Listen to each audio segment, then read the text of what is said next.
and the boys realize that a lot of folks are doing without it, so we can have it here. We want to thank them for the small Christmas present. And that goes for all of us.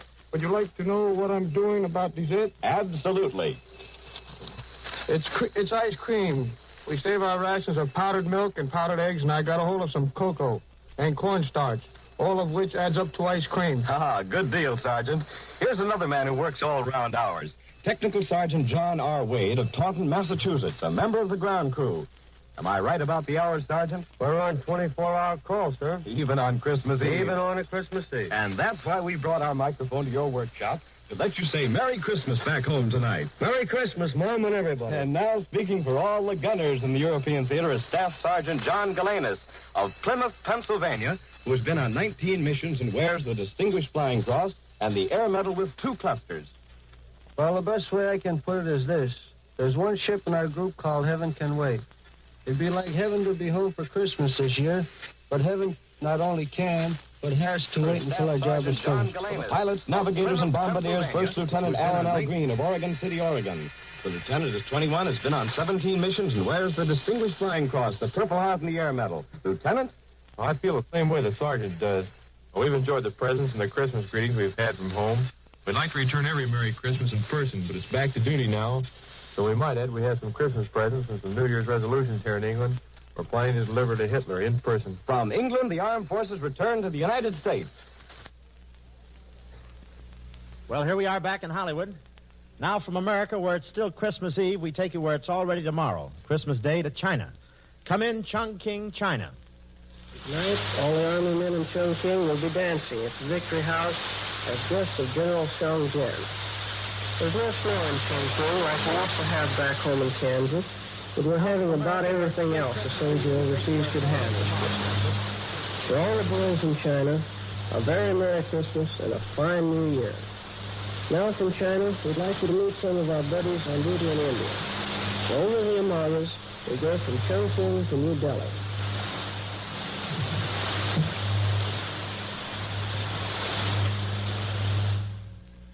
Those boys out there in India evidently can't hear me, but they're definitely on our Christmas list, and we've got a long one tonight. So suppose we try to bring in those fighting Marines at Guadalcanal. And if everything works all right, we will take you to Munda and Guadalcanal.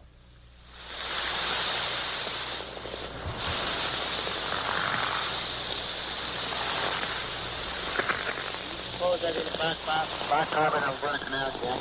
the matter with you, Frank? Well, I had to rush through my dinner so I could get in. You know how I feel, don't you? Yeah, me too. We had a dinner. We just had our Texas dinner. Seaman First Class Frank Rosen, and I am Seaman First Class Jim Horshaw. I'm from Detroit, Michigan, and Frank is from Huntsville, Alabama. Do you find that they're trying to do like multi-broadcasting in locations back in the day in 1943? It's awesome. That's not so long ago, just a few weeks back. See, I used to look up out of that Russian room and try to think of my folks fast asleep down in Alabama. We can say that again. Let's give the folks a hot toast. Act up, I think. Well, while we are speaking about Russia, we sure feel sorry for your folks back home. They tell us we can't drive over 35 miles an hour, but we can't drive over 25. And they're using carbon traffic cop on your sort of stuff. Huh? You should have one of these MPs after you. Don't get a picture now you're dropping. Everyone will say, did you hear Seaman First Class Hornshaw dropping on the radio at Christmas? But we're on the radio. Oh, don't worry about us, guys, folks. We expected you, guys, but also not on Christmas. Any level, it's sure a lot better here than it was last year. Last Christmas, almost everybody spent the holidays in a foxhole. Well, folks, all we really want to say is a Merry Christmas. It's a tough fight, and we'll be home soon, Mom, I hope. I was seeing First Class Frank Rosen, Huntsville, Alabama, sending greetings to his mother and dad and his first sister in Alabama, and my new little brother, too. And his new little brother, too. And I want to say greetings to my mother and dad, my brothers and sisters in Detroit. Hey, hopefully I'm listening. This is Seaman First Class Jim Horshaw on Guadalcanal, switching you to London, New Georgia. Go ahead, remember. This is greetings from the Navy phone. This is George Thomas Forster speaking from Linda Airfield on New Georgia Island. This is the first broadcast to come out of the Northern Colony. It is 1:20 on Christmas afternoon, and there are 2 blue jackets standing beside me. I want to tell you about Christmas on New Georgia. Here is Radio Man Second Class Charles Bashara of Bennington, New York. Thanks, Mr. Forster. I'd like to introduce my pal, Gunner's Mate Third Class Robert Noyers. Bob is from Cahul, New York. Thanks, Callie. What do we do now? Well, Charlie used to be on station WFYR in Syracuse, New York. So the show is yours, Charlie. Yes, but this is sure different than broadcasting from WFYR. We're out here in Member Airfield, up on top of the hill that the Japs were trying to bomb off the map only a few weeks ago. And we have a planes roaring. We're in an open sea. As I said, it's not like Syracuse. It is sure not like Christmas at home, eh, Bob? It sure isn't. We're standing here with our shirts off. And it's still plenty hot and damp. In fact, I'm soaking wet. Maybe I'm not. One thing, we didn't have a slow back just a half hour ago. I've got the menu here. Shall I read it, Sam? Sure, go ahead. Roast turkey, vivid gravy, steak dressing, and buttered cornflakes. With potatoes, crumbled sauce, ice cream, and chocolate cake. Candy, cigarettes, and coffee. And Merry Christmas. Remember last Christmas, Bob? And we were wondering where we would be this Christmas. Yeah, well, here we are. And here we stand till we run those dirty little yellow. Wait a minute, Bob. We're on the air. And while we are, I'd like to say greetings to my mom and dad and my whole family and the staff at WFYR. I hope to be back with you soon. Me too. Christmas greetings to my mom and dad and family in Cahoots. And a special greeting to Ruth. I want to get this out and go down and meet him all alive. Thank you, fellas. Thank you, Charlie, and Bob Desnoyers. I hope you're faithful listening because you're on the first broadcast of winter. This is your NBC war reporter, George Thomas Wilson, speaking from New Georgia in the Northern Province. I now switch you to the mainland.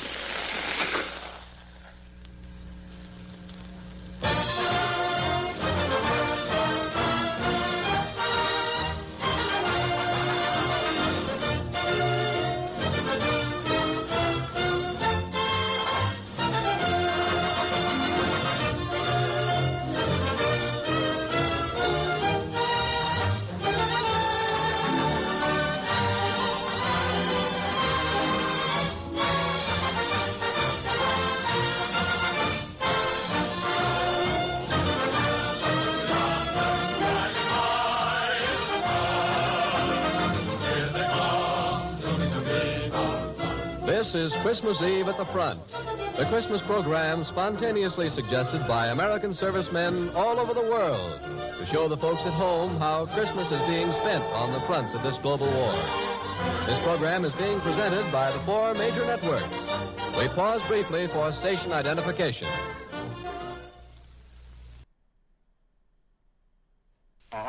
Don't touch that dial. Listen to...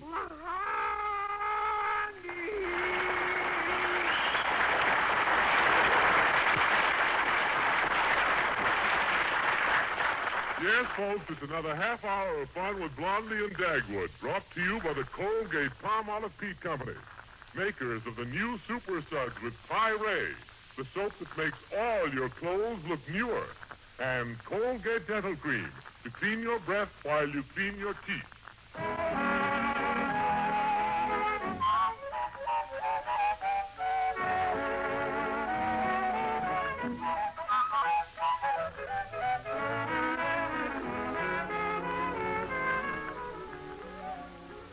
Well, as the Christmas season approaches, the Bumsteads have the same problem that lots of other parents have right now. What do the children want Santa Claus to bring them? Well, let's see what Blondie and Dagwood are doing about this morning. Darling, have you heard either of the children mention anything special they'd like for Christmas? No, not a word, Blondie. Do you suppose they know that Christmas is coming? Well, of course. Haven't you noticed how they've been acting like little angels? Yeah. They've been so well behaved lately, I thought something was the matter with them. Did you notice the way Alexander held my chair for me at the dinner table last night? Yeah, for a minute I was afraid he was going to zip it right out from under you. Oh. And Cookie's been helping me a lot with the housework. Yesterday she broke 5 dishes. Yeah. Oh, good. But I haven't heard one word from either of them about Christmas presents. Well, don't worry, Blondie, dear. When I come home for lunch today, I'll just ask them a few little innocent questions and kind of weasel the information right out of them. Do you think you can? Oh, Blondie, they're just children. I'm a grown man. I'm not convinced. Huh? I mean, I'm not convinced you can find out what they want. Oh, yeah. Okay, dear, you'll see. No child can outsmart Dagwood Bumstead.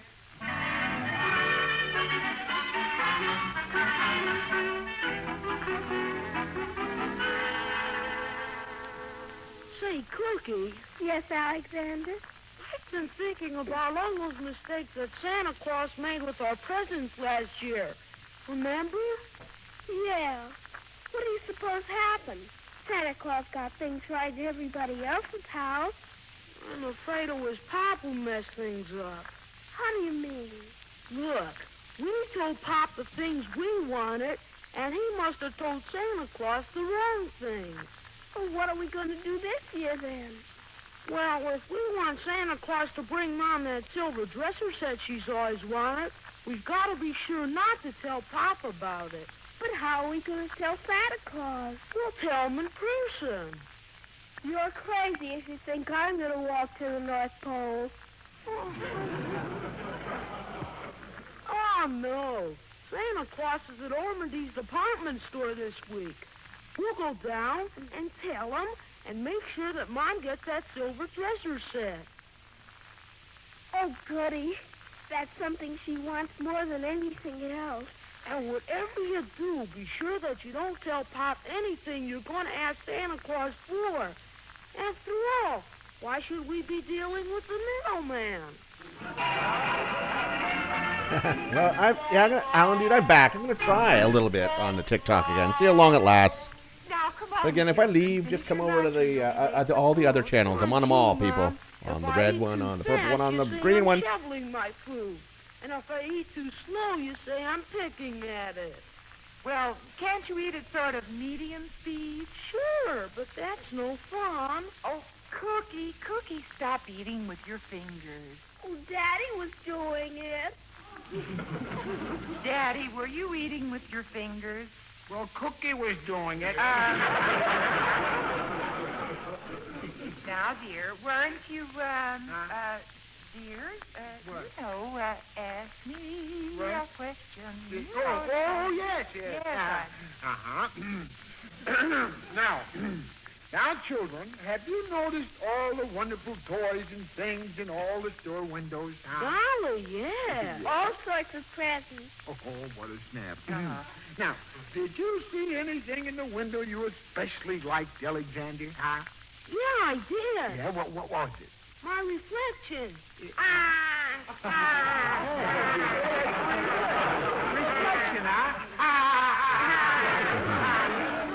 Reflection, reflection. Please, Dagwood. Yeah? Not at the table. Oh, excuse me. Now, you know what I mean, Alexander. Now, listen. Did you see any toys you especially liked? No. How about you, Cookie? Not particularly. How are you doing, dear? Never mind.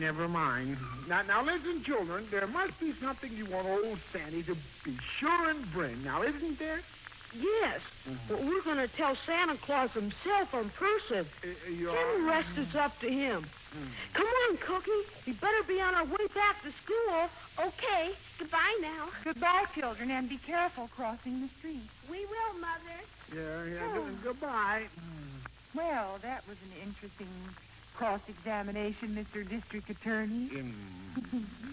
You sure did weasel the information out of them. Yeah.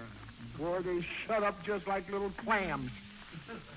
You know, honey, I'm sure there's something important the children want Santa to bring them, and if we don't find out what it is, they're going to be terribly disappointed. Well, don't you worry, Blondie. I'll find out what it is yet. No child can outsmart Dagwood Bumstead. Seems to me I've heard that before.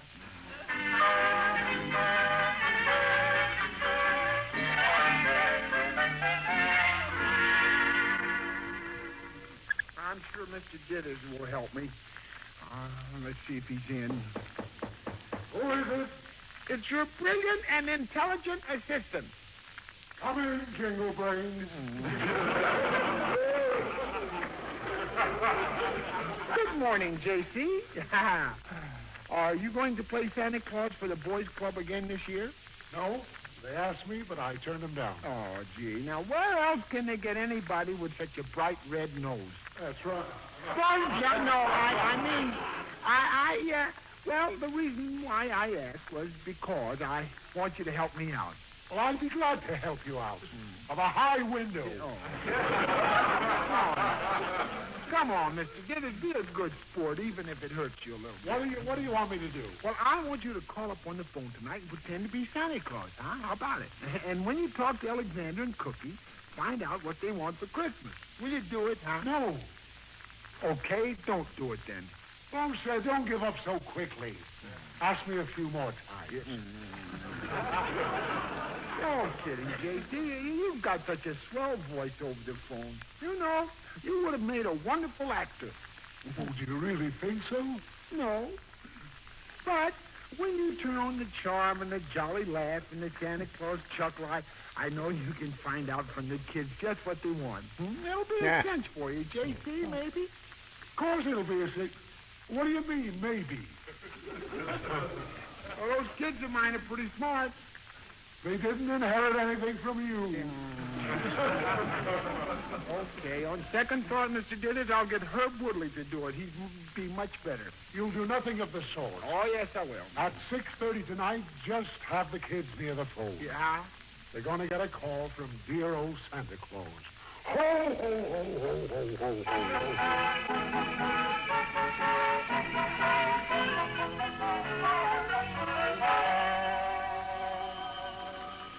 I'll get it, Blondie. No, I'll get it, dear. Hello? Hello, Blondie. This is the Eskimo Telephone Company. Operator Oogly Boogly speaking. I have a long-distance call from Santa Claus to the North Pole for your little angels. Oh, hello, Santa Claus. Santa Claus? Is that Santa Claus on the phone? Let me talk to him. Hey, wait a minute. I want to talk to Sandy myself. Dagwood wants to talk to you first, Santa Claus. Yeah. You remember little Dagwood Bumstead, don't you? Little brain Bumstead, we call it. Oh, come on, Blondie. Put your young bumlets on and let me find out what you want. Oh, thank you, Sandy. Here's Dagwood. Let me talk to him, Mom. I want to talk to him. No, quiet. Hello, Sandy. Oh, go soak your head. Oh, gee, Santa Claus, you still got the same jolly voice. What did you call up for, Sandy? What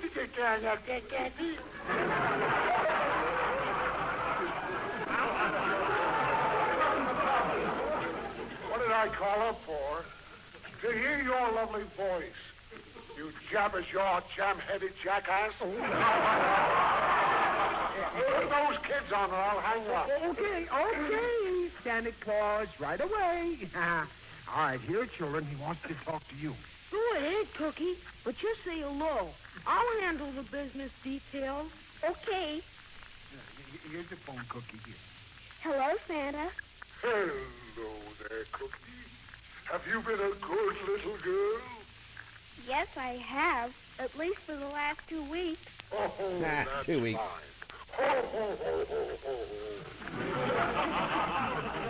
Now tell me the one thing you specially want for Christmas. The real special thing? Yes. Here's the phone, Alexander. He's talking business. Hello? Oh, is that you, Alexander? Yeah? Is that you, Santa Claus?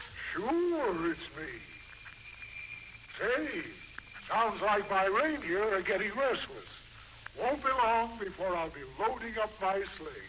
Ho, ho, ho, ho, ho. Ho. What do you want me to bring you? Well, there's one special thing I'd like, but I'll tell you when I see it at Ormondy's department store. Oh, tell me now, Alexander, my boy. Ho, ho, ho, ho. I'd like to have my assistants, the gremlins, start working on whatever it is. Oh, no. I'll tell you when I see you at Ormondy's. This call must be costing you a lot of money, so I better quit talking. Goodbye. Why, Alexander, you hung up on Sandy without telling him the special thing you wanted. Yeah, that's an awful thing to do. Imagine hanging up on Santa Claus. Oh, don't worry about that, Pop. That was just Mr. Dithers pretending to be Santa Claus.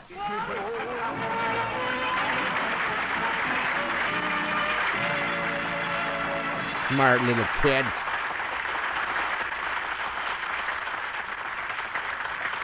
We'll return to the Bumsteads and their children in just a moment. What's new? What's new? What's new today? Oh, lady, listen while I say it's new Super Suds. With Pyrene makes all your clothes look newer today. Get your white clothes whiter and colors brighter with new Super Suds. Hear that, ladies? New Super Suds with Pyrene makes all your clothes look newer. You're so right, Mr. Petrie. I just sent Susie off to a party in her sister's hand-me-down dress. New Super Suds made the colors blossom out so bright, she's proud to wear it now. And your whitewash? Whiter than new, even my oldest towels. New Super Suds beat sunshine to get my wash white, even when it's dry in the basement. Ladies, your dealer has new Super Suds with Pyrene in the same big blue box. Get new Super Suds today and make all your clothes look newer. And now, the names of the Ford winners in the sixth and last week of the big Super Suds Jingle Contest. Mrs. Jamie Peterson, Austin, Texas. Mrs. Dorothy Daly Connolly, Moberly, Missouri. Mrs. Ann Herbert, Chicago, Illinois. Mrs. Winston Johnson, Tulsa, Oklahoma.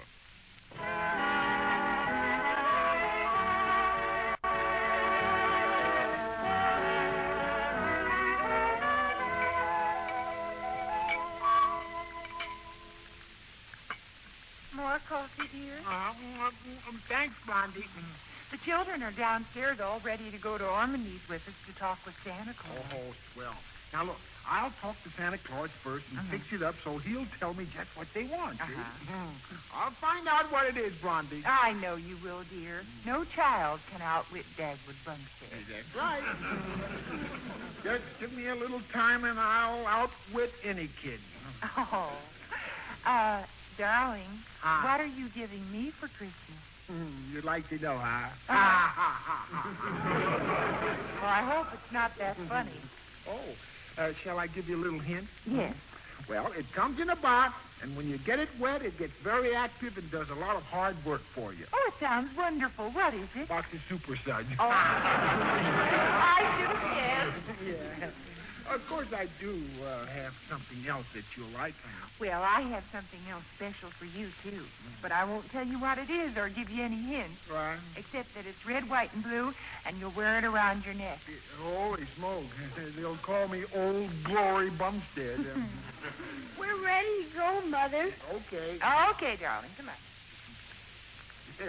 Well, let's go. It's got some mighty important business to talk for these children to Santa Claus. Come on.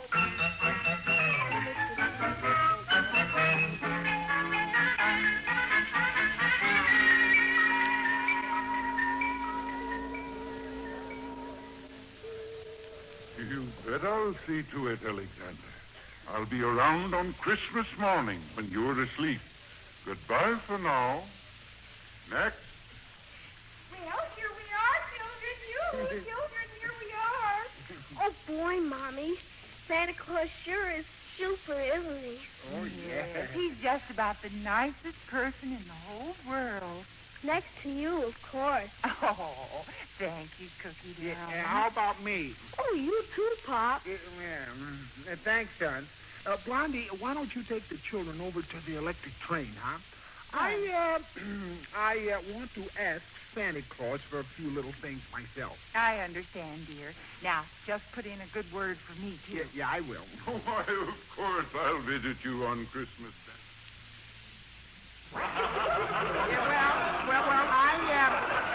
I've got to find something out. I'm very sorry, lady. Watch your language, bud. Yeah. Oh, come on, St. Nicholas. What did they ask you for, huh? My dear youngster, I do not betray the confidences children place in me. What? You don't seem to realize that I am Santa Claus. Oh, yeah, you're Santa Claus. Okay, Santa Claus, but I still want to know Listen, Bob, get going before I slug you. Yeah, but... Be Eat it and take that pop gun with you. Goodbye, little boy.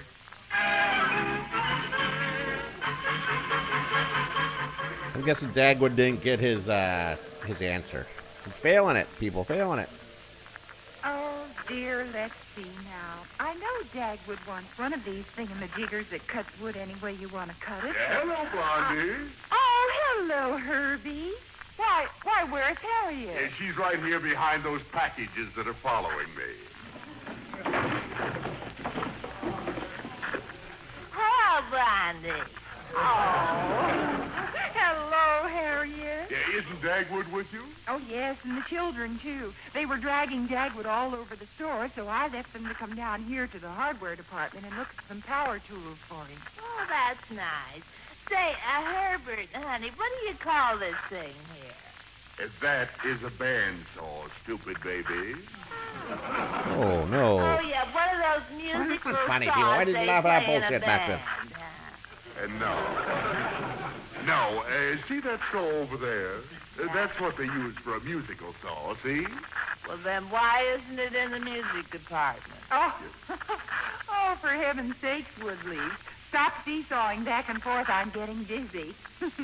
Herb, tell me, do you think Dagwood would like this bandsaw? Oh, he'd be crazy about it, Blondie. He's such a cut-up anyway. Then I think I'll get it for him. Oh, Herb, what's this? Oh, it's a plane. The plane? Oh, I'm too smart to believe that, Herbert. This little iron thing's too heavy to fly.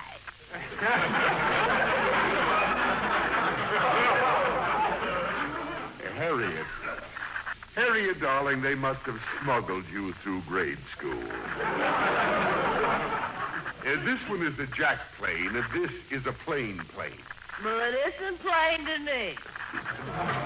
You know, I think Dagwood has a couple of planes somewhere. Yeah, they're in my garage. You know, Harriet, I wish you'd be like Blondie and get something from this department for me. Okay, sweetie pumpkin nose. I see something I'm going to get for you. Oh, you do? What is it? A complete set of chisels for the biggest chiseler I know. Well, don't worry, Herb. She really loves you. Well, I've got to buy this saw and get back to Dagwood and the children. Come on, Herbert. Let's get up to the jewelry department. See you later.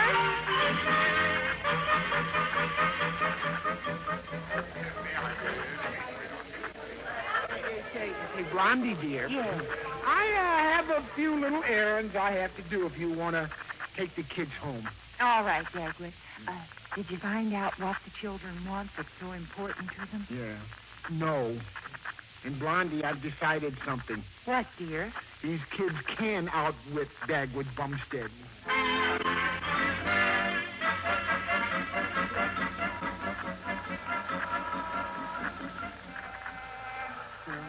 Gee, all the buses are all full of shoppers going home. I'll never get there if I don't take. Hey, that looks like Mrs. Bub Orpington's big long limousine coming this way. It is. Hey, Miss Bub Orpington, yoo-hoo.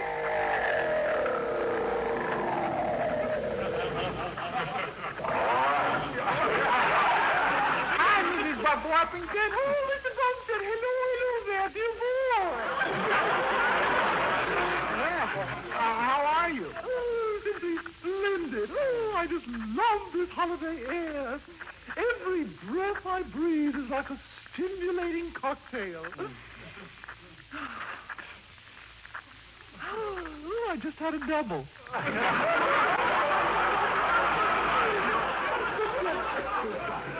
how are you, dear boy? Oh, pretty good. Oh, you look very good to me. Why, so strong, so handsome, so helpless. Well, I feel pretty helpless right now. I've been doing my Christmas shopping. My children want something special for Christmas, and I can't find out what it is. I want to make sure that Santa Claus doesn't forget. Oh, well, why don't you try a word association test? Yeah? You read off a list of 5 or 6 words, one at a time. Yeah. And each time you read a word, they have to tell you the words that come into their mind first. Now, for instance, I'd say food, and you'd say steak. No, I'd say sandwich. and if I said blood, you'd say red. No, I'd say blue. Well, now wait a minute. You mean if I say something like Christmas present, maybe the kids will say what they want, huh? Is that it? Precisely. I suppose that you finished most of your Christmas shopping. Oh, yes. I just came back from a week in New York. Did you fly back? No, I took a plane. How was the weather in New York, Miss Bob Orpington? Well, the weather, dear boy, to tell you the truth, I don't know. I didn't go outside. You see, I have a large home on the Hudson. Hudson? You mean you have a penthouse on your limousine now? No, this is on the river you stepped down into. Yeah. You know, the minute I enter that house, I set the dial on the air conditioning unit for Southern California. Oh. And that makes it like California in your New York home. Yeah, it's perfectly lovely. Except for early morning fog and smudging in the citrus areas.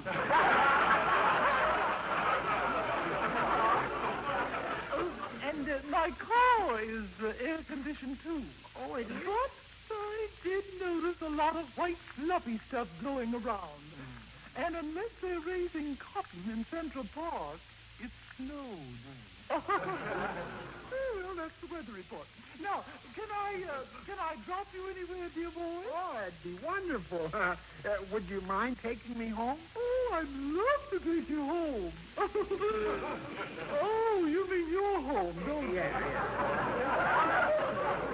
Well, hop right in and sit here. Oh, next to me. Oh, thank you. Oh, isn't it nice? You know, I've never been in such a big car with such a small back seat. Oh, comfy, isn't it? Particularly in this weather. Yeah. You know, my late husband, Mr. Bob Orpington, the man who invented the chicken, you know, he always used to say, isn't it lucky that Christmas always comes during the Christmas holidays? Oh, drive on, Austin!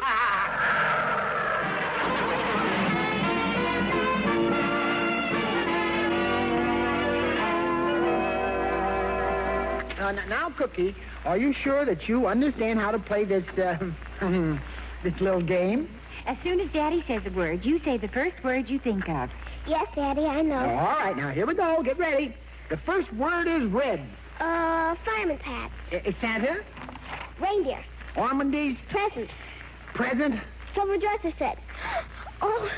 Now, look at that. It didn't work. That can't be what she wants, Blondie. Oh, but a silver dresser set sounds like a nice idea for a present. Yeah, I guess so. No.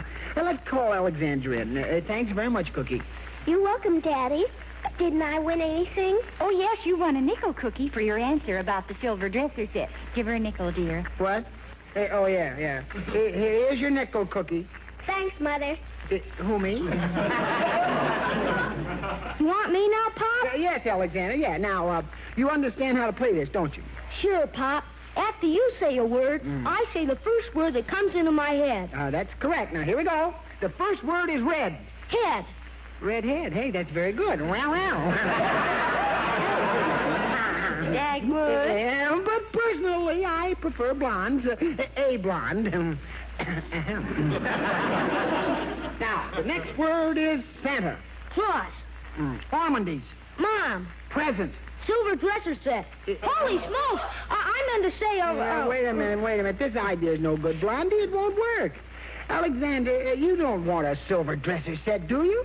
Well, no, but... Give him a nickel, Dagwood. Well, I think Alexander deserves a reward for thinking of a good idea like that. Yeah, okay, but why should they both say silver dresser sets? All right, here's your nickel, Alexander. Thanks, Mom. What? Run along, son. Now, let me try it with you, Dagwood. You want to try it? Yeah. Now, remember, say the first word you think of. Red. Flannels. Santa. Anita. Ormondies. Ormondy's. Bandsaw. Present. Silver dresser set. Now they got me doing it. What did you say when I said Ormondy's? I said bandsaw. I don't know why I said bandsaw. I know it'd be too expensive, dear, and I can't understand why I'd say silver hey. Hey. Well, what's the matter, darling? Oh, nothing. But I just got a swell idea for a present for you. Oh, boy. And come to think about it, you've been wanting this for a long time, dear. What's that, Dagwood? I'm not going to tell you. I'm not even going to give you a little bitty hint. Oh, Dagwood, I couldn't possibly guess.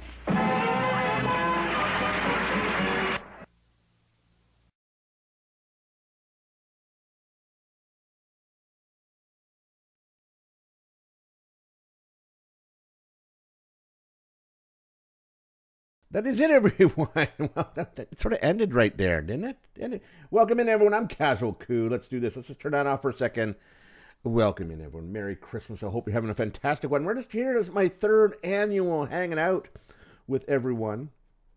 And we're watching Santa drop presents. If you're in Carlisle, England, little ones, get to bed. He's going to drop presents off in 20 seconds. And we're sitting here listening to some old-time radio shows. I hope you're enjoying it. I'm here. Don't worry. If you don't see me, I hide my face every once in a while. But I'm here having a good time with you all.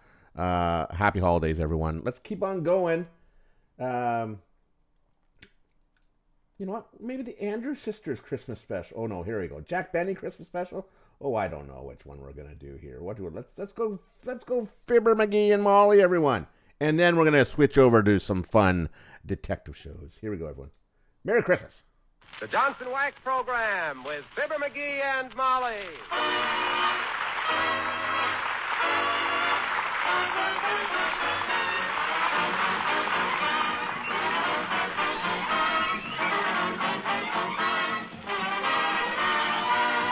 The makers of Johnson's Wax products for home and industry present Fibber, McGee, and Molly with Bill Thompson, Gail Gordon, Arthur Q. Bryan, Dee Benaderet, and me, Harlow Wilcox. The script is by Don Quinn and Phil Leslie. Music by the King's Men and Billy Mills Orchestra.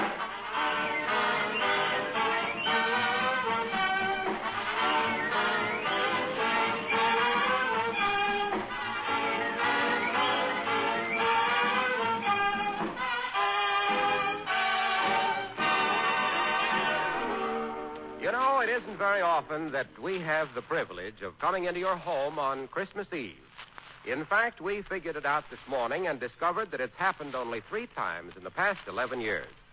Well, that makes tonight a very special occasion for all of us on the show and for the makers of Johnson's Wax. So, on behalf of Fibber and Molly and all the rest of us, here's hoping you have a very happy holiday season.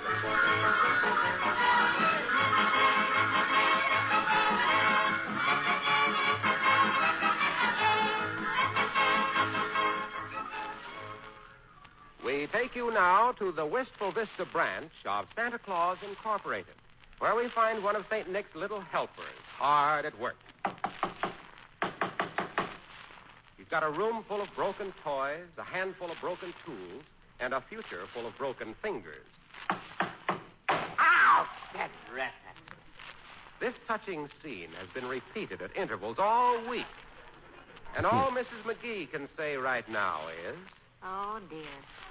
As we join Fibber, McGee, and Molly.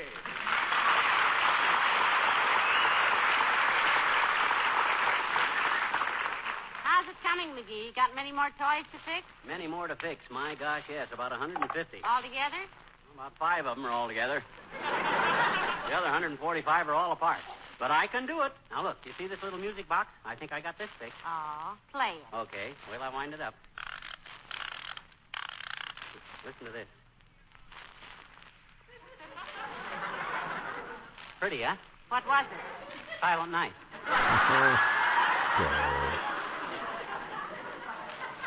Look, dearie, doesn't Mother's eager little beaver think his bright little teeth are bitten off more than they can chew this time? No, I got plenty of time. They don't have to be ready till the day before Christmas. I've got a TL for you, McGee. Huh? This is the day before Christmas. What? It is? Sure. Oh, my gosh, I got to get busy. Hand me that chisel and a handful of nails. Thanks. Now, let me see. What'll I work on next? How about this thirsty little coaster wagon with its tongue hanging out?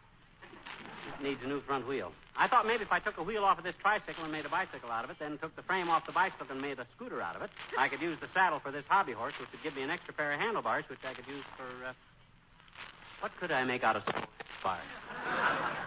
Well, I'll think of something. Hey, did you see how I fixed up this little toy carpet sweeper? No. Does it work? Oh, I'll say it works. Look. You push it forward, picks up the dirt. Amazing. Pull it backwards, it throws the dirt out again. That way, the kid can use the same dirt all day long. Don't have to keep running outdoors for fresh dirt. I think that's a very good idea. Come in. Well, for goodness sakes, Mr. Wimple. Hello, folks. Hi, Wimp, old man. You better not sit down any place unless you've been vaccinated against hacksaw blades. Well, I can't say but only a...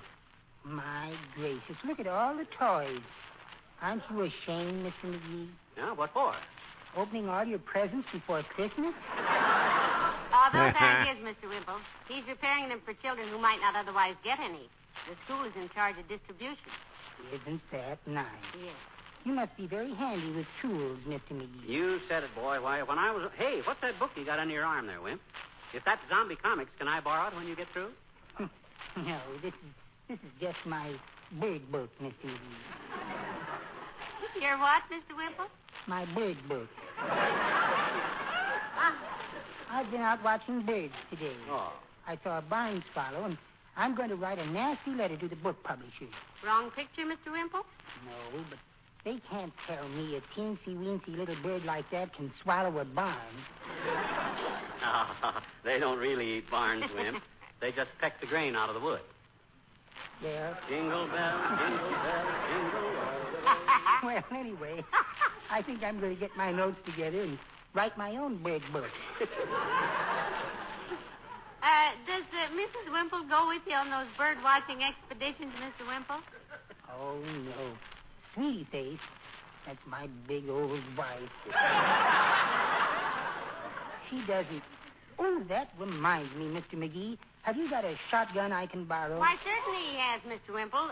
But do bird lovers go hunting? Maybe not, Mrs. McGee. But this is for something I've been planning to do every Christmas for 10 years. Huh? I'm going to get up early in the morning and shoot Sweetie Face. What? No. Yes, I am. I'm going to get up early in the morning and shoot Sweetie Face a wild duck for Christmas dinner. Good play on words. Good play on words, Mr. Wimple. Good play on words there, my friend. Well, McGee, I don't like to nag, but hadn't you better get busy with those toys? You haven't much time left, you know. My gosh, I haven't at that. Now, let me see. I think I'll fix up this dollhouse. The roof sags like a restaurant pie. Hand me that hammer, and I'll have this thing fixed before... Excuse me, folks. I forgot my bird book. Oh, here it is.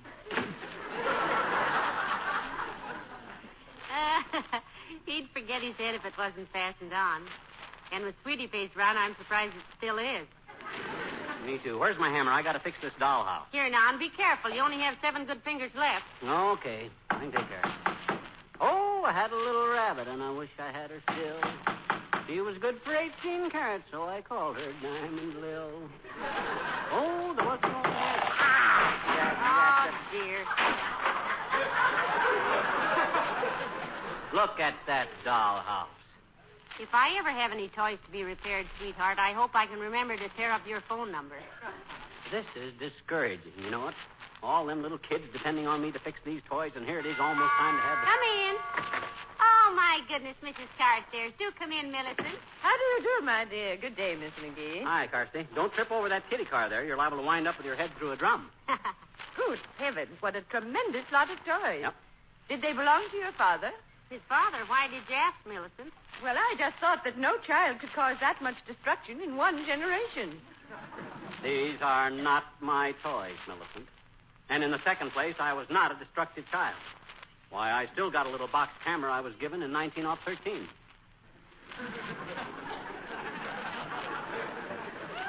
Does it still work, McGee? Yeah, it works all right, but I don't use it.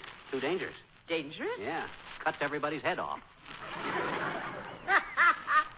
But, What, may I ask, are you doing with all these toys, Miss McGee? Well, the school collected them, Millicent, and McGee was to fix them up for the more unfortunate children. Oh, what a splendid idea.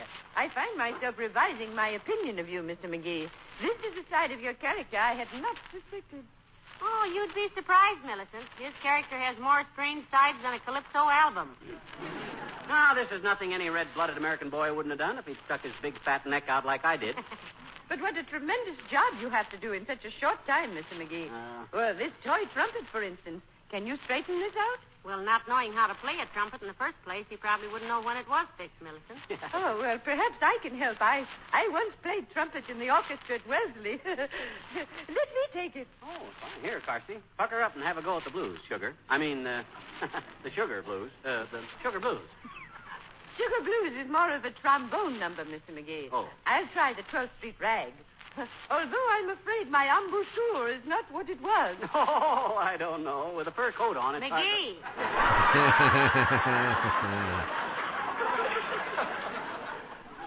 Go ahead, Carsey. Well, McGee always getting in trouble.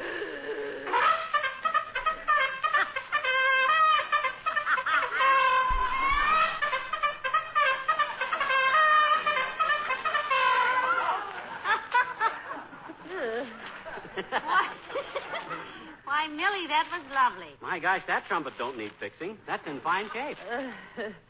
Thank you.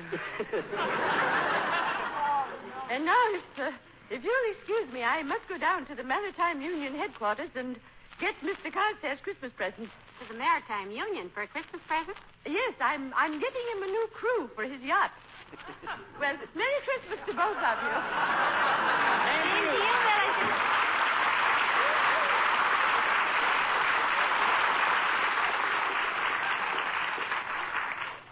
You know, dearie, she's right.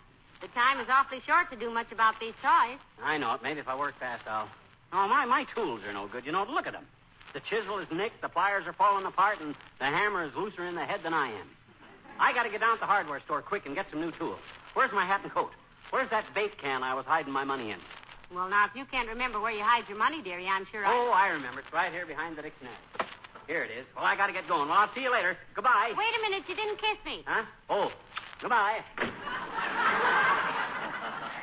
Ah, there goes a good kid. And who does he think he's fooling?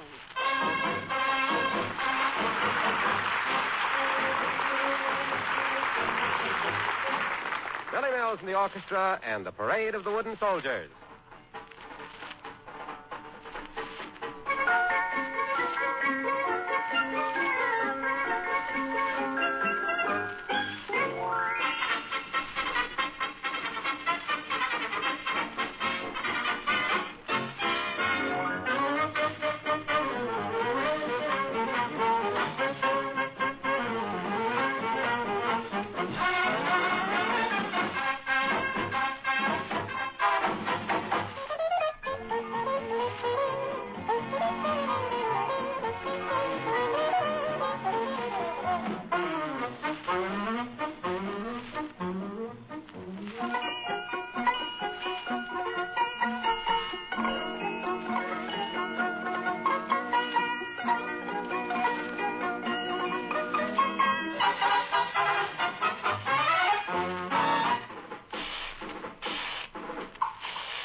Christmas this is going to be.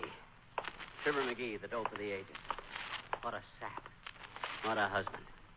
Somebody ought to put a Santa Claus suit on me and drop me down in a chimney of a blast furnace. Oh, wait a minute, McGee. What are you going to tell her? Are you going to tell her you spent all your Christmas money for new toys? My gosh, I don't know. Well, you got to say something. Oh, yeah? The reason I got into this mess is by talking too much. I know, but what are you going to do now? Gee, I don't know. Well, think. I am thinking. The only thing to do is to stall, boy. Stall for time. Okay, that's my only option. I'll stall. That you, McGee? Yeah. Yeah. Was the hardware store open? Yeah, it was open. That's nice. There's some hot coffee on the stove if you want some. Thanks, kiddo. Well, why don't you ask me? Let's get it over with. Here's a Christmas card from Aunt Sarah. Oh, yeah, I'll bet there's postage due on it. That old dame is so tight she couldn't put on her hat without lifting herself off the floor. Well, you got it wrong this time, sweetheart. You know what? She sent us a $500 check for Christmas. What? She did? $500? That's right. And she said if the Republicans are elected in 1948, she'll sign it.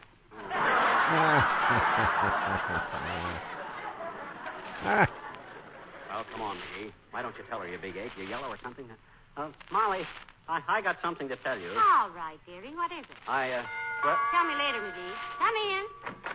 Oh, for goodness sakes, it's the mayor, McGee. Hello, Your Honor. Good evening, Molly. Hello, McGee. Hi, Latriv, old man. Merry Christmas. And the same to both of you. McGee, I just dropped by to tell you how grateful the school commissioners are for this toy mending project you've undertaken. Oh, he loved doing it, Mr. Mayor. Just give himself here a handful of tools and he'll chisel, chisel, chisel all day long. Yeah, but on this toy deal, Latriv, Believe me, McGee, when Miss Yegley told me all about it and that you'd volunteered to repair all those toys, I was touched. You were touched? Just look how he fixed this coaster wagon, Mr. Mayor. He couldn't repair the wheels, so he put 4 holes in the bottom of it so 2 children with roller skates on could stick their feet through it. I thought it was very ingenious myself. Yeah, but that was By the way, may I help deliver any of these things, McGee? How about this electric train? Is that finished? Oh, he did a wonderful job rewiring that little train, Mr. Mayor. McGee, show the mayor how when you throw the signal switch, the train jumps the track and rolls over 3 times. Oh, I'll have to admit I'm not much with electric stuff. I even get nervous handling a wire coat hanger. But it don't matter now, Latriv, because what I Yes. got... But as I say, McGee, I'll be glad to deliver any of this stuff for you. How about this sled here? No, Your Honor, I don't believe No, not that sled, Latriv. You don't try to pick up don't that... talk nonsense, McGee. No, if a child can handle this, I'm sure I won't have any trouble. My bag. I've broken my bag. Well, we warned you, Mr. Mayor. What's that sled made of, lead? No. I was putting some new runners on it, Latriv, but the nails were too long and I nailed it to the floor. I'm sorry. Oh, that's quite all right. I'll let you know how my X-rays come out. Merry Christmas. Look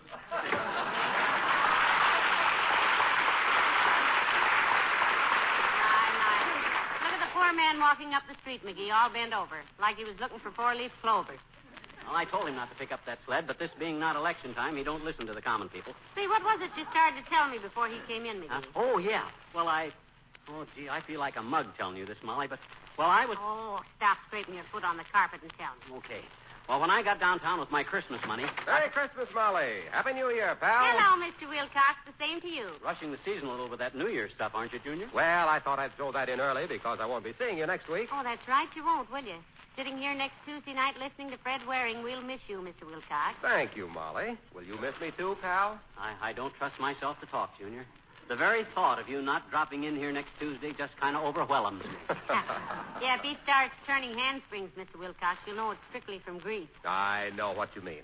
I think that's a great idea, though, bringing Fred Waring and that wonderful music of his back for a week. Yeah, me and Molly and the people in Racine thought it would be kind of a nice New Year's greeting to everyone if we asked Fred to take over the Johnson Wax program for next week. Mr. Waring and his Pennsylvanians will sort of express musically our New Year wish for our friends, Mr. Wilcox. Well, I'm going to love it. Tuesday nights, I don't get much chance to listen anyhow to a good musical.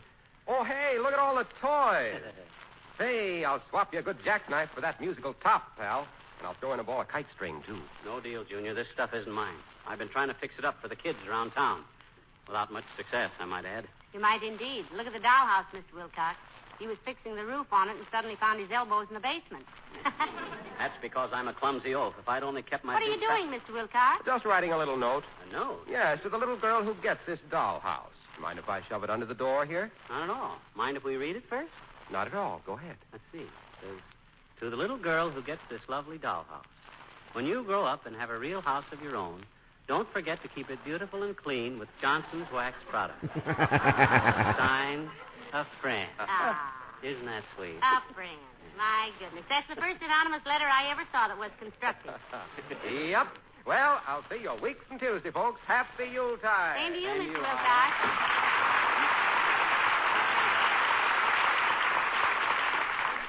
Old Waxy never quits, does he? McGee, you started to tell me something, you know. Oh, yeah.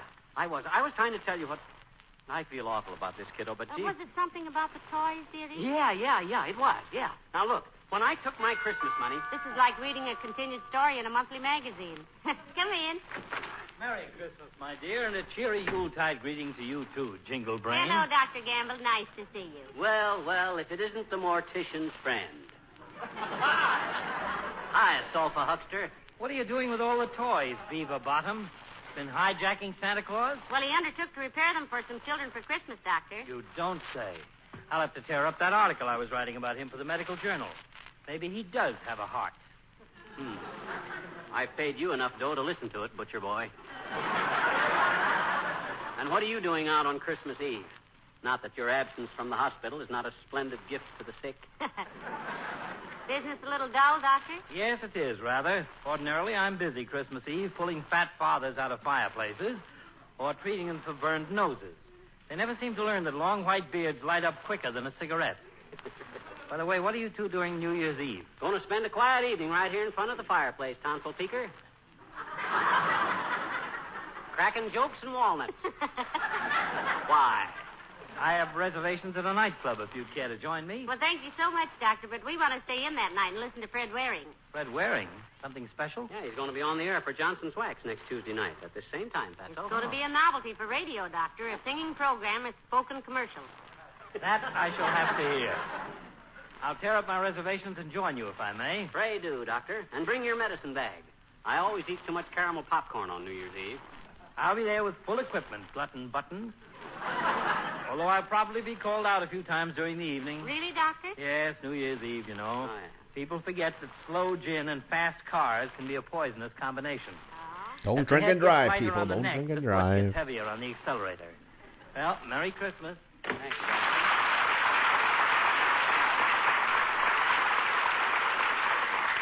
Now that we got a minute alone, Molly, look. Remember when I grabbed that bait can with my dough in it and ran down to the hardware store? Yeah? Well, the fact is, Oh, this is going to make me look like an awful fool. Now, sweetheart, when you fumble that installment wedding ring on my finger, I took it for better or for worse.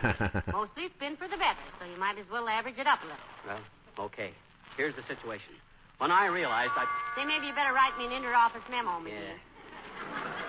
Conversationally, we're not getting any place. Come in. Oh, Alfred. Hi, Teeny. Hi, mister. Hi, Miss McGee. Teeny's the one who talked me into fixing all these toys, Molly. Yes, I know. This, I owe you an explanation. Gee, mister, you don't owe anybody anything, I bet you. Huh? I was just over to school and I saw all those toys. Oh, boy. Are they ever super, though? Just like new. Thanks ever so much, mister. Well, I got to spill this sometime, I guess. Sis, those toys are new.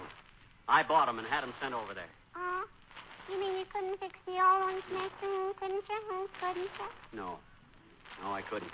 As a toy repairman, I'm about as handy as a turtle at a taffy pull. I flopped the assignment, sis. You did not, I bet you. You were wonderful. Miss Yegley was so happy she cried. She did? Hmm? I said she did? Did what? Cried. Who? Miss Yegley! I know her.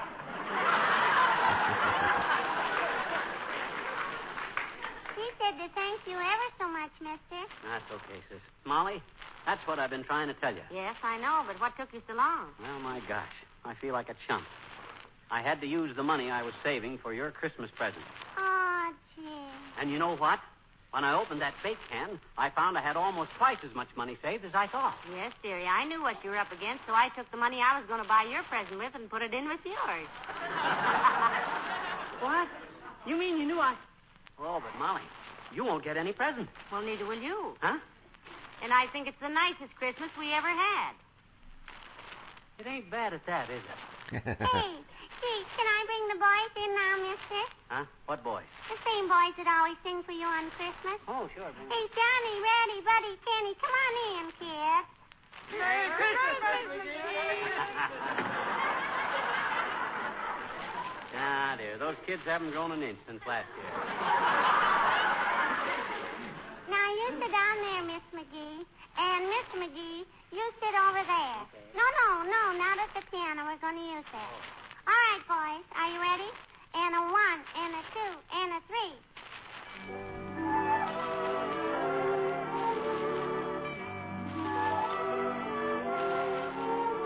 Was the night before Christmas, and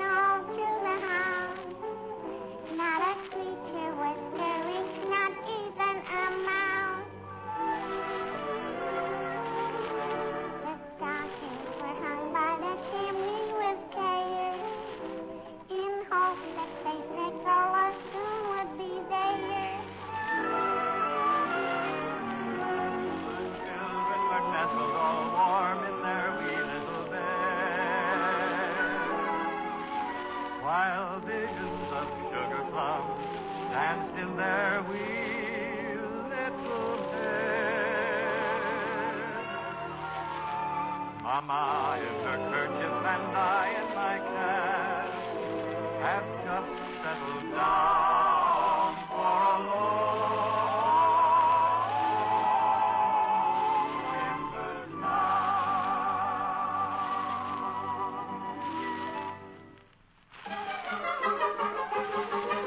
Went out on the lawn, there arose such a clatter. I sprang from my bed to see what was the matter. Away to the window I flew like a flash, tore open the shutters, threw open the sash. Then, what to my wondering, I should appear but a miniature sleigh and a tiny reindeer.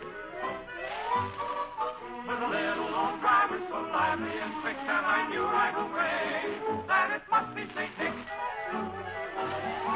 All bundled in fur from his head to his foot, old Santa was covered with ashes and soot. I drew in my head and was turning around when down the chimney he came with a bow.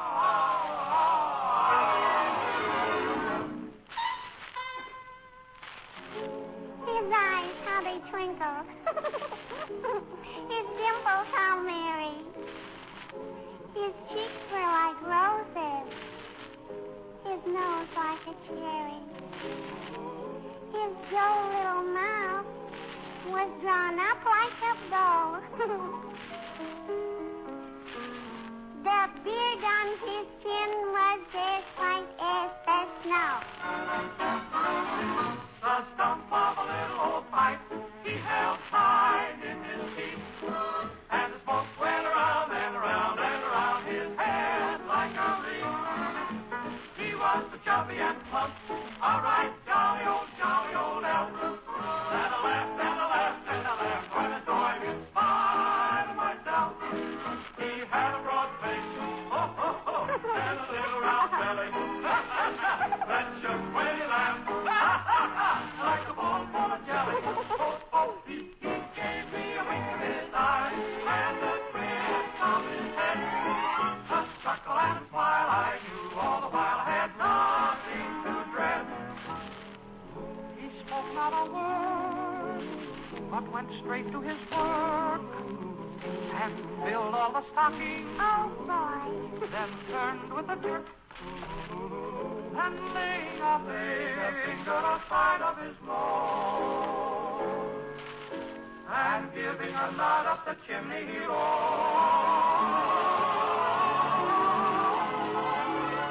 He sprang to his sleigh, to his team, gave up his home, and away they all flew like a dove with the song. But I heard him exclaim, and he drawled out a cry. Merry Christmas to all, and to all, good night.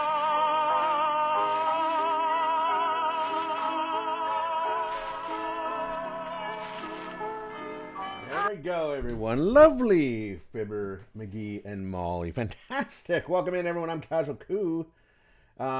Just hanging here with you all on this Christmas Eve. Hope everyone's ready for the holidays and having a good one so far. Hope you're all snuggled up and cozy wherever you are. We're sitting here watching Santa.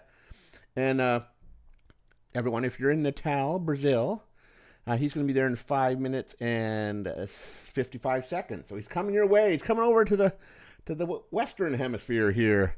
I get whatever we are over here. Come to South America, and probably going to go up and down South America and North America here. So keep an eye. Make sure if you haven't been good, get good now, people. Especially in Brazil. He's dropped 4.6 billion presents and counting. Let's get back to the old time radio fun. We're gonna play some old time radio detective shows. Always love these. There's probably gonna be some Johnny Dollar in there and some Jack Diamond or Richard Diamond and some Philip Marlowe, all sorts of good stuff. So hang back, relax, enjoy the storytelling, and enjoy this Christmas Eve, everyone. Happy holidays.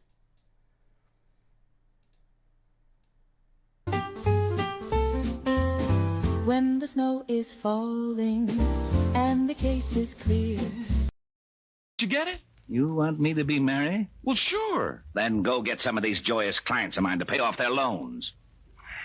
The missus asked me to invite you over for dinner tomorrow. Now, don't hold your breath. Okay. Merry Christmas, Bob. Merry Christmas, Fred. Merry Christmas, Uncle. Merry Christmas, Merry Christmas. Humbug.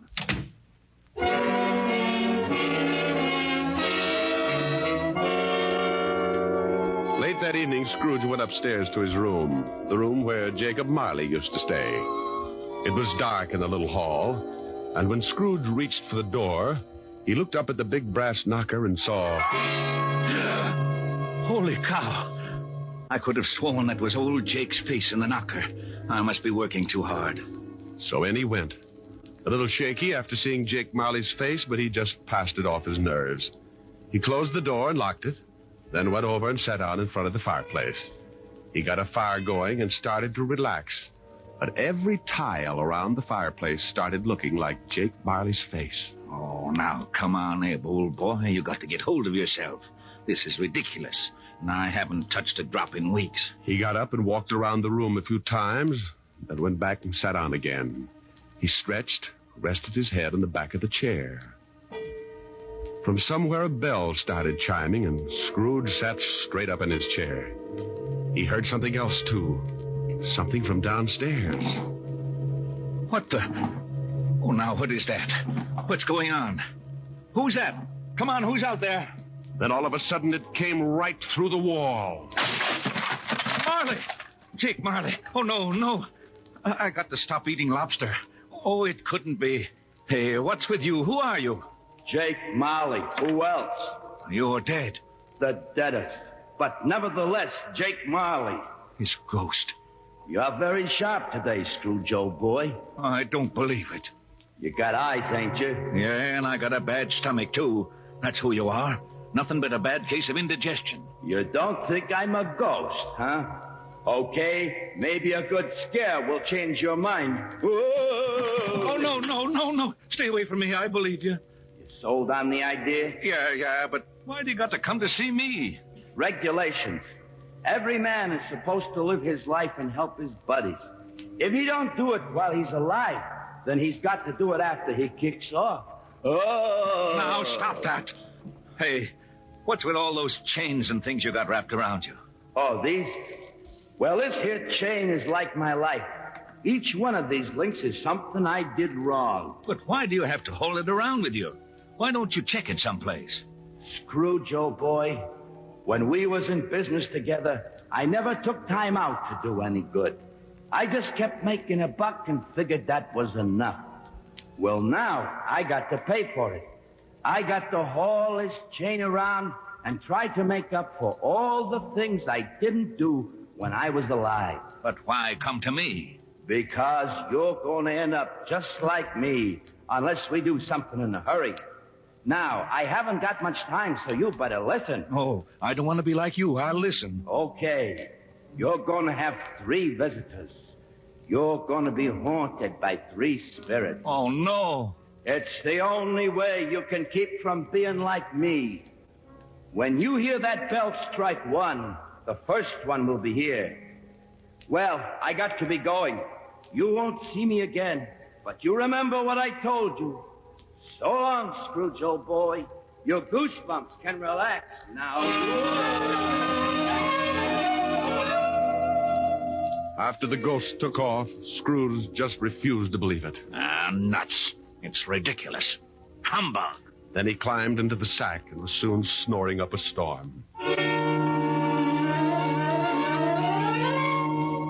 When Scrooge awoke, it was still dark, and the bell from the church on 53rd Street was striking 12. He laid awake listening and thinking to himself. Just a dream. Ghosts. Bah. Finally, he dropped off again and slept for about an hour. Then the big bell struck 1. 1 o'clock, and I don't see no ghost. I knew it was something I ate. All of a sudden, a big light flashed in the room. The first of the spirits stood before him. Oh, Jake was right. Are you the first spirit that Jake said would come to haunt me? Yeah, you know it. Well, who are you? Me? I'm the ghost of Christmas past. Yeah? How long past? You're past. Come on, we're going to take a walk. Oh, where are we going? Just relax. I'm running this tour. Oh, well, let me get my pants. You got 'em. Hey, they're on me.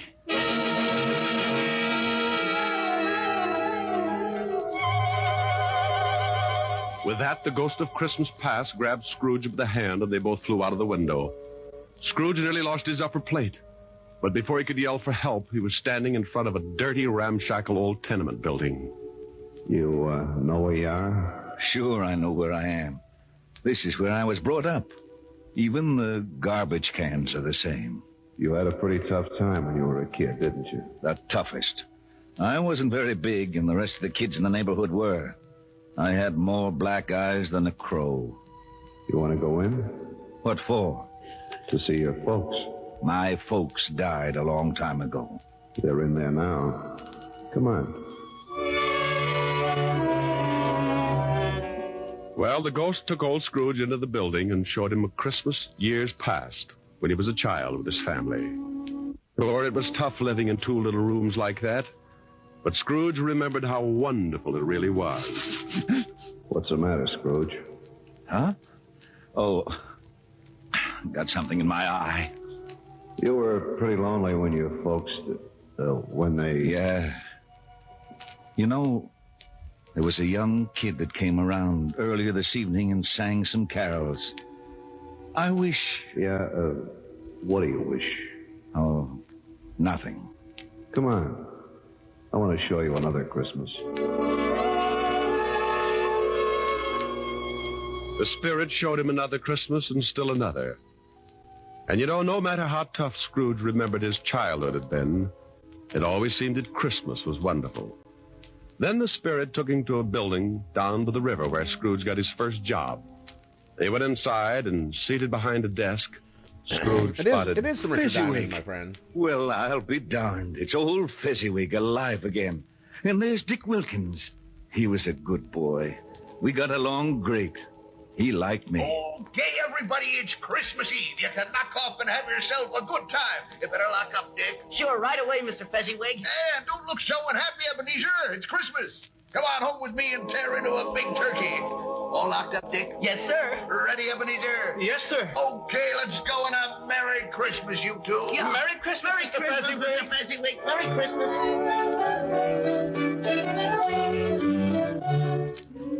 Then the spirit took Scrooge over to Fezziwig's house, and they saw the wonderful party that Mrs. Fezziwig had gotten together.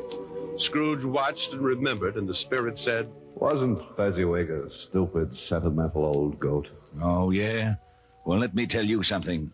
He was a great guy, he was. You know... What, Scrooge? I was just thinking about Bob Cratchit, who works for me. I think I'd like to do something for him. You know he's got a wife and 4 kids? Is that right? Yeah, 4 kids. Come on, I've seen enough. Okay, but you gotta see these things if you want to get squared away. And believe me, brother, you need squaring away. Let's go home, Scrooge. Before he knew it, Scrooge was back in his little room, and the spirit was gone. Scrooge was pretty beat, and he climbed into bed and dropped into a heavy sleep.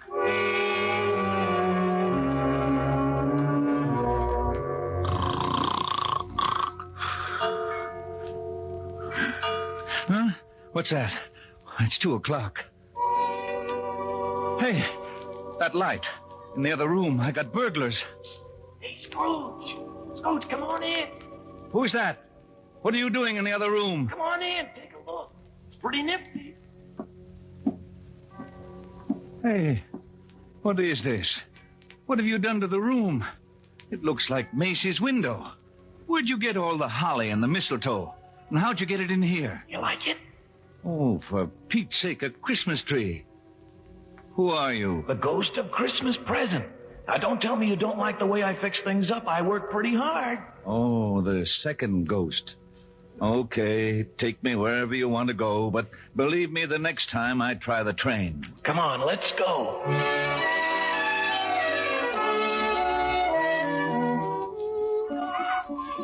Now, what do you see? Oh, I see bright colored lights. People having a lot of fun. Kids on sleighs. See that building over there, the one with the big wreath on the front door? I got 2020. That's where Bob Cratchit lives. He works for me. Hey, look, there's Bob now. Yes, going into the house. Up all those stairs to the 5th floor. And he's got his little boy on his back. Tiny Tim. Yeah, got polio last summer. Pretty sick little boy. I know. Bob said he'd need a lot of care if he was ever going to walk again. Let's take a peek. Hi. Hello, honey.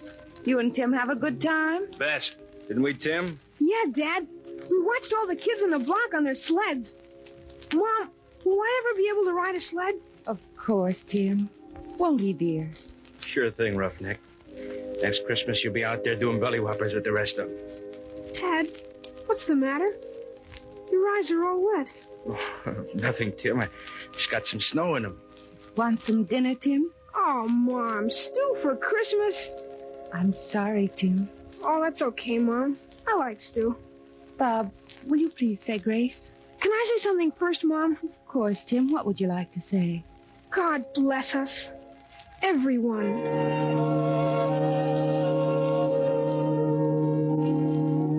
What's the matter, Scrooge, old boy? Got some snow in your eyes, too? Tell me something. Sure, if I can. What about Tiny Tim? Oh, can't say for sure. If his old man makes enough money next year to get the right doctors, little Tim will get along just fine. But times are tough, aren't they, Scrooge? Yeah. Now the spirit of Christmas present took Scrooge to many places and showed him a lot of happiness and a lot of misery. And finally, back to his little room, and the spirit was gone. Oh, I don't know whether I can take much more of this.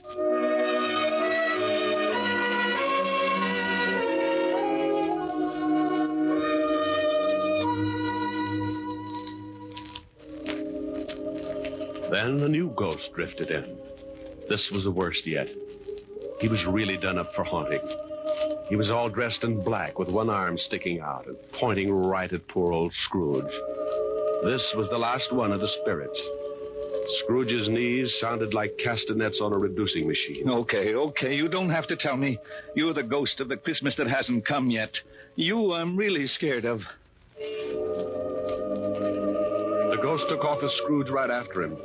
The city disappeared, and Scrooge found himself on the outskirts of town standing in the graveyard. The night was howling like it was mad. And as Scrooge looked down, he saw... Hey, what's this? What's this stone? The black spirit stood still and pointed, so Scrooge leaned down and pulled away the bushes and saw it was a tombstone. Well, there's a name here. Ebenezer Scrooge. Oh, no. Look, not this. Believe me, I don't want this. I know I've done wrong, but I'm not kidding. I really know what Christmas means. It doesn't mean just today or tomorrow. It's every day of your life. I swear I'll do better. Only take me away from this. Let me try. Let me try to make Christmas right for me and everybody else. Please don't let this happen. Give me another chance. Well, don't just stand there. Put your arm back in. You'll catch cold. Well, say something. Suddenly, Scrooge dropped to his knees and reached out for the spirit. But something happened. The spirit started to shrink. Then it collapsed. And when Scrooge looked up... What the... My bedpost. My own bedpost. I'm home. Oh, thank goodness. I lived the past and the present and the future, and now I'm home. Hallelujah. Spirits, wherever you are, believe me. From now on, things are going to be different. Oh, yeah. And thanks.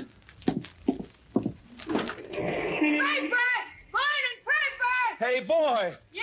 What day is this? It's Christmas. What's with you? Christmas. Oh, boy, I haven't missed it. The spooks did it all in one night. Boy. Yeah? Oh, it's you, Mr. Scrooge. How many papers have you got? I don't know. Why? Well, here's $5. Throw them away and go have yourself a Merry Christmas. Gee, thanks, Mr. Scrooge. And a Merry Christmas to you. Hey, boy, say that again. Thanks? No, the other. You mean Merry Christmas? Yeah, that's it. Merry Christmas.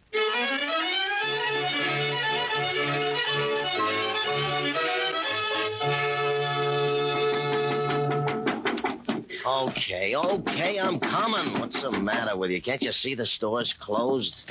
Look, mister, this is... Ebenezer Scrooge. Merry Christmas, Barney.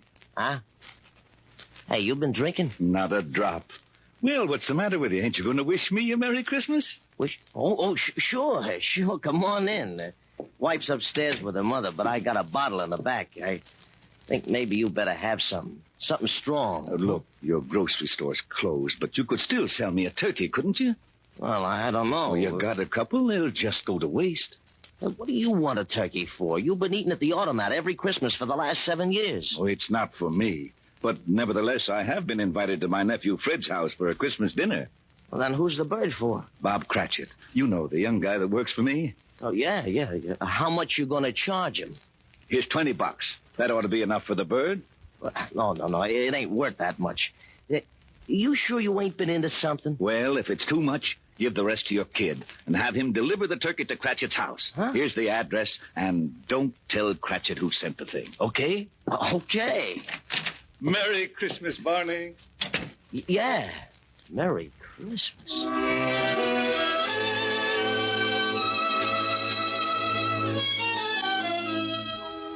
Well, old Scrooge went back to his rooms and took out an old blue suit out of the mothballs. He shook it out, put a few creases in it, and went out into the street. The old boy was really with it. Everybody he passed, he greeted them with, Merry Christmas. Merry Christmas. Merry Christmas. Oh, Merry Christmas. Merry Christmas. Merry Christmas. Scrooge went to church and gave a large donation, and Father McCarthy nearly forgot his sermon. And then Scrooge went out on the street again and down into the Bowery. Oh, God bless you, sir, and a Merry Christmas. Isn't it, though? He kept walking and having a great time. Later that afternoon, he arrived at his nephew's house. Well, what the... Merry Christmas, Fred. I've come to dinner. Oh, my gosh. Here, I brought you some presents. Oh, my gosh. Now, don't thank me. It's Christmas, remember? Oh, my gosh. Next morning, Scrooge was early at the office. If he could just catch Cratchit coming in late. And he did. Bob was a good 21 minutes late. Cratchit? Oh, no. You're 21 minutes late. Yeah. I'm sorry, Mr. Scrooge. I had a big evening last night. You did, huh? You know what I told you if I caught you fancy putting it in here late again. Okay, so I'm canned. You think you got it coming? Oh, I'm too tired to argue, Mr. Scrooge. Jobs are tough enough, and I hate to lose this one, but I'm just too tired. A raise would help, huh? That's the silliest question of the year. Then you got it. It's in that envelope. Well, what? Yeah, and maybe after we see how the funds are, we can do something about Tiny Tim. No, I don't get it. A raise? You want to do something about Tim? I don't get it. Sure you do, Bob. Haven't you heard? It's Christmas. Now, go on home, take the day off. Yeah. Take the week off. Oh. Come back when you feel like it. Merry Christmas. Mr. Scrooge? Yeah? Merry Christmas.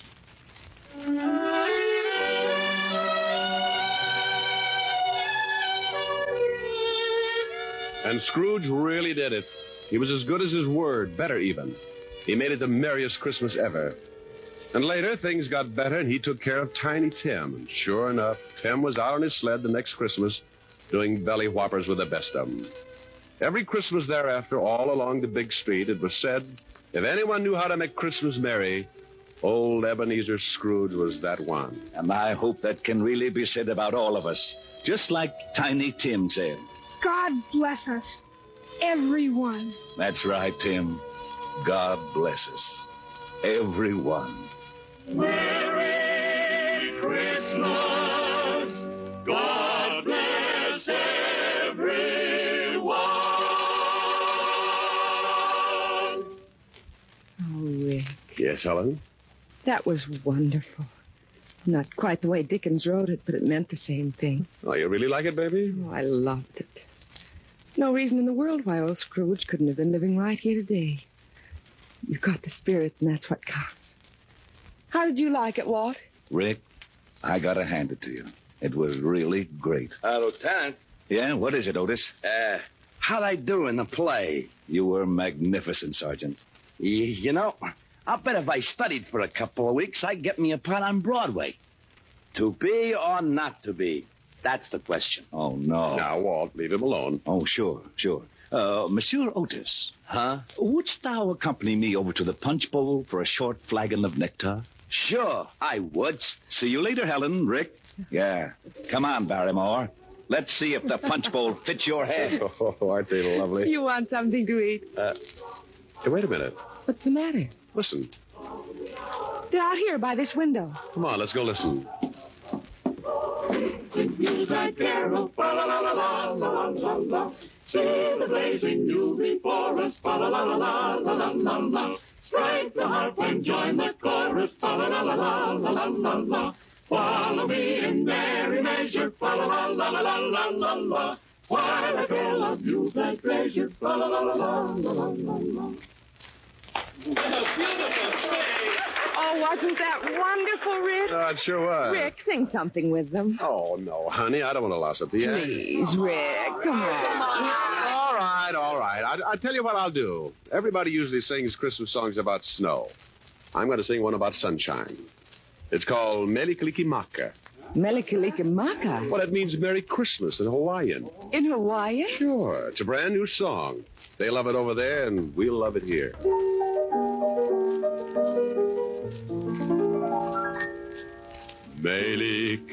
Melikalikimaka is the thing to say, and haole maka hihi ho. That's our Christmas greeting in Hawaii, and a happy new year too. With the hope that Christmas may be green and bright, the sun to shine by day and all the stars at night. Melikalikimaka is Hawaii's way to say Merry Christmas to you. With the hope that Christmas may be green and bright, the sun to shine by day, and all the stars that night. Melikalikimaka is Hawaii's way to say Merry Christmas to you.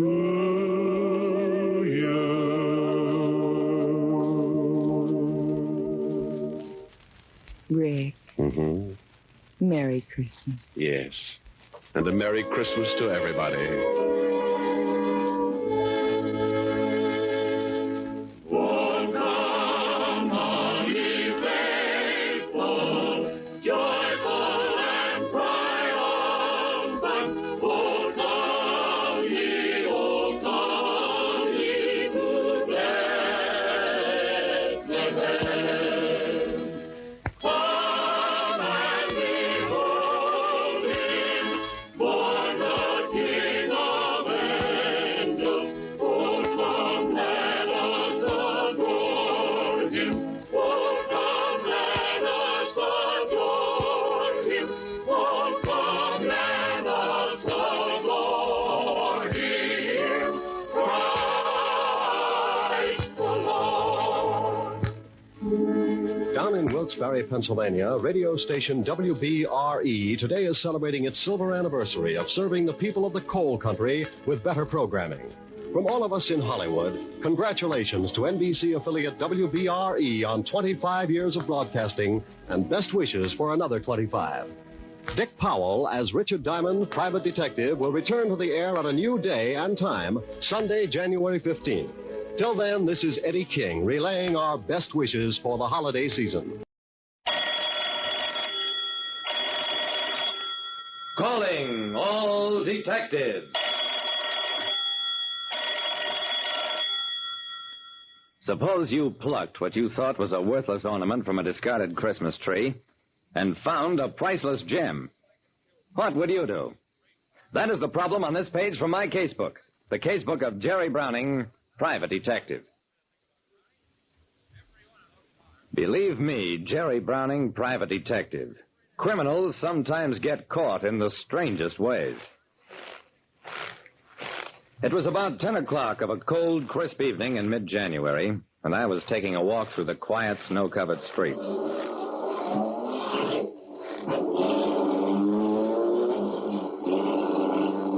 The car shot out of a side street only moments after I heard it start. It whizzed past me as I reached the corner and disappeared around a corner. I looked back down the street from which it had come, saw nothing unusual. I was about to resume my walk when, halfway down the street, my eye picked up a tiny glint of light. What I saw as I drew nearer was a shriveled Christmas tree that some careless householder had tossed out into the street. The glint was coming from one of its branches, evidently from a forgotten ornament that had been discarded along with the tree and was catching light from a street lamp. I smiled, reached up to pluck the ornament, and found myself holding a gold necklace from which hung a big pendant diamond. And as I glanced down, I saw something else at my feet. The empty cartridge from a .32 caliber shell. What I thought was an ornament on a discarded Christmas tree turned out to be a diamond pendant necklace. And on the ground there was an empty cartridge. There was no possible way of telling from which of the houses along the street the tree and the necklace might have come. I walked back to the corner, hailed a cab, and went home.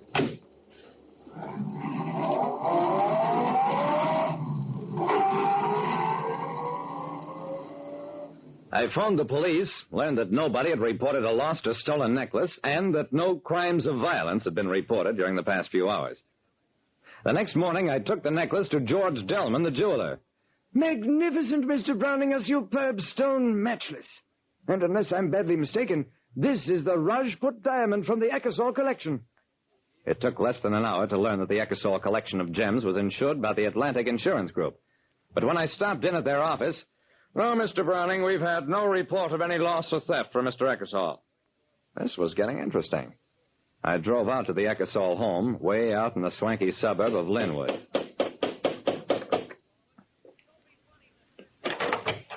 A butler opened the door for me, ushered me into a small waiting room.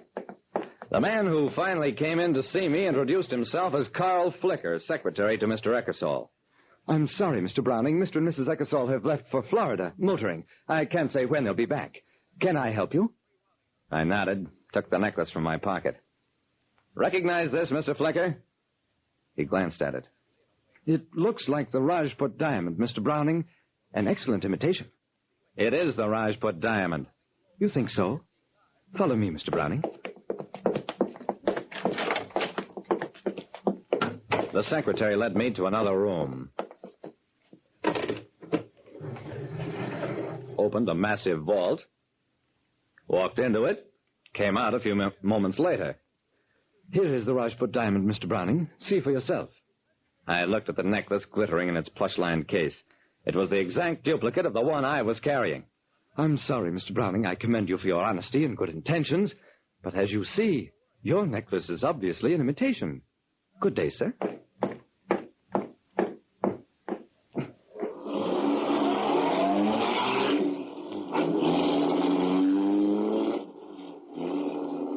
I went back to Delman, the jeweler. "Quit kidding me. Is this hunk of rock a real diamond or isn't it?" The jeweler fixed the glass in his eye. Who is kidding who, Mr. Browning? The stone you showed me this morning was the Rajput diamond. This is a piece of glass. Nothing. How do you like that? I find a priceless diamond, and a smooth-talking, nimble-fingered secretary pulls a switch on me just to save a measly reward. Nobody can do that to me and get away with it. I'd been needing a vacation, and this seemed like a fine time to take it. In Florida.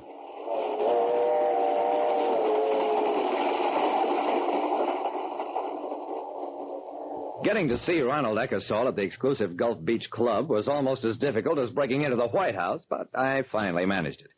My secretary did that to you, Mr. Browning. I'm astonished. He took out a wallet. How much reward do you feel you are entitled to? Just a second, Mr. Eckersall. I don't care about the reward anymore. I want to know why Carl Flicker pulled that switch on me, why the loss of the diamond was never reported, and how it happened to get lost in the first place. Eckersall frowned, put his wallet away.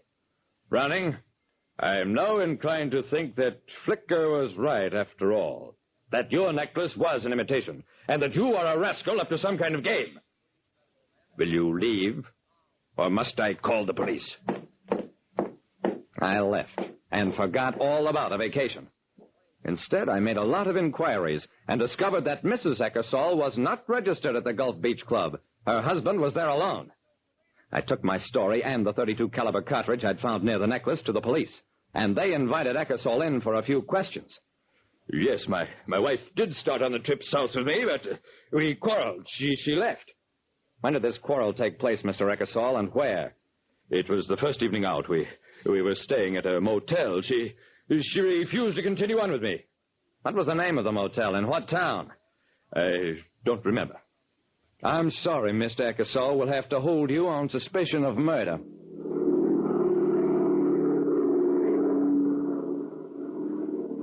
I flew back to town. Had Carl Flicker, the secretary, put under arrest. It took him less than an hour to admit that Mr. and Mrs. Eckersall had started on their trip together, and that a few hours later, Eckersall had returned alone, saying that his wife had accidentally taken the Rajput diamond along with her and wanted it returned to the vault, which Eckersall personally did. As for the switch, Flicker finally admitted doing that to me in order to spare his employer possible embarrassment. It took patient detective work tracing Eckersall to the little backcountry cabin camp where he spent the first night out and where he buried his wife's body. After that, how he talked. He'd planned to kill his wife, but she became suspicious even before they left the city, jumped out when he stopped for a light. He followed her, gun in hand, a gun with a silencer on it. He'd thought of everything, except that when she saw death coming, Mrs. Eckersall grabbed at the necklace around her neck and flung it far from her. One last attempt to provide a clue to the death she got a moment later. He hunted for the necklace frantically until he heard my footsteps. Then he shoved his wife's body in the car, drove back home, got the imitation necklace, put it in his vault, hoped that whoever found the stone would keep it. A carefully planned crime to get rid of an unwanted wife. A crime that might possibly have worked, except for an overzealous secretary. Like I said, anything can trip up a killer, even the branches of a discarded Christmas tree. Johnny Dollar. Pat McCracken, Johnny. How's the weather in Palm Springs? A blonde in a bikini just melted past my poolside window. Goodbye now. Oh, don't hang up. Johnny, this job's just a few miles north of where you are. It'll take maybe a day to clear it up. Yeah, you said that last Christmas, Pat, and I got trapped in a blizzard. This season, I soak in the sun. Happy New Year. John, boy, we have a bonus list in this office. Your name could be on it. Near where I am, huh? It's a ghost town named Calico. An old prospector named Kringle is breathing his last up there. I thought old prospectors never died. He wants to change the beneficiary on a $50,000 policy, but a nephew, Ned Kringle, threatened suit if we let him. So you contact our agent, Gene Craig, in Barstow. Who's the new beneficiary? Carmen Kringle. Carmen? A borough. A borough? Yeah. If I don't hear from you, Johnny, Merry Christmas.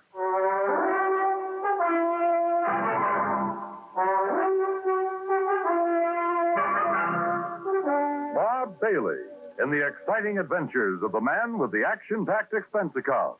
America's fabulous freelance insurance investigator. Yours truly, Johnny Dollar.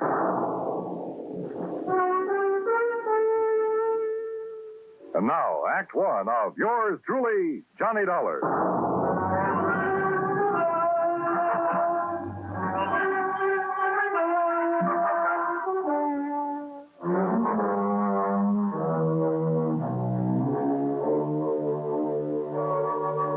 Expense account submitted by Special Investigator Johnny Dollar to the Home Office, Universal Adjustment Bureau, Hartford, Connecticut. Following is an account of expenses incurred during my investigation of the Carmen Kringle matter. Expense account item 1, $1.40. Telegram to Gene Craig in Barstow telling him where and when to meet me. Item 2, $50 even to Al Sterner for his charter plane to the ghost town of Calico. The guidebook says there's something about desert country that's good for the soul. And in spite of the air bumps, I got a panoramic view of the Great Mojave that took my breath away. The sun's setting rays hit the weird mineral stratas of the Calico Range and turned them into a patchwork of beauty. Night comes quickly in this country, and I turned to wow when a Christmas tree cluster of blinking lights appeared under our wings. By way of answer, he put the plane into a glide and set us down on the smooth surface of a dry lake bed.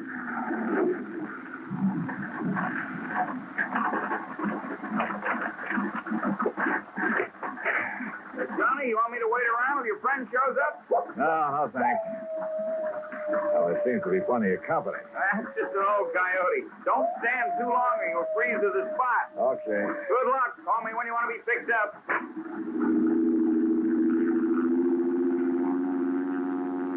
I watched Al's plane until it was swallowed by the dark. Then suddenly I got that feeling in the hair on the back of my neck that I wasn't alone. The moon was up enough to make out shadows, and silhouetted in a circle around me was a strange collection of figures. One of the pack moved toward me, and for a crazy second, I thought I bumped into Santa Claus's reindeer. Then a car without lights came rushing at me. The headlights slammed on, and I got a glimpse of a donkey herd scattering into the night. All right, mister. Walk toward me. Slow, with your hands high. I've learned never to argue with a Winchester 94, so I followed orders. I spotted the weaving headlamps of another car approaching and prayed it was the agent, Gene Craig. Close enough, Sonny. I can pop the rattlers off a sidewinder at 60 yards. So don't you make no sudden move. He was maybe 60 with gray sideburns and a frosty goatee. A marshal's badge was pinned to his leather jacket. All right, now, mister.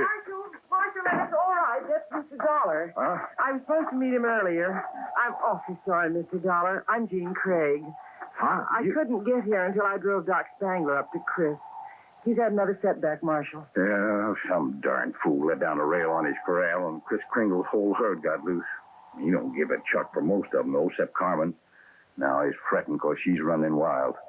Almost had him tracked down when this here fella showed up. If you vouch for him, huh, Gene? You are Johnny Dollar, aren't you? Well, a frozen facsimile.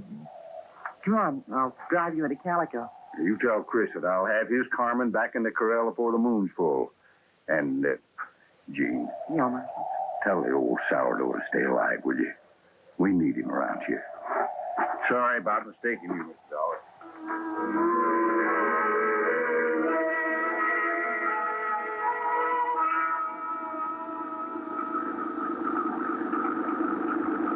Jean Craig, with a J, knew her way around. She was strictly business and filled me in fast on the old prospector with the odd name and his desire to change the beneficiary of his policy. Everybody calls him Chris because every year he loads up his burros with toys and presents for the miners and their families back in the hills. The kids really think he is Santa Claus. I'm afraid it won't be a very merry one for them this year. Well, what makes everyone so sure Chris Kringle is giving up the ghost? Doc Spangler says there's nothing apparently wrong with him. It's more like he's given up. Oh, what's with this Scrooge character, the nephew? Ned Kringle seems all right. It's the man with him, Willie D'Agostino. He does the talking for Ned. You'd think he was going to inherit the money. Well, maybe he's expecting to. You know, you're making a good case for Carmen. Can a burro be a beneficiary, Johnny? Chris can leave it to a three-masted schooner if he wants, providing a trust is set up. Could the people of Calico be that trust if they promise to take care of Carmen? Yeah, I guess so. Why? That's the way Chris wants it. That way there'll always be a Christmas in Calico. What happens when Carmen goes to donkey heaven? Or is it burros that never die? There'll always be burros in Calico, Johnny. And one of them could always be named Carmen.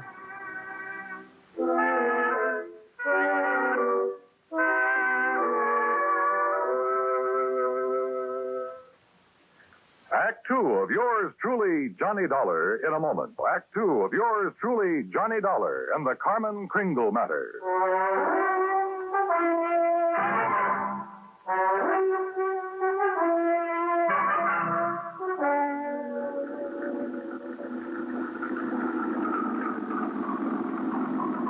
Well, here we are, Johnny. Calico, once the richest silver city in the West. It was unbelievable. Like seeing a page from the past. Walter Knott, famed creator of Knott's Berry Farm and Western historian, had bought the old ghost town's battered remnants and restored it to the way it must have appeared in the wild and fevered days of the Silver Lode. I could make out signs nailed to weathered batten boards that told of a flourishing and colorful past. Joe's Saloon, The Last Chance, Hyena House Hotel, Lane's Mercantile, the Calico Prince. High on a hill at the edge of town, people were gathered at the entrance to a cave that was illuminated by hundreds of miners' lamps. Can it get you? Huh? Almost like it was planned. They're rehearsing for the Christmas Eve pageant. Maybe you can spend Christmas Eve with us, Johnny. If you don't have other plans. I have a day with a steam-heated swimming pool. What? Come on. Let's meet the old man. Expense account item 3, $100 for a quart of perfume or a mink scarf, anything to wipe the hurt look off of Gene Craig's face. She led me up the steps to the rickety porch of Kris Kringle's wooden shack. A tall figure carrying a black bag stepped toward us out of the shadows. Yeah, I'm glad to see you. Will you drive me back to town? Why, certainly, Doc. Oh, this is Mr. Dollar. Hi, son. Hi. Chris, is he still all right? I couldn't say. Been sitting out here waiting for you. You haven't seen the patient? The medical man knows the duty and all that, but I'm too old to talk back to a gun. They wouldn't let you in? Tired of it. Well, I'm not a medical man. Oh, please be careful, Johnny. I told you, Starbone, stay away and leave the old man. Well, if it ain't little Jeannie, the policy fixer. And who are you, mister? Willie D'Agostino. This is Johnny Dollar. He's from the insurance company to see about changing the policy. Who is it, Wally? Who are you talking Relax, will you, and let him give us some tourist directions back to Barstow. There'll be no policy changing at this late date, mister. Ned Kringle is very bereaved at the imminence of his uncle's demise. Just family admitted at this sad hour, so mosey along, folks. I'll leave the young man to his grave. Your foot is in the door, mister. I don't like your foot, and I don't like you. His hand moved to his shoulder holster, but Gene was standing right beside me. It was Doc who suddenly shouldered past D'Agostino and fled up the stairs that gave him my chance. I kicked the door wide, threw him off balance. I shoved Jeannie aside, and that was a mistake, because a million Christmas tree lights blazed up in my skull.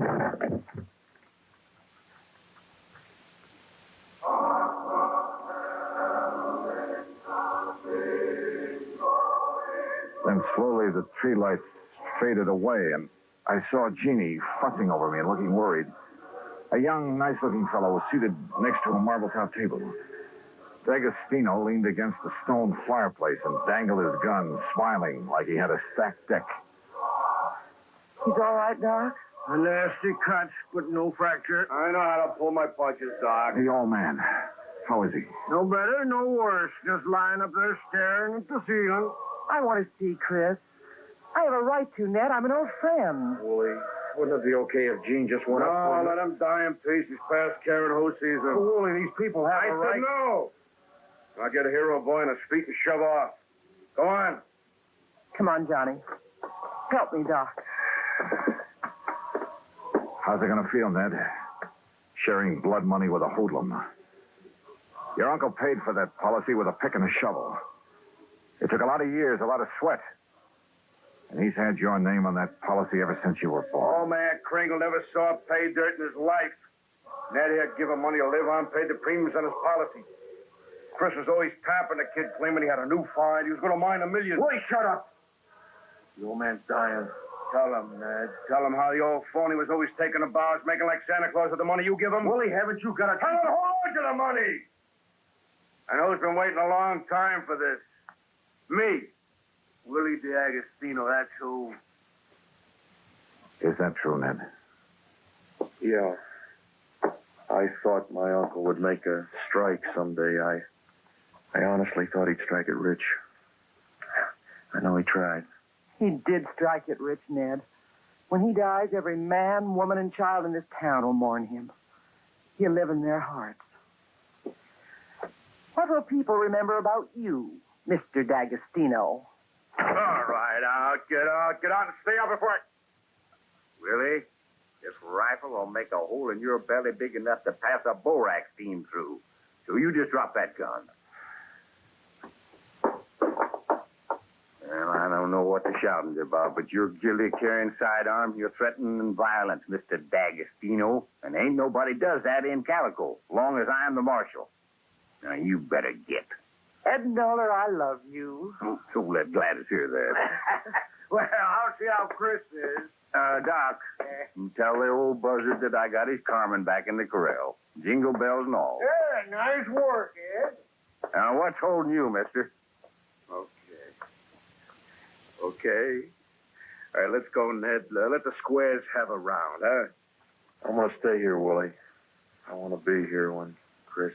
Hey, that's a good idea. That way, no fooling around with the will, huh? Smart kid, that Ned. See you at the funeral, huh?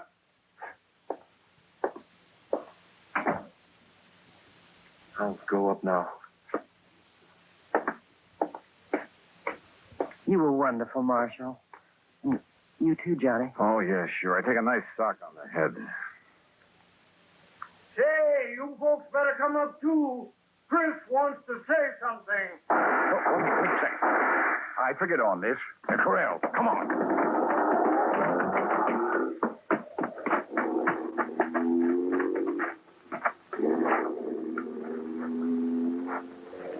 D'Agostino must have had another gun in his car. One of the bullets had found the mark he intended. Willie Boy wasn't taking any chances that Carmen Kringle would inherit $50,000. We found the burro lying on her side, quite dead. Jingle bells and all.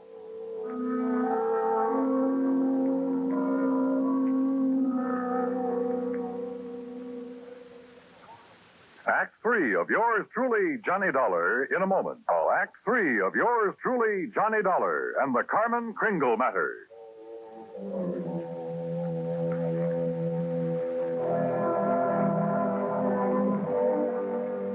Oh, Marshal. Johnny, how could he have been so cruel? Carmen dead. It's just not right. Yeah, I figured D'Agostino might be mean enough to try killing Chris's pet burro. We can't tell him about it. It would kill him for sure. You'll have to know the truth, Gene. You'll have to decide about the will. Yeah, truth is always the best. And easy this time.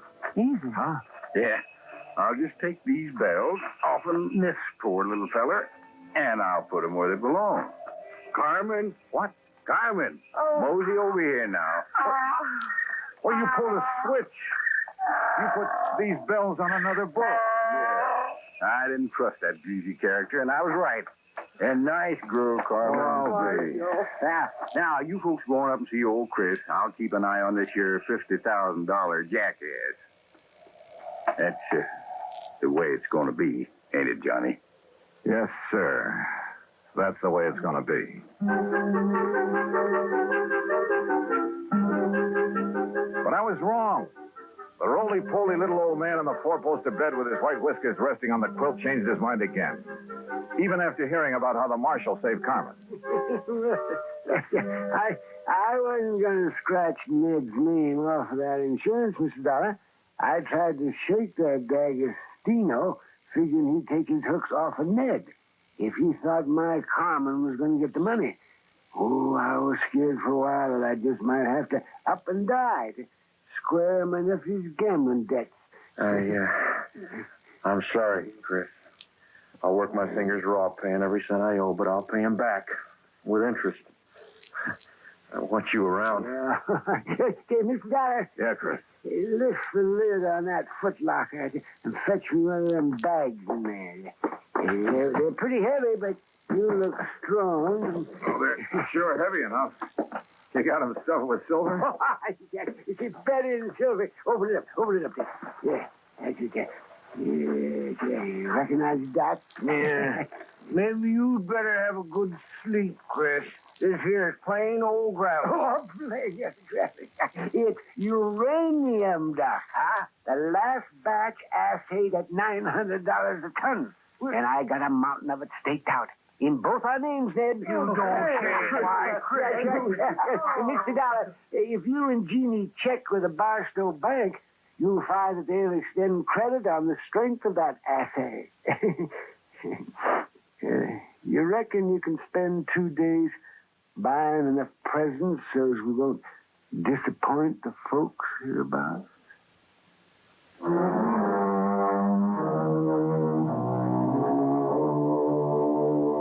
Expense account item 4, $68 even. Telephone calls to 5 principal cities where I thought Willie D'Agostino might be remembered.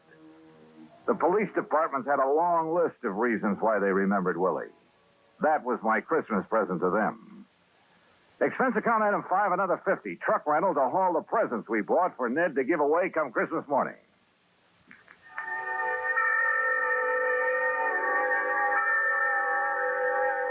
And then it was Christmas Eve. We sat on the Kringles' porch and watched the procession up to the Maggie mine. The flickering lights from the miners' lamps reflecting on the faces of the happy children. Old Chris was bundled up in blankets, his little eyes twinkling, chuckling to himself like he knew all the answers to the universe. Jean was there, too. Kind of nice. Isn't it, Johnny? Kind of nice. Marshal Ed Noller was one of the wise men in the procession. I recognized the sideburns. And Doc Spangler couldn't hide his height. Oh, he wore an awful beard. Ned Kringle led the burro that carried the Blessed Mother. Yeah, you guessed it. The burro was Carmen Kringle. Expense account total, including return to Palm Springs and incidentals, $229.75. But forget it, Pat. This is the best holiday I ever had. And I was only cold at the start. From all of us to all of you, may this be your very merriest Christmas ever. Yours truly, Johnny Dollar. The Anchor Hocking Glass Corporation brings you Crime Photographer.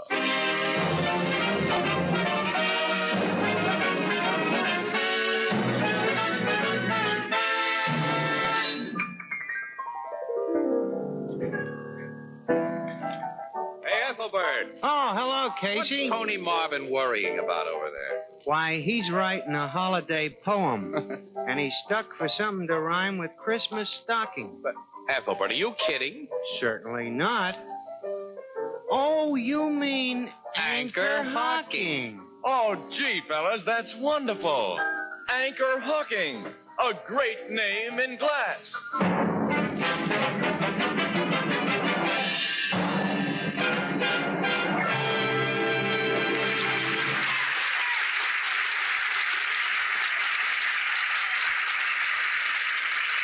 Good evening, ladies and gentlemen. This is Tony Marvin.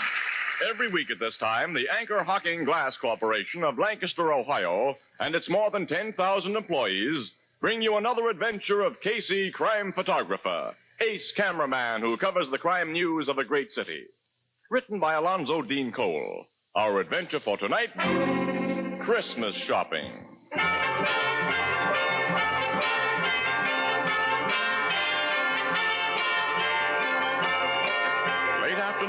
A crowded aisle in one of our city's largest department stores.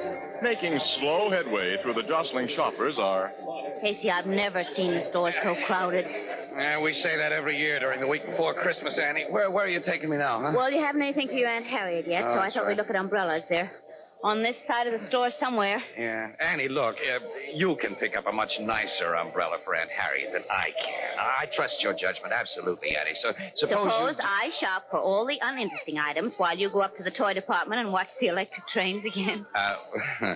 Well, you know I've still got to pick up a few more things for my sister's kids, Annie. And hey, Annie, wait a minute. Hang on to your pocketbook. Keep an eye on that little guy in the black overcoat just ahead of us. Who? That's Fingers Fogarty. One of the best-known dips in the city. Pickpocket? Yep. Shove through this mob a little faster, Annie. Now, keep him in sight. I think he's closing in on a prospect. You mean he's made up his mind about whose pocket he's going to pick? Sure. Smart dips like Fingers don't dive into just anybody's pocket. They hang around bars and wait for some guy to flash a roll. And they tail him. If he gets into a crowd like this... Look, Fogarty's doing his stuff now, Annie. No. Yeah. That big fat guy he just bumped into. Fingers took a wallet from his inside pocket. Well, I didn't see him. Neither did the fat guy. Fingers is a smooth worker. Come on.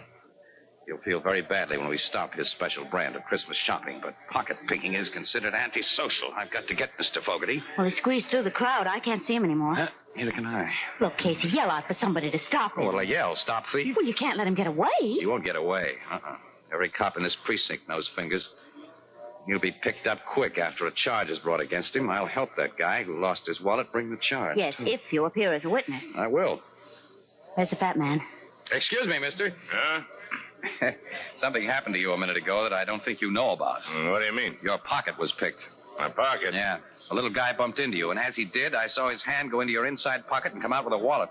Well, I happen to know who he is, and when you report your loss to the cops, I'll be glad. You're mistaken, mister. I didn't lose my wallet. Huh? I'm sure. I'm more sure. I tell you, I saw him. When a guy sees something that couldn't be seen, he's either goofy or drunk. On your way, fella. Well, I'll be... Good thing you didn't get your hands on Fingers, Fogarty.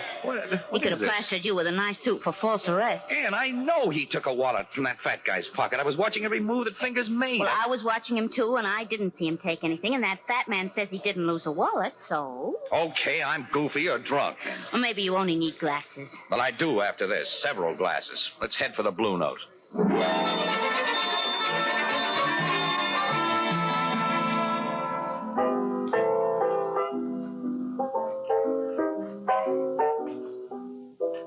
You and Casey get your Christmas shopping done this afternoon, Miss Williams? Well, I accomplished quite a lot, Ethelbert, but not Casey. He got sore, and after that, nothing would please him. What'd you get sore about, pal? Nothing. Oh, he had a little eye trouble. Oh, gee, that's too bad. Did you see spots floating in front of you, Casey? My eyes are okay. Now fill that glass up again, Ethelbert. Don't ask so many silly questions. Mine, too, Ethelbert. Right away, Miss Williams. Oh, now, Casey, don't you think it's about time you snapped out of your grouch? Well... It's pretty silly to get yourself all burned up just because you made a mistake. I didn't make a mistake, Annie. Fingers Fogarty took a wallet from that fat guy's pocket. What burns me up is I didn't find out why the fat guy denied it. Well, how could you have found out? Oh, I don't know. But I'm supposed to be a newspaper guy, Annie. Well, we may have missed a story with pictures. Here's your refreshment, folks. Oh, thanks, Ethelbert. Say, have you stopped into your office since you finished shopping? Hey, bartender, who's the boss here? Well, what do you want? You want to buy a nice Christmas tree? You got some nice ones? A wagon full of them, fresh from Nova Scotia. Let's see one. Well, I'll be right back. Say, Casey, have you two stopped in at your office since you finished your shopping? Certainly not. This is our day off. Then you ain't heard the big news yet. What big news? One of your police reporters, Jake Birkin, was in a few minutes ago and tipped me off about it. Gee, he was all excited. What happened, Ethelbert? About half an hour ago, the cops arrested the kidnapper and murderer of Gregory Walters. They did? Where? Well, where'd they get him? Well, like you know, before the Walters family paid over that $50,000 ransom to the kidnapper, the FBI made a list of the serial numbers on the bills, which they circulated all over the country. Of course, we know all that, Ethelbert. How's this tree, mister? Nice and bushy, huh? Let's see one a little taller. A little taller, okay. Ethelbert, will you tell us about that kidnapper? Oh, I'm getting to it. Well, come on. Well, a guy walks into a tavern over on 36th Street tonight, orders a drink, and hands a barkeep a $20 bill with one of them hot numbers on it. The barkeep checks the number, calls a cop, and when the cop searched the guy, he found about $500 more of the ransom dough in his pocket. Well, Ethelbert, who is the guy who had the ransom dough? The cops identified him yet? Well, they knew him as soon as they laid eyes on him. But Ethelbert, who is he? Please. Hey. Is this tree big enough, mister? Let's see.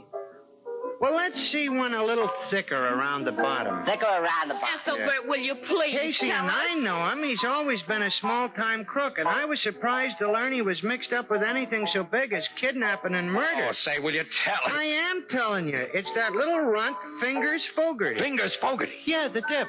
He had Walter's ransom dough on him? About $500, just like I said. Naturally, Fingers denies having anything to do with the kidnapping.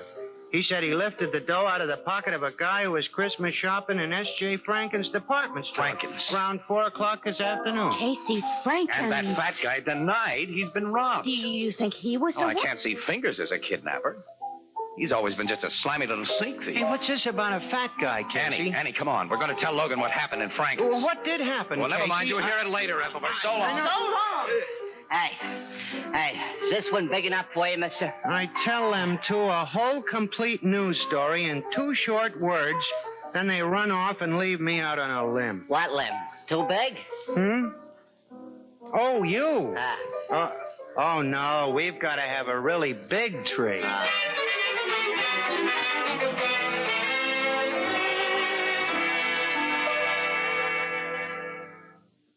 So you think Fingers Fogarty may be just the victim of circumstances, Casey?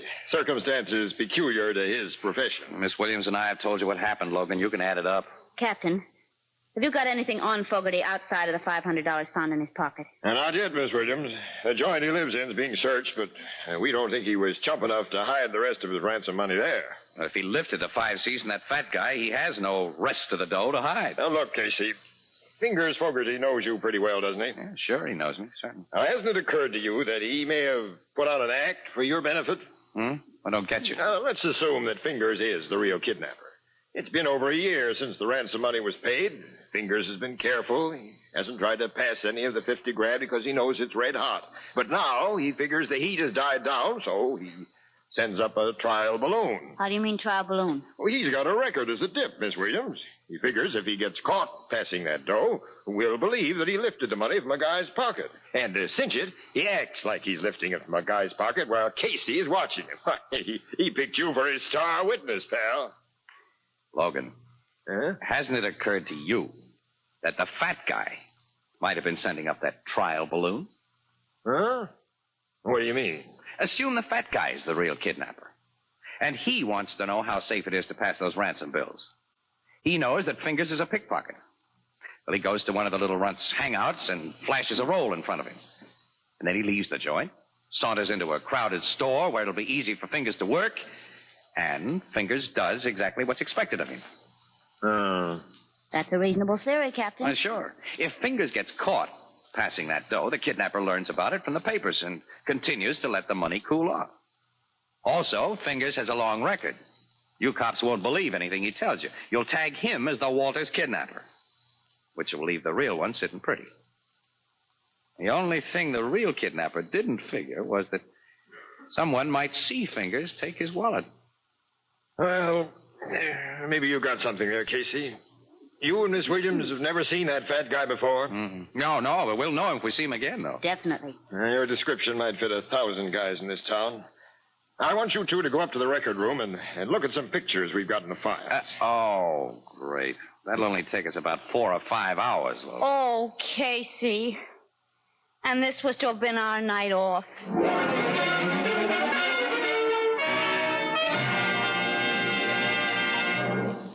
Perhaps you'll forgive this last-minute reminder, but there are now exactly 4 more shopping days until Christmas. That means a very real problem to those of us who like to put things off, as who doesn't?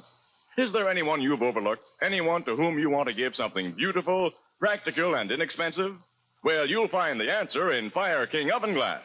Whether it's a single Fire King casserole or an entire set of Fire King oven glass, prices are unbelievably low, and it'll take a minimum of shopping time at your favorite chain, variety, hardware, or department store. So remember, with housekeeping a real problem in this post-war era, Fire King oven glass is a gift that makes it easier in so many ways, because Fire King makes foods go farther and enables you to turn leftovers into delicious main courses. Fire King oven glass is a product of Anchor Hocking. A great name in glass.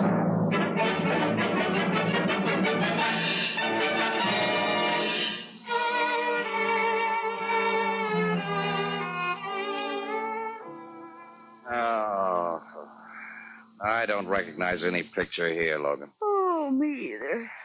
Oh, golly. Captain, why don't you have some good-looking crooks in your files? I'm going to have nightmares looking at pictures of so many ugly men. You should see the women. Logan, you know, there's one picture here that bothers me. It resembles the guy a lot, but well, look at the description that goes with it. Nick Pensa, Woolstock Prison, discharged 1944, armed robbery. Age 30, height 5 feet. Well, you said your fat guy was a 6-footer and at least 45 years old. Yeah. He weighed a good 250 plus, too. This Nick Pence's weight has given us only 135. Well, they can't be the same man, then. No, not a chance. Funny, though, there is a resemblance. We need more than that. Let's all go home and get some sleep. Me for that. Me, too. I'm so tired I can't think. I'm falling over. I'll murder anybody who wakes me up before noon tomorrow.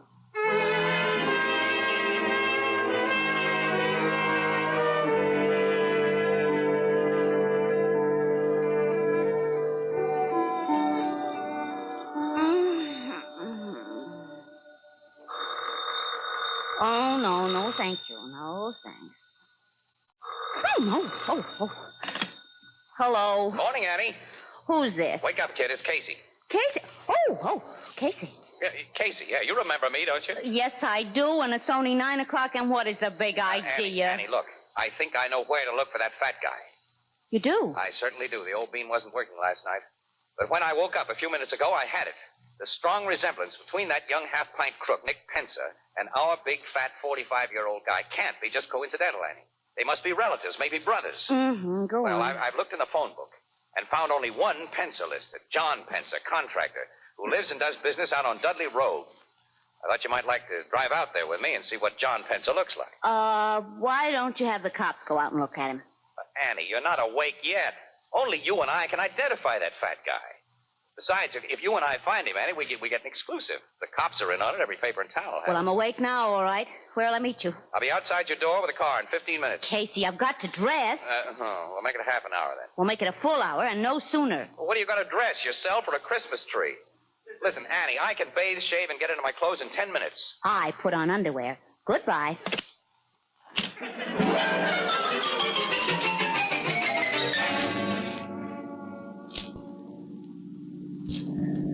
We're getting close to that address, Annie. Yeah. This isn't a very attractive neighborhood. No. John Pencer, contractor, can't be much of a concern. And John Pencer, contractor, may be no relation whatever to the Nick Pencer in the police files. The name's very unusual, Ann. I have a hunch. Uh-oh. There's the place. Yeah. I'll stop here so we can look the joint over. Well, there's a concrete garage attached to the house with a good-sized truck inside and room for another. Concrete mixer in the workyard. Oh, Casey, established businessmen don't go in for kidnapping. I think we're on a wild goose chase. Annie, that guy coming out of the garage. What about him? He's just a skinny little... Annie, you need glasses and a more photographic memory. He's the man of that police picture. Of course, Nick Pencer.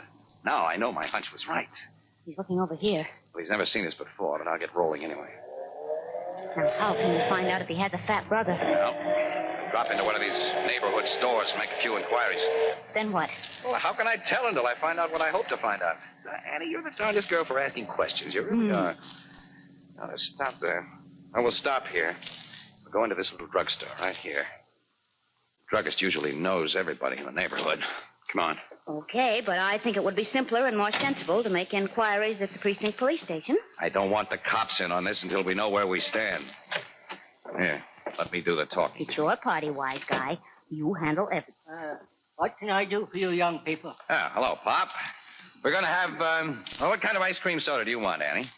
If I must have an ice cream soda, chocolate. Chocolate. Same for me. 2 chocolate sodas. That's right. By the way, I'm looking for a party in this neighborhood by the name of Pencer. I imagine you know the family well. Pencer? Yeah. Never heard the name before. You never heard of it? Change my order to raspberry. Yes, miss. 1 raspberry. I'm just a stranger here. Come down from upstate to handle this place while my son's away hunting. Maybe my granddaughter can tell you what you want to know. Say, Katie. Yes, Grandpa? Come here. Fella's looking for a party by the name of Penner. Penner? No, not Penner. Pencer. Oh, I know the Pencers. All of them. You do? That's swell. Eh? Mr. Pence lives down the street. Uh-huh. Over his office. He's a contractor. What's he look like? Is he, Mr. Pence is short and skinny, and his first name's Nick. well, Nick Pencer's not the contractor. Yes, he is. Ever since he got out of prison a couple of years ago. You say somebody's gone to prison, Katie? No, Grandpop. They've come out. That serves him right, then. The man's reformed now. Oh, that's bad, very bad. Grandpop's a little damp. Yeah, I can see that. Sister, I understand that my friend, Nick, has a brother or a cousin. No. Maybe an uncle? No. Here's the sodas. Who gets the raspberry? He does. Here you are, mister. Thanks. And Mr. Casey, you have earned it. Sister, you mean Mr. Nick Pencer has no relatives at all? He's got a sister and a nephew. Oh, that's a great help. How old's the nephew? About 10? No, ma'am. It's the funniest thing. Mr. Gus Pence is a lot older than his uncle. Huh? Mr. Gus is Mr. Nick's partner, I think. And he comes in here all the time. What does Mr. Gus Pencer look like? Well, he's tall and fat, and in the face he looks like Mr. Nick. Annie, give me that chocolate. You take the raspberry. Here's Mr. Gus now. Oh, Casey. He's our fat guy. Mr. Gus, these people were just asking about you. They're friends of Mr. Nick. Oh, that's bad. Is that so? He recognizes us, Casey. Yeah. Wasn't it lucky I dropped in here when I did to find friends of Nick's? Grandpop, go back to your back room and put me up 2 bits worth of turpentine. 2 bits worth of turpentine? Go along and help him, Sissy. He can never find anything. I'll show him, Mr. Gus. You two were asking about me. You've been told that we were. I noticed a car outside with a press sign on it. Yours? Yeah. And you were looking for me because of what you happened to see in Franken's yesterday. If I said no, you wouldn't believe me. Right. This hand in my pocket has a gun in it, mister. So do exactly as I tell you. Okay. Remember, and don't pull anything. Here's a bottle of terps. Thanks, Grandpa. Here's your 2 bits. Come on with me, folks. You said you wanted to pay Nick a visit. Casey. We got no choice, Annie. Right. So long, Grandpa. Say, ain't you folks going to finish your sodas? No, we lost our appetites. You didn't take even a sip of your raspberry, mister. That's what you think, sister. Get into your car. Both in the front seat. You drive, fella. I'll sit in back with this gat. Where'll I drive to? Just down the street to Nick's place. Mine. He and I are partners in everything. And he'll be tickled to see old friend.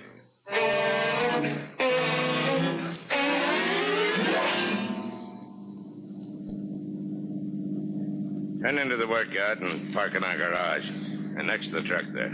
Okay.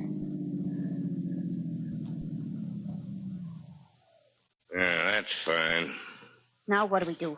You and your boyfriend don't do anything, lady.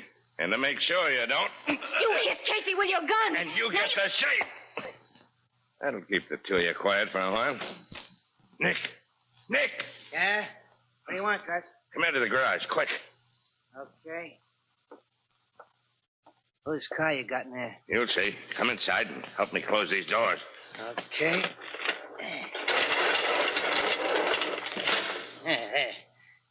What's the idea? Take a look inside this car. Who's the guy and the dame? They're the two I told you about last night. Saw that dip take the hot dough from my pocket. They got wise to the layout and located us. They police? No. These two are newspaper mugs. I figure they were making this play on their own, so we got to take care of them. We can't bump them off here. We can. We do it nice, clean, and quiet.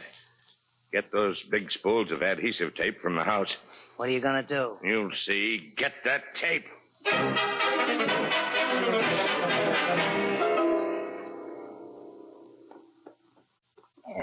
Yeah. Got the gal all tied up, Gus. And help me with this guy. Yeah. Wrap some more tape around his ankles. Okay. Yeah. He's fixed now and solid. All right. Now climb into that truck and start the motor, Nick. Oh, the carbon monoxide treatment, huh? Yeah.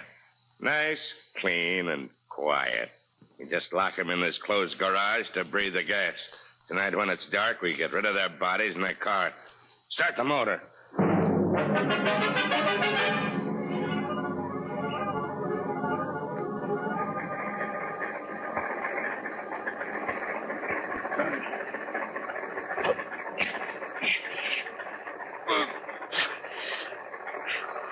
Anne, I worked the tape off my mouth against that fender. Nod your head if you're okay, kid. Good. I'm going to try to pull the adhesive tape off your wrists with my teeth. I'm getting lightheaded. Gas is beginning to work. I got the tape. Now pull and turn your wrists. Pull more, Annie. There, that did it. Your hands are free. Pull the tape off your mouth now. Okay. can. Keep your head down low, kid. Try to hold on. I will. Pull this tape off my hands. You better let me free my ankles first so I can get to that truck and shut off the motor. No. Free my hands. Those two guys may be just outside where they can hear. Yes, but if it keeps on running, we'll... If it doesn't keep on running, we'll have no second chance like this. Free my hands. All right. I've got the end loose. Pull now. There, does it. Now, unwind your ankles while I get this stuff off of mine. What good will it do us? We can't get out of here. We'll get out. Don't breathe, Judy. This Get out. garage is solid concrete. And I heard them lock those heavy doors when they went out. So... There, I've got my ankles free. Now, hang on, kid. I'm picking you up. What are you going to do? I'm putting you in this truck. This truck? Why? It's taking us out of here. Keep your head down. Okay. I'm driving through those doors. Okay, we're through. Pure air. Wait a minute, look. Also, those two Pensa guys, they heard us. Listen, they have guns, too. Step on my gas, Casey. Drive past them. Let's get away. I can't. You can. What's the matter? Stall the motor. Duck this. Oh, why are they running away? They're getting into that car. They're going to try to get away. If I can only get this motor started again. That did it. Now, come on. Casey, don't drive toward their car. They'll start driving into their car.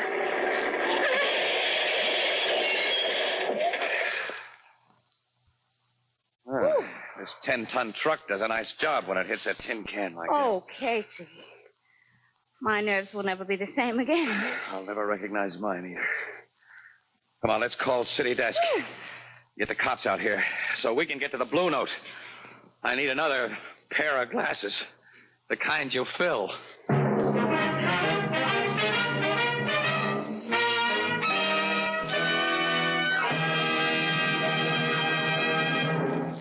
Recently, in a big eastern city, a group of trained men and women called on thousands of housewives and asked this simple question. What kind of container do you prefer for the foods you buy? An overwhelming majority of housewives said they preferred to buy food packed in glass. Among them were a great many mothers of small children, and by a ratio of more than 8-to-1, these mothers said they insisted on prepared baby foods packed in glass. They gave many reasons, as you might expect, but here are the 3 reasons mentioned most frequently. First, glass lets you see what you buy before you buy it. Second, you can heat, serve, and store leftover portions of prepared baby food in the same glass container. And third, these young mothers agreed that sterilized glass containers are cleaner and more sanitary. You can buy an increasing number of the better brands of food packed in glass, and all of the better brands of prepared baby food come to you in Anchor glass containers sealed with tamper-proof Anchor vacuum caps. Both products of Anchor Hocking. A great name in glass.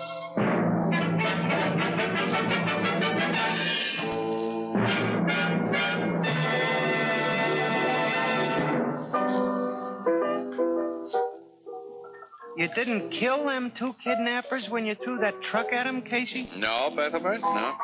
The cops pulled him out of the wreckage in fairly good shape, considering. They'll be able to walk to the chair. How about the ransom money? Did the cops find it? Yeah. Gus, the fat guy, confessed the Walters kidnapping and told where he and Nick had hidden the dough. Gee, and all because you and Miss Williams did some Christmas shopping.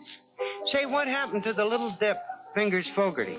Well, in trying to clear himself of the kidnap and murder charge, Ethelbert, Fingers made so many admissions about his own specialty that the cops can keep him in jail until 1999. Gee, 1999, huh? Good heavens, Casey, what's that coming in the door? What on earth? What do you say, mister? That's the biggest tree I got on the wagon, okay? Yeah, uh-huh. Yeah, now that's what I call a real Christmas tree. Ethelbert, what are you going to do with such a big tree? Well, you couldn't get a little tree in that big room.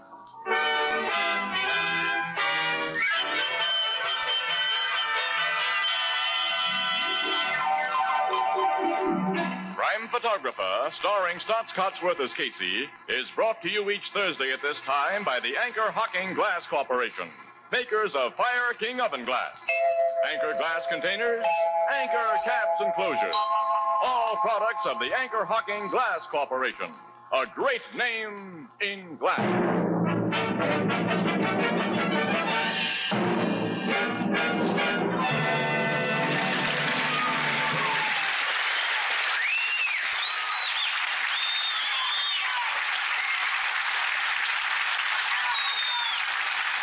Crime Photographer, directed by John Dietz, is written by Alonzo Dean Cole and is based on the fictional character of Casey, created by George Harmon Cox. The original music is by Archie Blyer, and the program features Miss Leslie Woods as Anne and John Gibson as Ethelbert. Herman Chittison is the Blue Note pianist. Personal notice, danger's my stock and trade. If the job's too tough for you to handle, you've got a job for me, George Valentine. Write full details. Let George do it. Welcome in, everyone. We're going to go back. Welcome in, everyone. I'm CasualCoo. Yeah. Welcome in. Hope everyone's having a fantastic Christmas Eve.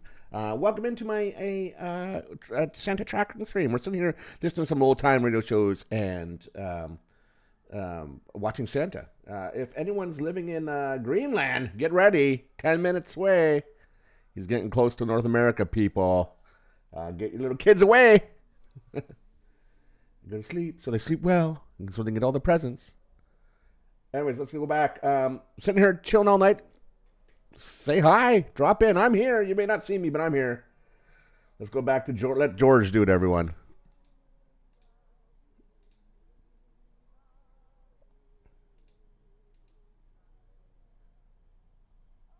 Oh. You know, darling, we're much better than we were last year. Yep, someday we may actually become mediocre. Any more of those silver thingamajigs? This branch looks kind of gone. Oh, wait a minute. Yes, here we are. Ah, good. That's better. Anytime you're ready for the big star, let me know. Uh-huh. Hey, those letters you picked up in the office this afternoon. Now, Joe. Well, I was just wondering if there could have been anything important in them, that's all. We decided not to open any mail until after Christmas, and so I'm not... I was just wondering. Chris, I did wonder about the one from Japan. What? The return address reads Private First Class Dan Ferris, and his number was... Oh, Angel, surely someone writing to me all the way from Japan can't possibly get me out of your apartment on Christmas Eve. Well... And a letter from a soldier. All right. Here it is. Let's see. Dear Mr. Valentine, I remember reading your ad in the paper when I was still back home, and knowing you're an ex-GI. I think you might want to help me because I sure do have a job that's too tough to handle. In fact, from this distance, it's impossible. So here's something I would like you to do for me on Christmas Eve. Oh, no. Don't read any farther, George. Enclosed, fine $20. It's to cover the expenses of taking out the most beautiful girl in the world. What's that? Buying her an eggnog or two, listening to some Christmas carols. You get the idea. Anyway, her name is Lucy Rand, and she lives Darling, please don't read any farther. The enclosed address. You'll be doing me a big favor if you'll be my proxy this Christmas Eve and write me all about it. Very truly yours, Dan Red Ferris. Well, Proxy. Well, a boy who's obviously pretty lonely. Yes, but I thought we were going to spend... On Christmas Eve. Come on, stop talking so much. Oh, no, hey, wait a minute. Not you, me. Red said I should take out his... We're going. Christmas spirit is fine, up to a point. But that does not include a date with the most beautiful girl in the world.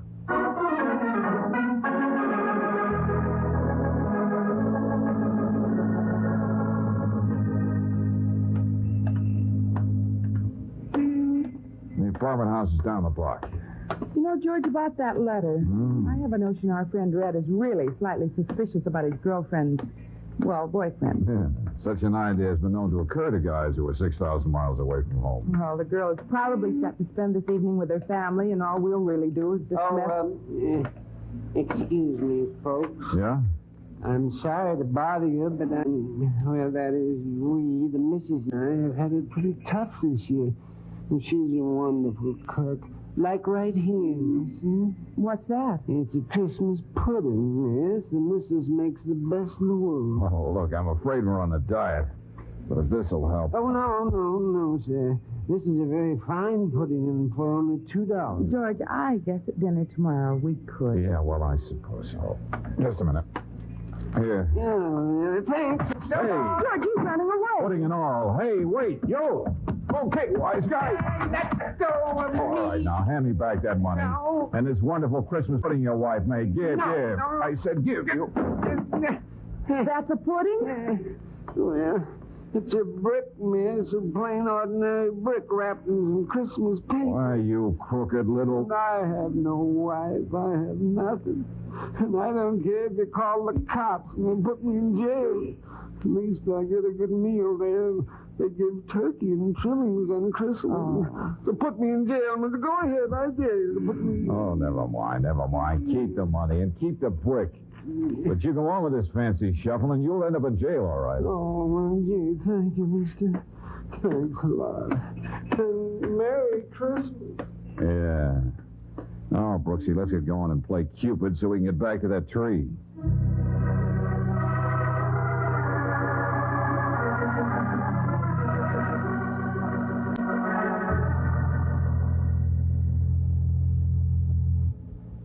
Well, thanks very much, Mr. Valentine, but I already have a date for this evening.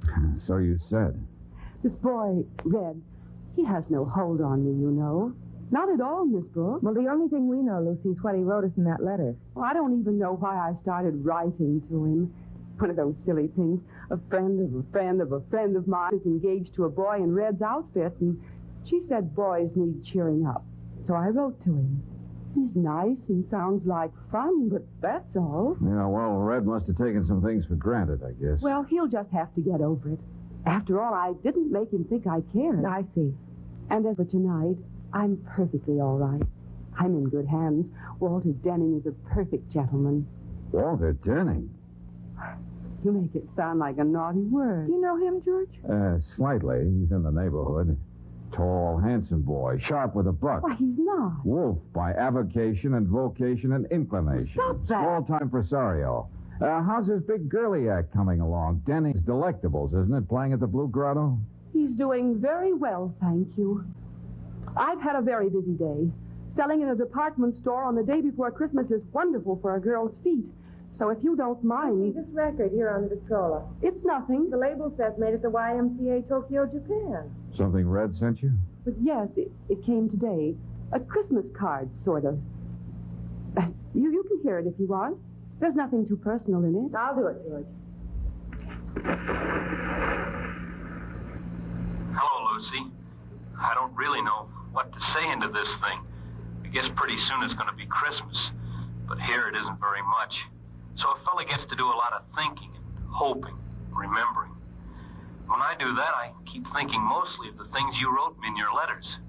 I really don't even know what you look like, but I can imagine. And what I imagine is, well, when you listen to some Christmas music or see a guy in a funny red suit ringing a little bell in the street, I hope you'll think of me. Well, I'm running out of time, and so... I guess he overran his time. Yeah.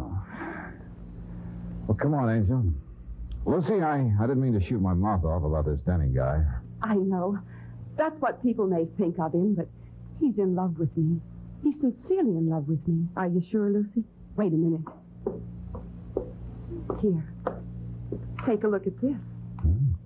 Engagement ring. Walter gave it to me a week ago. I notice you're not wearing it. Well, I told him I wasn't quite sure of how I felt. He wanted me to take the ring and wait, so I'm to give him my answer tonight.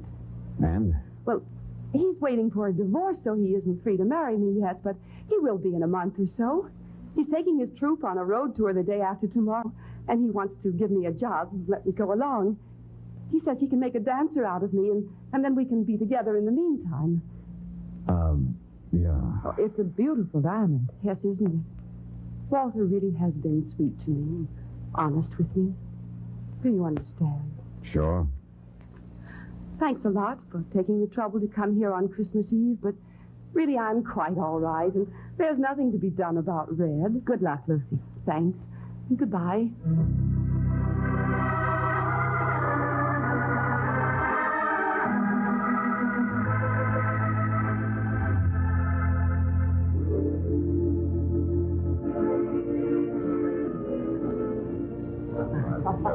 Uh-oh. Hi there, Denny. What? Oh. Now watch this. Never would pass up a free drink. Say, how about having a drink with us? Valentine, isn't it? Yeah, that's right. Oh, and this is Miss Brooks, my assistant. Miss Brooks? Well, how charming. I want you to join us at the bar. Only if you'll be my guests. I never knew Valentine had such a beautiful associate. Well, thank you. Yourself. Perhaps someday I might give you a call and we could have a talk. Well, that would be nice. Yeah. Say, how you been doing with the horses lately, Walter? Oh, I haven't been playing the horses. Gave them up. I see. A beautiful girl like you, Miss Brooks, should be able to wield a great power over the life of any man. I should? Any man who isn't absolutely blind. Your line is still pretty smooth, friend. Line? Oh, no. It's just that I guess I'm sentimental. I'd like to play Cupid. Cupid? Yes, you see, I'm in love. Practically engaged to a lovely girl. Oh, really? Yes, you don't know her, but she's wonderful. Lucy. Isn't that a lovely name? Yes, indeed. So I want everyone to be in love and happy. Now, tell me, Miss Brooks, doesn't this guy Valentine ever notice you? All right, now what do we have to drink? Well, I think we'll skip it, if you don't mind, Miss Brooks. No. But I thought Some other time, huh? All right. As a matter of fact, I was leaving to see Lucy. Did you want to speak to me about anything? No, I guess not. So long. Goodbye, and Merry Christmas. So you owe it to Red to prove to yourself Walter Denning is still not good. Oh, well, guys like that don't change. Not even when they fall in love. He's penny pinching, so he wants to buy us a drink. I'm hard to convince. He gambles, and he's a wolf, and no pretty girl is safe with him. So he wants to play Cupid for another All night. right, okay, I heard him. George, I know it's tough on Red, and maybe you don't like the idea. But I think we just have to forget all this. Yeah, I guess so. Now, let's go back to my place and finish decorating the tree, huh?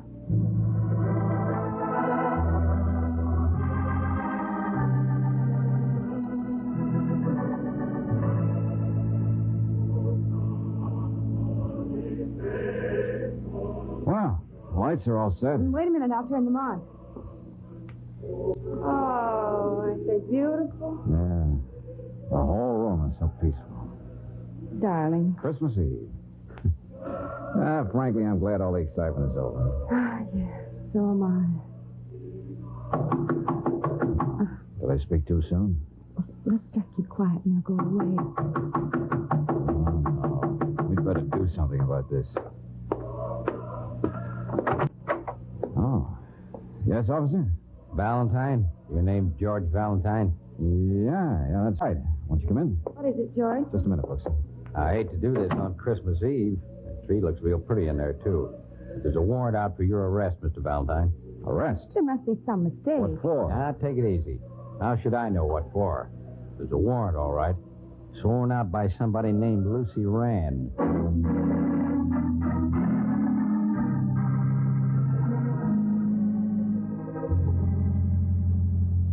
Sorry. Is that all you're going to keep on saying, Lucy? Well, I feel so terrible about this. Well, that's a variation, at least. Well, why on earth would I steal your engagement But ring? don't you see? I didn't know who you were. Not really. I thought coming here with a letter from Red was just a trick, and I did show you the ring, and it was Oh, gone. now, look. Now that the police told me you're all right, Look, Lucy, I realize that the ring must be an expensive one, and you were upset, but I still No, don't... it's not that. But you see, I'm supposed to give my answer to Walter tonight, and I don't want to be influenced because I don't have his ring. You mean you have some doubt about what you should say to Walter? Hooray for our side. Well, I didn't say that. Uh-huh. Now, George, stop it. Walter Denning seems to be a perfectly charming man. He is. I know he is. But... Hearing from Red and the record he sent you, that didn't make you doubt your decision a little, did it? Oh, of all the silly... I can't face Walter and tell him his ring has been stolen. Now, dear Mr. Valentine will do whatever he can, but after all, it's nothing that can be accomplished in a minute. You sure it isn't just mislaid, Lucy? No, it isn't.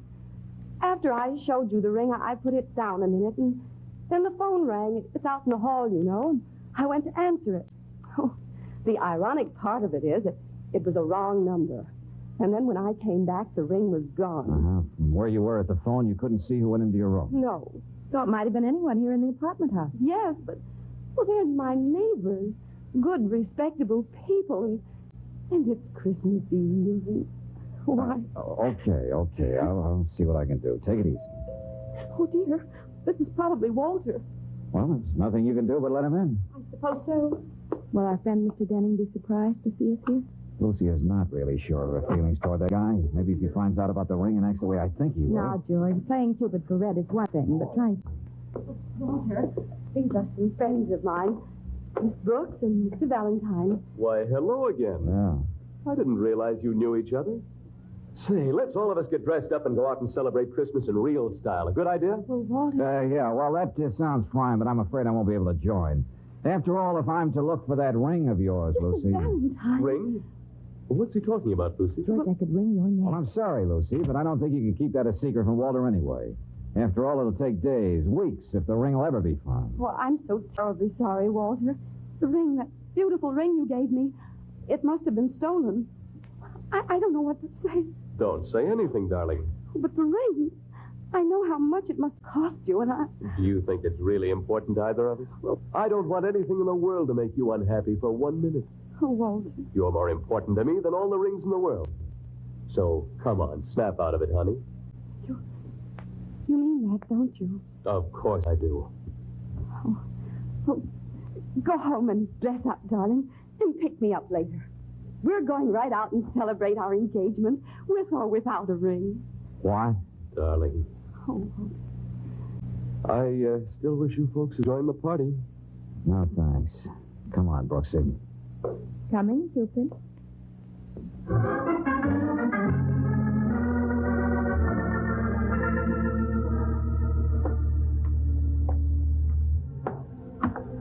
But, George, the way he acted was so sweet. Not a peep out of him.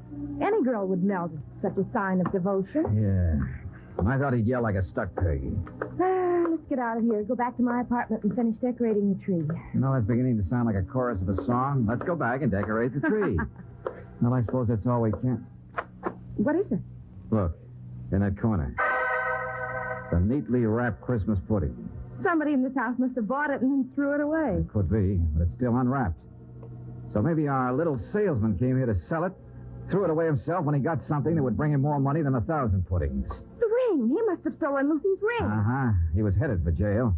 If he isn't in jail already, maybe we can get the ring back in a hurry. And maybe if we do, it might still keep Lucy from being too grateful for Walter's understanding.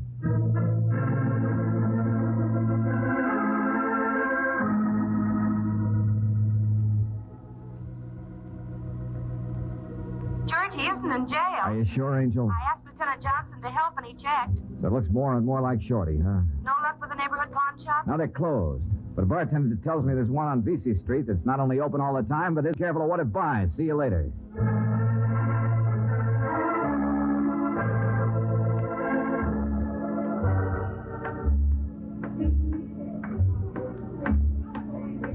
$119 South. That should be right down here.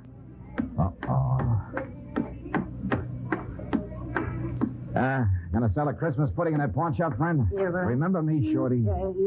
Yes, I think so. Excuse me, I'm in a hurry. You wouldn't want to be impolite and leave me, would you, Buster? Let me go, man. You want to turn something over to me, friend? Something that you don't want to weigh on your conscience? I don't know what you're talking about. I said wait. Now, let's get into this doorway. No. I said move you. Come on now. Well, my goodness. What kind of goings-on are these? Oh, it's all right, madam. My friend here had an eggnog too many. I don't have anything now, miss. Please let me go. Hold still while I make sure for myself. Give me that. Oh, no, you don't. Well, no doubt Santa Claus gave you this ring because you've been a good boy all year. What are you going to do with me, mister? We're going to take a walk together. Oh, no, please. Come on. Will you have it back now? You can just let me go, huh? You wanted to go to jail, and you're going to get your wish. But they'll throw the book at me with this. I just saw the door open and the ring was on the table. I'm no criminal, mister. Uh-huh. Oh, mister, it's the holiday season. So I see. People still out buying Christmas trees over there. Oh, it would be nice to a fella. I can't move inside. Hey, you, stop!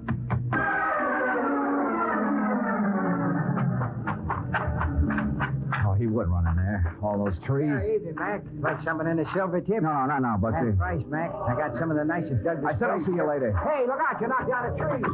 Oh, this is great. Try and find him in here. It's a regular forest. Maybe through here. Or maybe...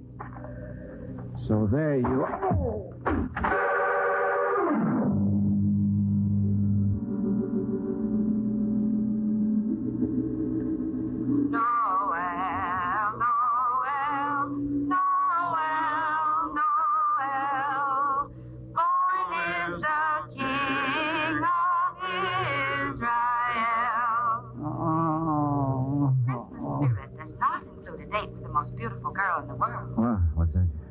Hey, mister. Mister, please. Please. Can't somebody turn that thing off? Oh, gosh, Mac. I thought you'd never come out of it. Oh, it's you. Yeah, that fella must have been hiding in the trees, and he stole my wrench. Wrench?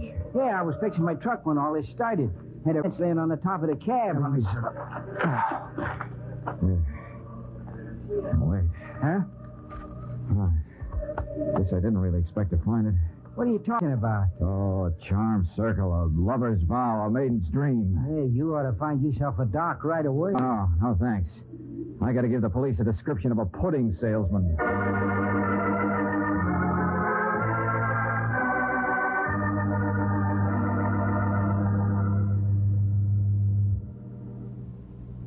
But, Mr. Valentine, what makes you think that the police will catch up with him tonight? Well, of course, I'm not sure they will, but I gave them a pretty good description. Well, I'm sure the police don't need our help, Valentine. Besides, Lucy and I have a table waiting for us at the club. Anyway, it doesn't matter now, just when we get the ring back. Now that I'm sure. But I am sure, Mr. Valentine. Yeah, you said that before. I'll get the tickets tomorrow, Lucy. It'll be a wonderful tour. And you'll be wonderful in the show, darling. Yeah. Everything will be wonderful. You won't forget to write to Red, eh, Lucy? Oh, no. No, I won't forget, and he'll understand. I know he will. Oh, George, Mr. Heller said he'd be here in a little while. Mr. Heller? Just a friend. Now sit down, all of you. We're going to wait for this. Just get up, and I'll stop arguing before I lose my temper. Christmas Eve or no Christmas Eve. And I tell you, officer, I didn't slug that guy. Shorty. Well, it seems to me we're in luck. Well, look who's here. Well, this is wonderful, officer. Come on, get in there, Shep. Yeah.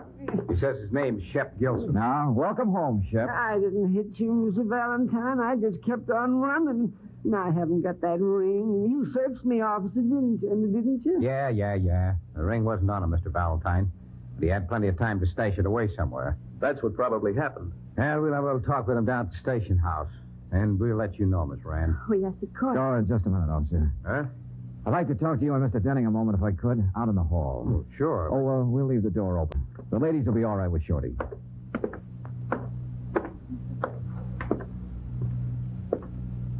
What's on your mind, Valentine? A few things.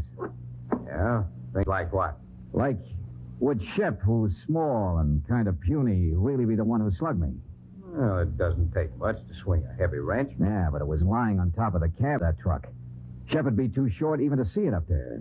I don't understand. And another thing. Shep knew he was facing a long prison term. Now, would he take a chance on knocking me down to get that ring again?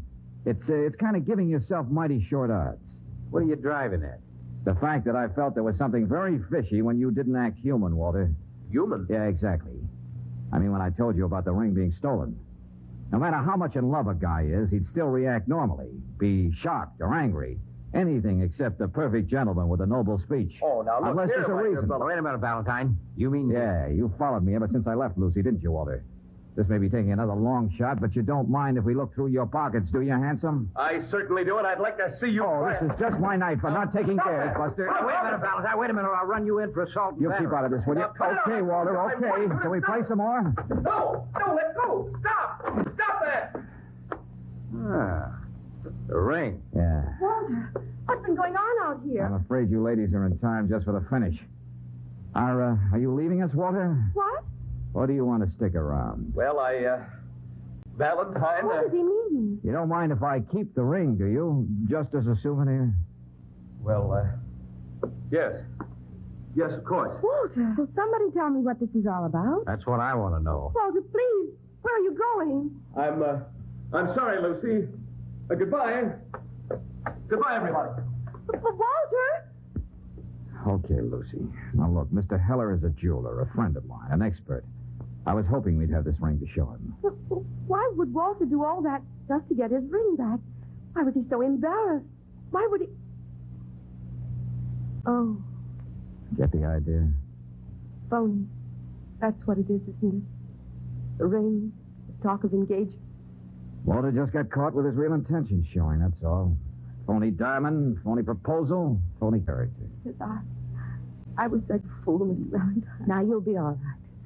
Everything will be all right. Yeah, you ought to call it a swell Christmas present, miss. Yeah, but what about me?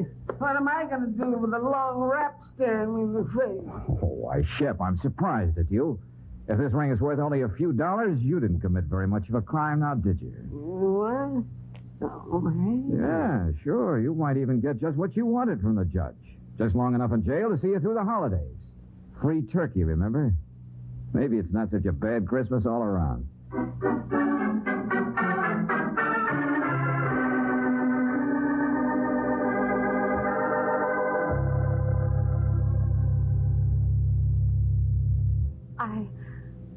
I never made one of those records before. Oh, it's very simple. Here, you just go in one of those booths. And then you draw the curtains, and you're alone with the one who's going to hear what you have to say. No, I want you and Miss Brooks to hear this. Well, I really do. Okay. Anytime you want to start. Dear Red, I don't really know what to say into this thing, but, well, maybe this was kind of a sudden idea. It's almost midnight. Christmas is almost here. Anyway, what I mean is, I've always thought that Santa Claus was a pretty old fellow with white whiskers and a big stomach. He isn't at all. He's a much younger man. And he has no beard. Tomorrow, Red, I'm going to send you a long letter. Come here, Angel. Yes, George. There's so much I want to say to you. And here we go again. Back to decorate the tree. Yes, sir. Hey, you know, back in that tree lot, I picked up the one thing we need. See? Mistletoe. Why, George.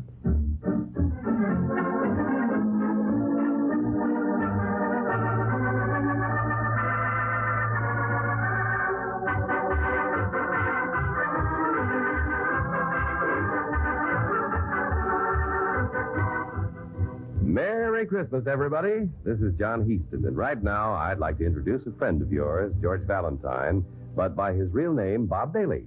Well, this is our 5th Christmas together with you. And once again this year, speaking for myself and for everyone in our cast, we'd like to wish you the nicest, happiest Christmas ever. Yes, friends, and to that, I'd like to add this message, that this be a very Merry Christmas for you and yours, and that the true spirit of Christmas, peace on earth, will come to pass for all men all over the world.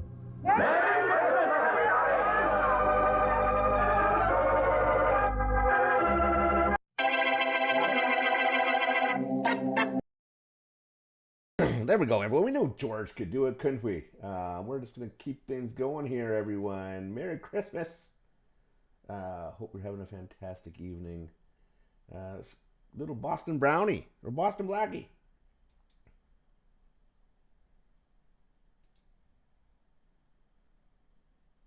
Mystery is my hobby. Yes. Please understand, this is only a... Hartford to Providence and cab fare out to the Gillis residence. Johnny Dollar. Hi, Johnny. Who dat? George Reed. Well, Merry Christmas, George. Is it? Oh, what's the matter? You ever hear of Jediah Gillis? Eccentric? Owns about half of Rhode Island? That's the boy. A couple of weeks ago, he wrote a special policy on an item he wanted insured. And it's up and disappeared, huh? How'd you know? Oh, just a wild guess. What did he lose? I hope you're sitting down, Johnny. Yeah? Why? Because the insured item is a mouse. House? Mouse. What? Shadow Dragon, thanks very much for the follow, my friend. Merry Christmas. How are you doing today? Bob We're sitting back, in the tracking, exciting waiting for, adventures of we're a man with the waiting and watching action-packed Santa expense Claus. account. And listening to some America's old-time fabulous radio. freelance I insurance hope you have a investigator, fantastic yours holiday. truly, Thanks very much Johnny for the follow. Dollar.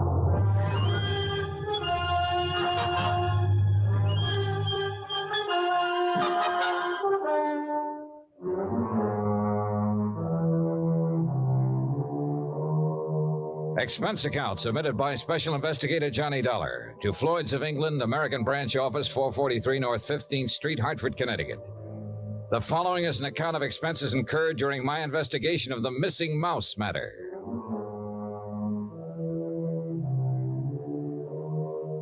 Expense account item 1, 85 cents, taxi from my apartment to George Reed's office. He was on his feet waiting for me. His Ivy League suit looked as though it had been slept in, and he needed to shave. Close the door, Johnny. Yeah, sure. Johnny, I'm going to level with you. This thing Merry has Christmas, my friend. Serves you right. Happy holidays. Sure, a mouse deserves what he gets. Yeah, but it isn't an ordinary mouse, Johnny. No. Not according to Mr. Gillis's original application. Yeah, take a look. Item to be insured. One unusually... Hope you're all ready, by the way, Shadow. I hope you're not mouse. out there running around Unusually going, oh my gosh, like how? I still need to buy What? 18 I tried presents. to find out, but Gillis wouldn't tell me. And still you issued the I hope policy. you're at home You know sipping our an company, eggnog Johnny. and we have a something reputation for insuring else. almost anything, but we have to draw the Eating line some Polish occasionally, sausages, and we would maybe? have here, except for one thing. What's that? And believe me, it better be good. It is. Gillis carries all of his insurance with us. Yeah, but even so. Just one of his several policies is a straight life for $350,000. Wow, wait. King-size premiums, huh? Exactly. So when he called asking us to insure this fellow's mouse for a few weeks... Wait a minute. Gillis doesn't own it? No. Well, who does? It belongs to a friend of his, a man named Glazer. He's spending the holidays with Gillis. Gillis didn't want to be responsible if something happened to Glazer's mouse while he's there, so he asked us to write the policy. How much did you insure it for? All the company would allow, $5,000. Oh, now, George, you think I want to get all worked up over a lousy $5,000 loss? What kind of a commission can I possibly make on that? Look, give me a chance to finish, will you? All right, but only because it's Christmas. All right. Late last night, I received a call from Gillis. He wanted to know whom we considered the best investigator in this part of the country. When I told him, he told me about the mouse and insisted I send you up to help look for it. No, George, I'm sorry, but I'm going to pass. I've handled some screwy cases in my time, but this is... Please wait till I finish, will you? I told Gillis you wouldn't be interested. That's when he started putting on the squeeze. Squeeze? How do you mean? He said if I didn't get you, he'd cancel his policy. Oh, come on. You don't believe that, do you? I don't know what to believe. Gillis is a screwball of the first water. We've known that for a long time, and frankly, I'd rather not take a chance. Well, you've got to. Maybe not. I've received an okay from upstairs. On this one, you can write your own ticket. Well, why didn't you say so in the first place? You didn't give me a chance. Look, there's a train for Providence at 3:30. Here's Gillis's address. He wants you to stay with him. That'll cost more, Georgie. It figures. Merry Christmas, Johnny. Same to you, Santa Claus. Johnny will do it, Shadow. I know he can. Johnny always Expense sells account case. item 285 cents cab fare back to my apartment. I was intrigued by what George had told me and by what his company was going to add to my bank account, so I didn't really mind changing my plans for the holidays.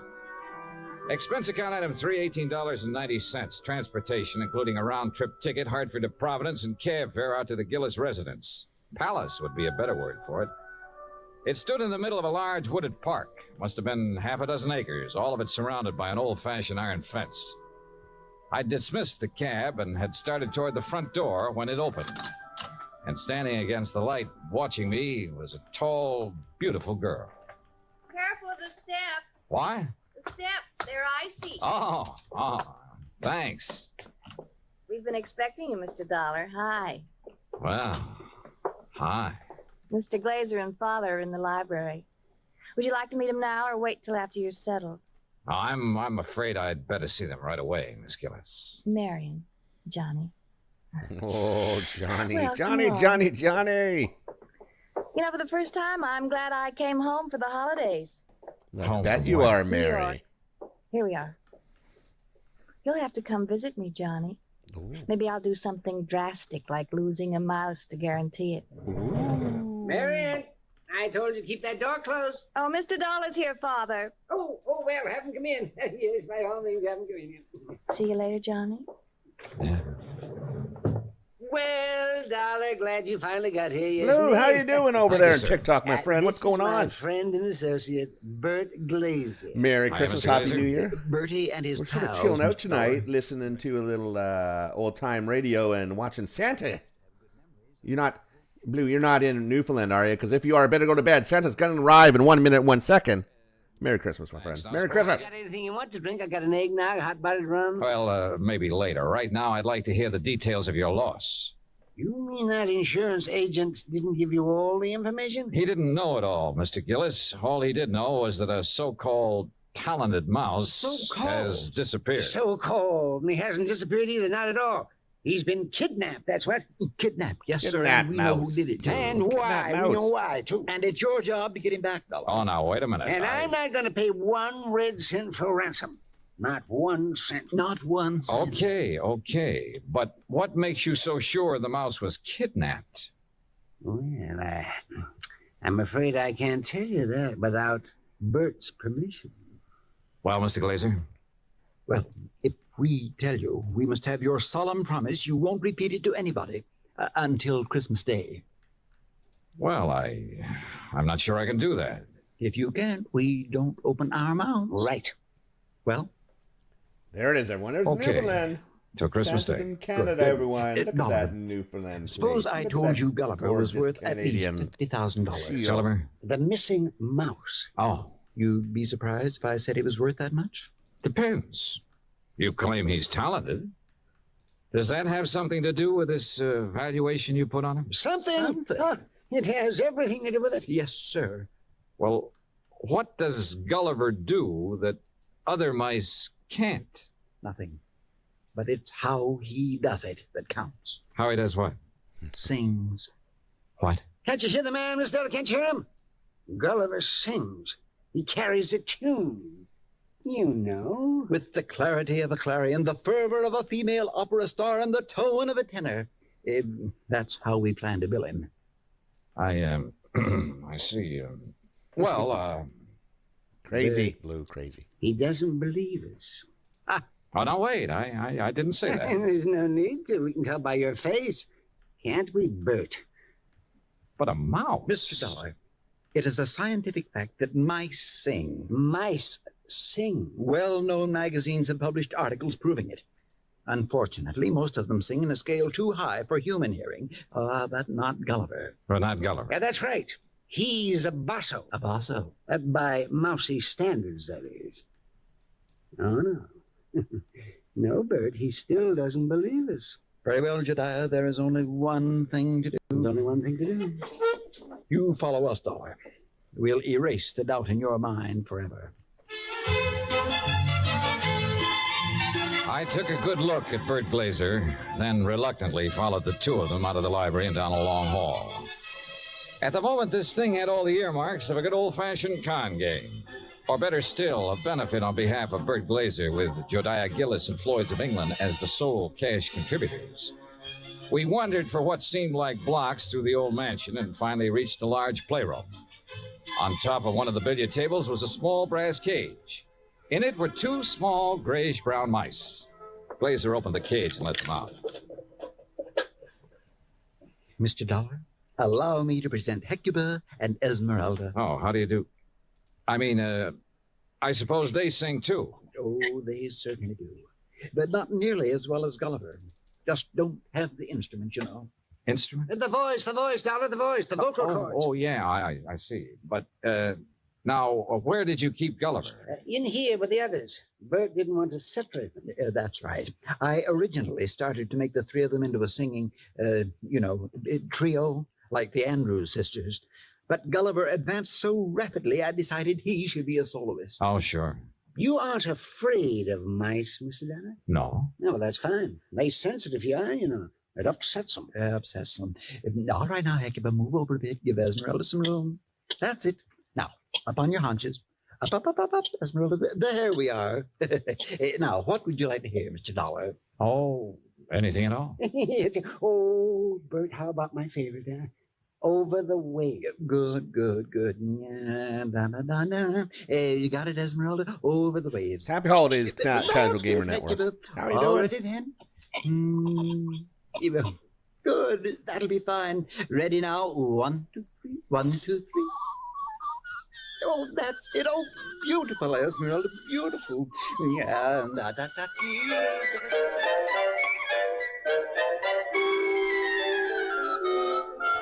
Well, I won't say I was convinced, but I won't say I wasn't. But I will say those mice were singing something, or giving a mighty good imitation of it. We returned to the library, and this time I sampled the eggnog liberally. Is that all right, Dollar?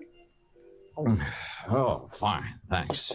Well, Dollar, you know now why we believe Gulliver was kidnapped? Well, I'm not sure.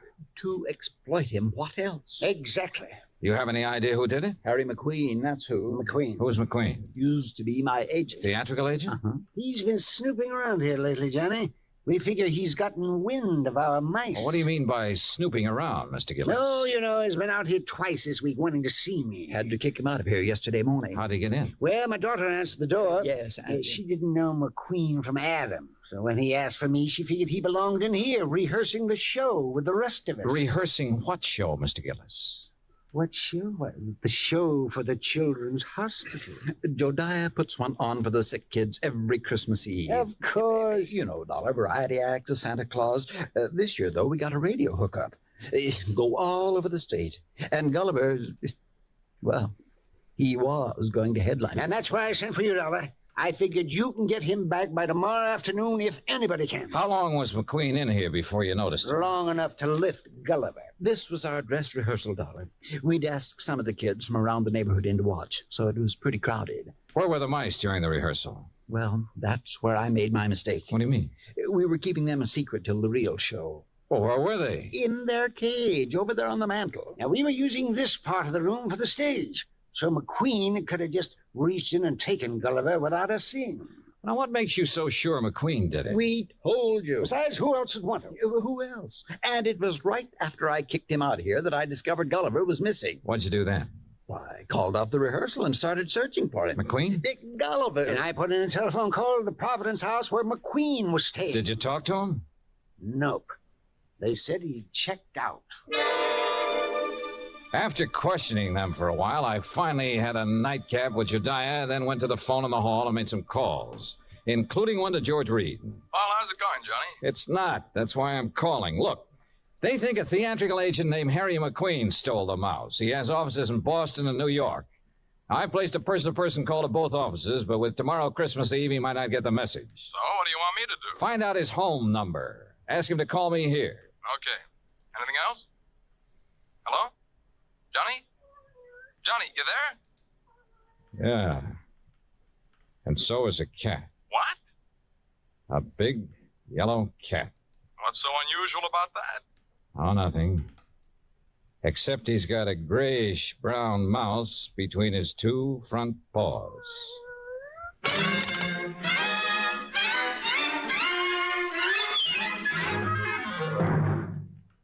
Act 2 of yours truly, Johnny Dollar, in just a moment.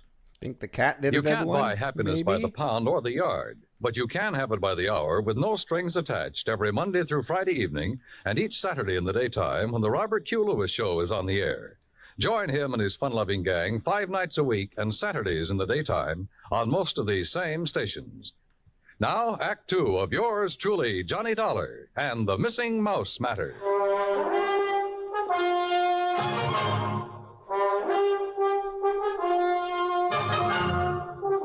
Let's go make some I was dinner standing quick. in the I'll be back in hall about of 20 Jediah minutes. Gillis's Hey, home looking at a enjoy big yellow cat that had a old-time mouse radio. between its two front I'm paws. pretty sure Johnny Dollar was As far as I was concerned, a mouse is a mouse, and Poor this Johnny. one could be Gulliver. Right back, people. I cut short my phone conversation with George Reed, then started toward the cat. Here, kitty. Here, kitty, kitty. Nice, kitty. Kitty, kitty. Mama, Here, kitty. Mama, where are Here, kitty, kitty. That's a good kitty. Ah, kitty, let me have the little mouse. Mama, you naughty cat. Where? Oh, This cannibal belong to you, Marion? yes, I promised Father I'd... What do you mean, cannibal? Take a look. Oh, no. Oh, yes. And he's very, very dead. Oh, you don't think it's Gulliver, do you? Well, Mr. Glazer will have to identify him. And if he is, well, that's that. Oh, no, Johnny. What do you mean? Oh, Johnny, please, you don't have to tell him, do you? Well, sure. If it's Gulliver, this thing's cleared up. If it's not, your Rama gets a reward for being a good mouser. Oh, Johnny, please. Dad almost had a fit when I arrived here with Rama. He made me promise to keep him in my room. This the only time he's been out? Well, no. Oh. He was out for a little while yesterday while they were rehearsing. I didn't notice he was gone till after lunch. Then the corpse could be Gulliver's. Oh, Johnny, if it is, there's nothing we can do about it now. And if you tell my father, besides making him angry, it'll break his heart. All right. I won't say anything until tomorrow night. Oh, thanks, Johnny. Night. Good night.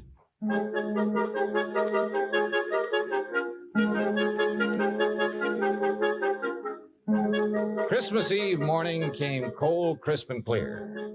The Gillis grounds were covered with new fallen snow. The trees were heavy with icicles, giving the whole place the look of a winter wonderland. I dressed and went down to join Gillis and Bert Glazer at breakfast. I was on my third strawberry when the phone started to ring. Yeah, you expecting a call, Dollar? Yeah, matter of fact, I am. Yeah, then you'd better answer it. If it's somebody at the broadcast station for me, tell them I'll be at the Children's Hospital at noon. They can call me there. Right. Hello? Johnny Dollar? Speaking. Look, I don't know what's going on down there or why you're going to pester me about it. Who is this? Harry McQueen, who did you think? Well, I wasn't sure.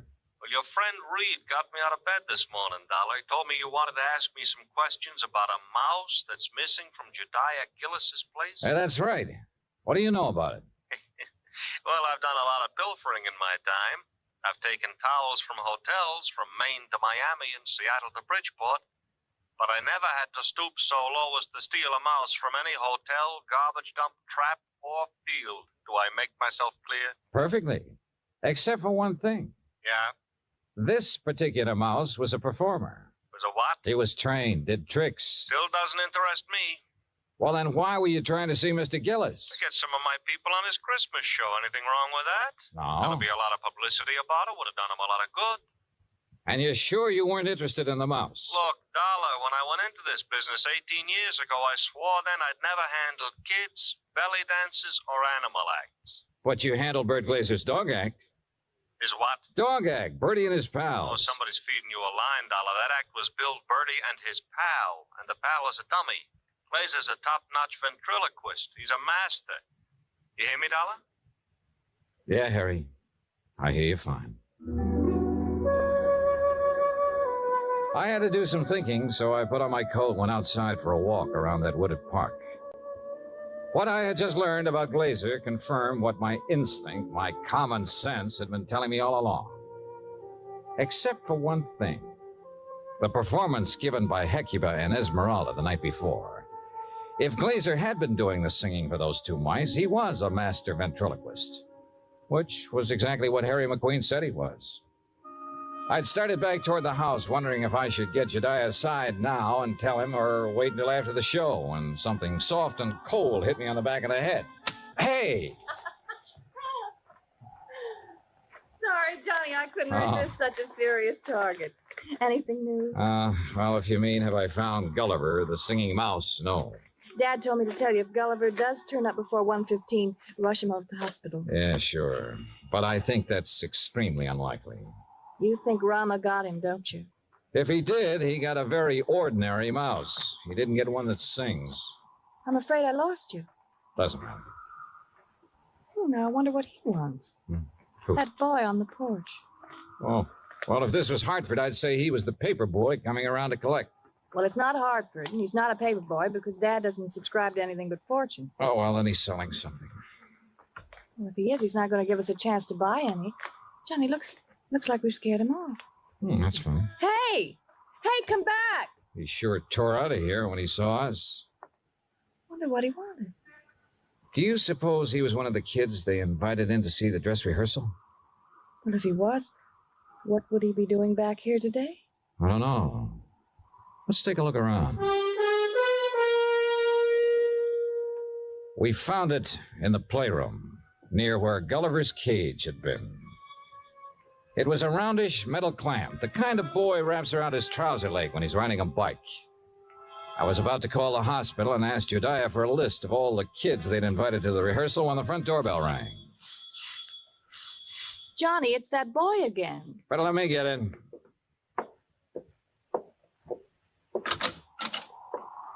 Hi. Hi. I was over here to see the show the other day. Oh? Yeah. You see it? No, I wasn't here then. Oh. Jeez. Sure is calling. Yeah, sure is. Oh, why don't you come in and get warm? Oh, no, that's okay. No, come on. Nobody's here. No? Okay. Yeah, sure, come on. I don't want to bother nobody, you know. I was just riding by and I thought I'd stop and tell old man Gillis what a swell show they put on. You really liked it, huh? Yeah. All except for that Santa Claus. Oh? What was wrong with him? Nothing. Just that, well, who believes in all that smushy kid stuff? Kids, I guess. How old are you, Bobby Neves. How old are you, Bobby? Almost 11. Well, being that old, I can understand why you weren't impressed with the Santa Claus. All that other stuff, too. You know, like giving presents and singing those hymns and junk like that. You gotta cut it out when you start growing up. You sure do, boy. Yeah. You know, you and my mom, you get along just fine. Oh? Yeah.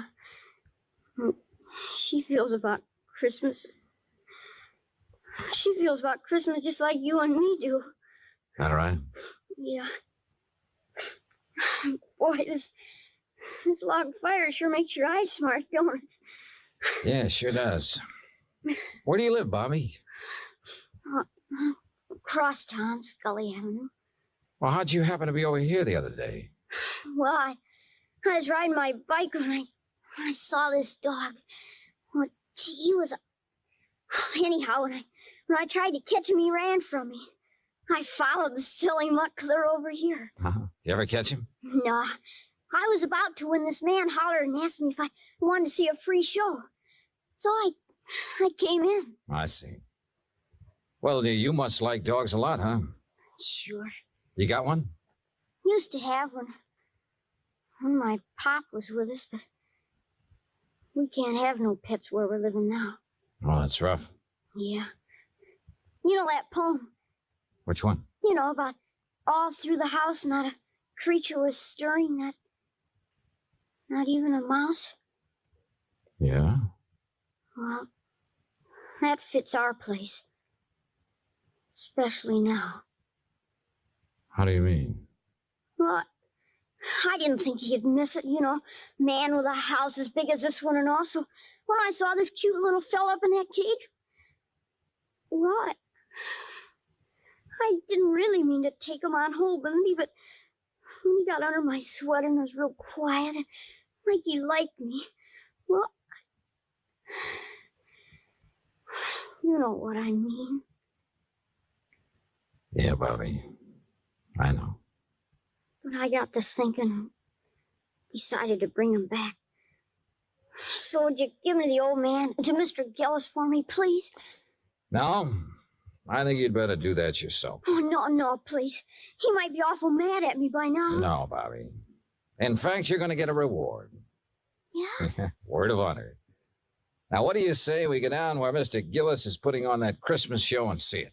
Okay? Oh, sure. Bobby, Yeah?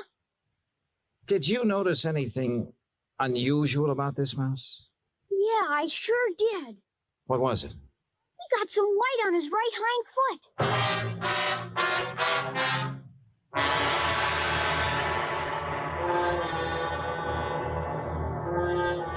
Expense account item 4, $1.60. Cab fare from the Gillis residence to the Children's Hospital for Mary and Bobby and myself. Inside, we followed the sound of children laughing and reached the auditorium. Marion found a seat among the nurses, and I took Bobby backstage. When Jediah saw Gulliver, his face lit up like one of the trees he'd had delivered to the war. Gulliver! By golly. I knew if anybody could do it, you could, Dollar. I didn't do a thing, Mr. Gillis. All the credit goes to Bobby. Oh, to Bobby. Well, I'll speak to you after the show, young man. Yes, sir. Bert, look, he's back. Oh, Gulliver, I do declare I have never been so glad to see a person before. You better hurry, Bert. He's scheduled to go on in just a minute. Oh, he will. Well, I'll go check on the microphone when everything be just so. Don't go away, Dollar. No, he won't. Bobby, why don't you sit over there where you can see the stage? Yes, sir. Bert, you think Gulliver will sing today? I know he will. Oh, get ready, Gulliver. But that boy had Gulliver all day and all night, and he didn't sing once. Did the boy ask him to? Ladies and gentlemen, boys and girls, for the first time in a while, one of the wonders of the world, Gulliver, the Singing Mouse. Hey, Mr. Dollar, can that mouse really sing? That is what we're going to find out, Bobby. Exciting, isn't it, Dollar? Sure is, Mr. Gillis. All right, thank you, folks. Thank you. And now for Gulliver's first number, he'd like to sing with... what's that, Gulliver? I see. He's going to sing Jingle Bells, but he wants me to get off stage so everybody will know it's really him doing it and not me. Thank you. Is he all right, Bert? Oh, fine, just feeling his out. Well, why doesn't he start? He's going to listen.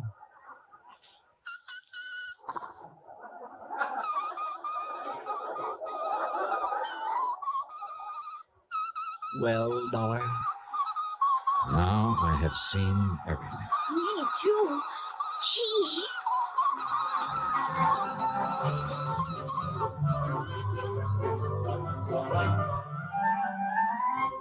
Bert Glazer had a logical answer for having lied about his old vaudeville act. He knew I wouldn't believe the mice could really sing if I'd known he was a ventriloquist. And you know, well, after all, yet sometimes... Expense account total, including cab fare, Hartford Station to my apartment, $38.20. As for my separate and additional fee, as agreed upon before I took this matter, well, there's a boy named Bobby Neves who lives on Scully Avenue over in Providence. See that he gets it, huh? Yours truly, Johnny Dollar.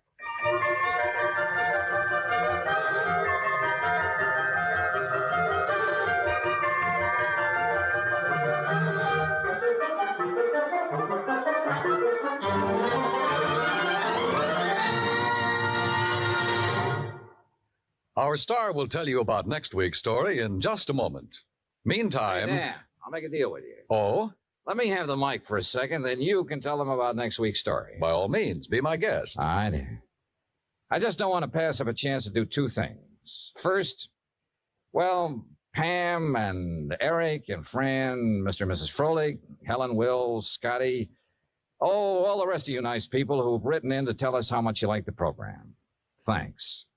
I really appreciate hearing from you, and believe me, I'll answer your letters just as quickly as I can. Second, well, I'm sure you know what this is, and I want you to know it comes from the heart. Merry Christmas to you. God bless you. Now, next week. Next week, the case of a prize fighter who could win only by losing, because his life depended on it. Right. Join us, won't you? Yours truly, Johnny Dollar. Yours truly, Johnny Dollar, starring Bob Bailey, originates in Hollywood. It is written by Charles B. Smith and produced and directed by Jack Johnstone. Heard in our cast were Mary Jane Croft, Howard McNear, Parley Bear, G. Stanley Jones, Bill James, Lawrence Dobkin, and Richard Beals. Musical supervision is by Amerigo Marino. Be sure to join us next week, same time and station, for another exciting story of yours truly, Johnny Dollar. Dan Cubberly speaking.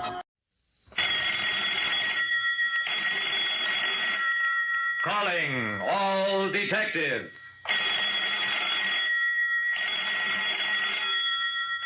When too many Santa Clauses came to a Christmas party, what happened was something new in the way of crime. That is the situation on this page from my casebook. The casebook of Jerry Browning, private detective. Even a private detective like me, Jerry Browning, can sometimes be a party to crime. It was Christmas Eve, and I was having an office party for some of my friends and clients. I had a date for later that evening to play Santa Claus at a settlement house party, so I'd rented a Santa costume for the occasion. And when I got the idea of having some Christmas cheer at my office, I thought it would be a fine idea to wear the costume, sort of give the party an air of authenticity.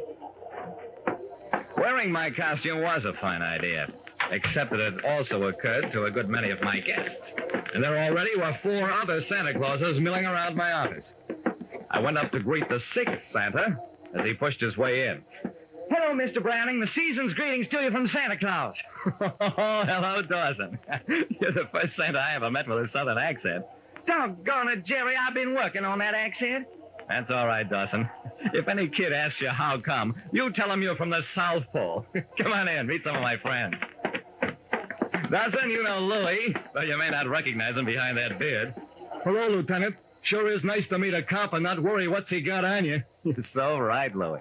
Dawson, I want you to meet Mr. Wilbur Norris, Vice President of the Great Valley Railroad. Lieutenant Dawson of Homicide. Pleased to meet you, Mr. Norris. So you're Santa Claus, too? I am Santa Claus. At the party in the terminal tonight. I'll come in a special train direct from the North Pole. No reindeer, Mr. Norris? Reindeer? Lieutenant, I ask you, do children demand electric trains or electric reindeer? I steered Dawson away from Norris, took him over to meet the leanest Santa Claus in the room. Lieutenant Dawson, meet Mr. John Cooley, head of the Investigations Department of Consolidated Insurance. Pleased to meet you, Mr. Cooley. I've heard a lot about you. It's not true. I'm just as easygoing as the next man if I find anything to be easygoing about, which I seldom do. I left them to welcome a few more guests, none of them in costume. It looked like 6 Santas would be par for the course. Circulating among my guests, I noticed with amusement that the other Santas had gradually drifted together, like people all of one kind usually do. Then, about an hour later... Hello, Jerry Browning speaking. Who'd you say this was? Mr. Standish at the Veterans Hospital? Is there some trouble at the hospital, Mr. Standish? What? You're counting on me to come out there this evening as Santa Claus. Oh, there must be some mistake, Mr. Standish. I have a date at the Sarah Jennings Settlement House as Santa. Well, no, sir. I never got any message from you last week. I'm very sorry, Mr. Standish. I just can't disappoint the kids. I'm sure you'll be able to get somebody else. It was just one of those things. A message I didn't get. But I felt terrible all the same, thinking of those guys at the Veterans Hospital.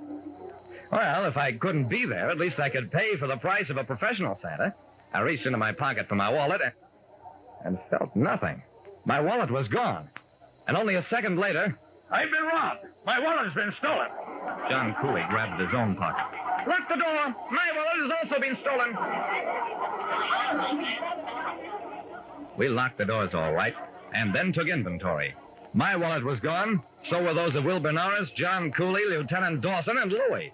Every man in a Santa costume had been robbed, and nobody else. Just a minute, Jerry. There was one more Santa Claus in his room than there are now. Who was the 6th Santa? I thought about that for a while. Why, I don't know. I just assumed he was somebody I knew. Didn't anybody get his name?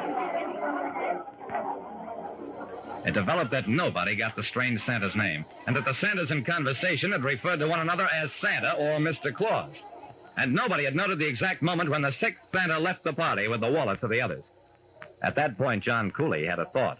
Browning, you were not one of our little group in costume. When did that spurious Santa have an opportunity to steal your wallet? Why, he didn't have any chance. I took my wallet out to pay the delivery boy just before I got that phone call, and there was nobody near me while I was talking on the phone.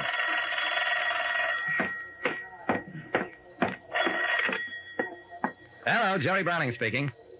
Lieutenant Dawson? Yeah, he's here. Dawson walked over, took the phone. Lieutenant Dawson, homicide. Wilton's department store burglarized? Uh-huh. Uh-huh, but Commissioner, I'm homicide, not burglary. Well, no, Mr. Commissioner, I wasn't arguing with you. I was just explaining that Yes, sir, I'll go right over there. I'm sorry, Jerry, I gotta go over to Wilton's, find out who'd steal a flock of stuff, and then leave the money to pay for it on a cashier's counter. Wait a second, Dawson. Somebody broke into Wilton's after it was closed, took a lot of things, and left the money to pay for them? Dawson, this I have to see.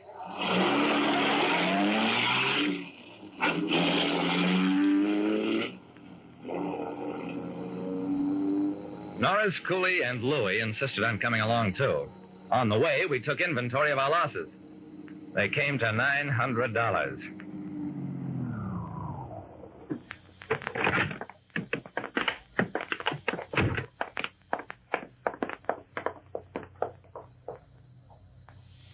The situation at the store was exactly as the commissioner had said. A flock of merchandise removed from departments all over the store, and on the cashier's table... Well, I'll be doggone. $900, Jerry. Something peculiar was going on. I stared at the money and had a creepy feeling. What kind of merchandise is missing?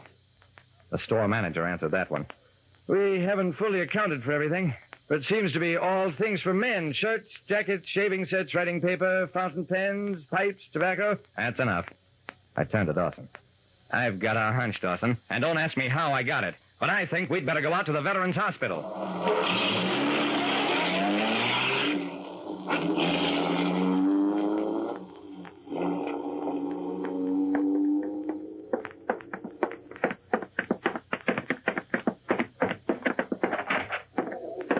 Mr. Standish, the hospital superintendent, met us at the door.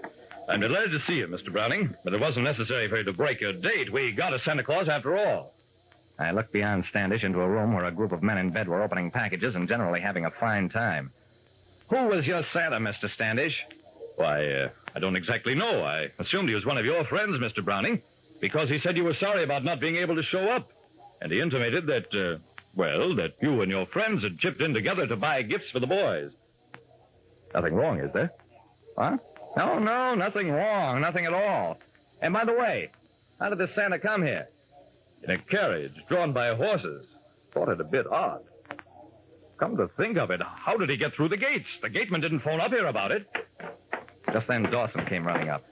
We'll get that guy, Jerry. I got the footprints of the horses, and here's some hairs one of them must have shed. We can identify an animal by its hair just as easily as a human being. Yeah, Dawson, sure we can. I steered our group toward the door. Sorry we bothered you, Mr. Standish, and tell the boys Merry Christmas from all of us. Norris, Cooley, and Louie exchanged looks.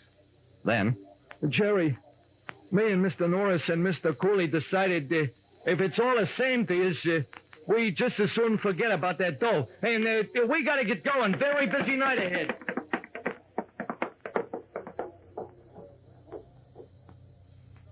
Well, that was just about all.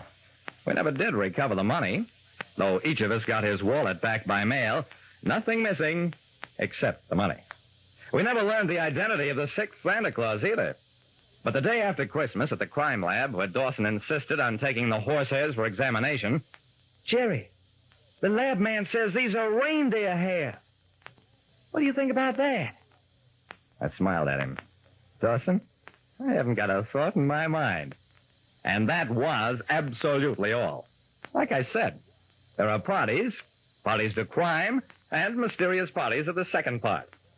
And for my part, my sole comment is, Merry Christmas to all, and to all a good night. Finding life rather dull? Dreaming again of exotic places? Wishing you were somewhere else? We offer you escape.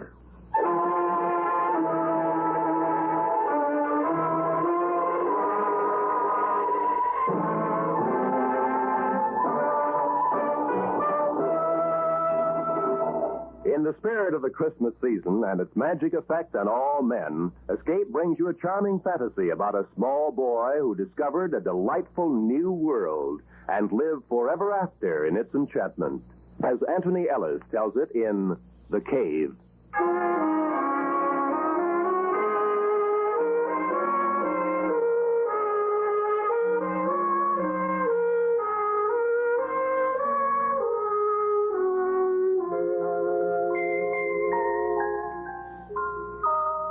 It's on days like this that I remember how it used to be before I found the cave. This day in particular. Of course, it's hard to see everything as it really was. Time has a habit of distorting the memories. Memories. Christmas. Christmas Day. Oh, what a long time ago that was. I was 10, and an unpopular uncle had distinguished himself by giving me a flashlight. It was enormous. 4 batteries and a most incredible gleam to its metal case. I couldn't wait to try it out. And because it was still early afternoon, I could think of only one place that was dark enough for the exciting test. The cave. The big cave whose mouth was near the sand dunes and whose recess was rumored to be miles deep. George Fennell and I had never ventured more than 200 yards or so inside, but on that Christmas afternoon, I knew that the cold darkness of the cave would have no fears for George and me. We met near the dunes as arranged to compare notes on our respective Christmas presents. It was quite warm, and the snow was beginning to melt in patches. A few gulls were wheeling about nearby. It was as I have remembered it all my life. That's clean. Listen, I bet it'll work like a searchlight tonight. Oh, there's a wood, all right. Maybe they'll let us stay up tonight. If it doesn't get cold, we could play pirates. I use my new gun. I thought we might go in the cave this afternoon. Hey, that's Keen. Oh, maybe they'll get sore. I had to get all dressed up today. Oh, get dirty? Besides, we could go a real long way inside and there. I wouldn't want to go in too far. They say the cave goes off in a lot of tunnels. You can get lost. Maybe. Haven't got a flashlight. Sure, that's right. And with my gun, sure, we can explore. Come on. I'll race you to the cave.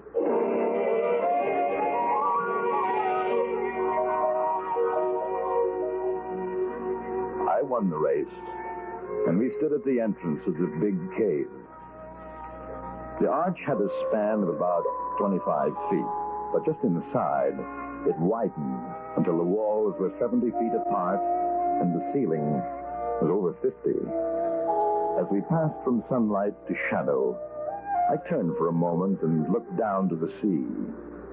At the water's edge, a gull stood, motionless, looking up at us. And then, solemnly, as though with disapproval, it too turned about and gazed out over the water. The opening of the cave receded and became small, and we went deeper and deeper. Shine it up there, Dan. Way up. Okay. Gee, I bet that's high. A mile, I guess. You're dilly, a mile. Maybe 100 feet. Bang, bang. Boy, that's keen. Just like a real gun. Come on, let's look. Let's look the cave down here. It looks like a turn, see? Oh, okay, but we better not go too far. Matter, you scared? Heck no, but... Well, I gotta get back for dinner. You'll get awful sore if I'm late. Oh, you won't be late. Come on. I want to see what's around here. Okay. Hold the light on my gun. I gotta reload.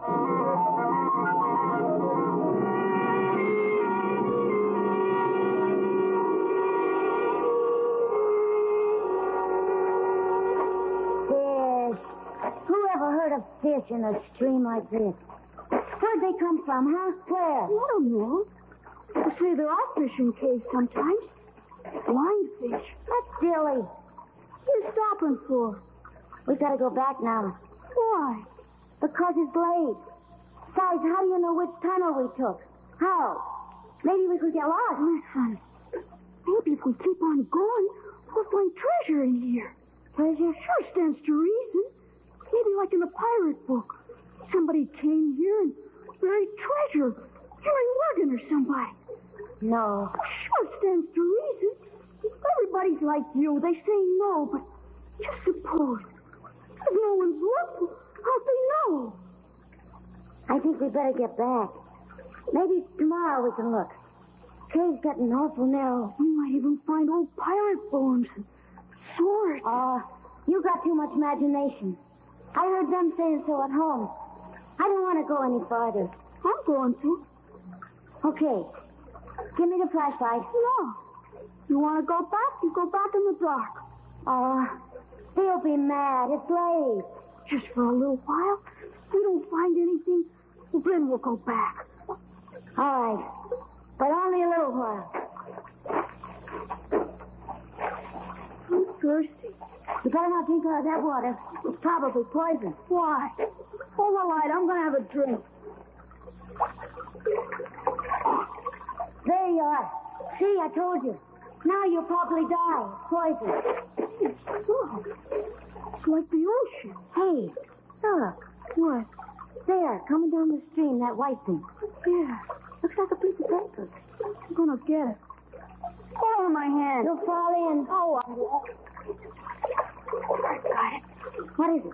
I don't know. It looks like a handkerchief. That's silly. It's too small. Who'd use a handkerchief like that? My mother does. Gee, I'd hate to blow my nose on that. You can almost see through it. How'd it get down here? Who cares? Maybe it's a message. Huh? Like from someone in distress. I'm going home. Like a damsel in distress in the pirate book. Hey, we gotta find out. Give me my flashlight. We'll follow the stream.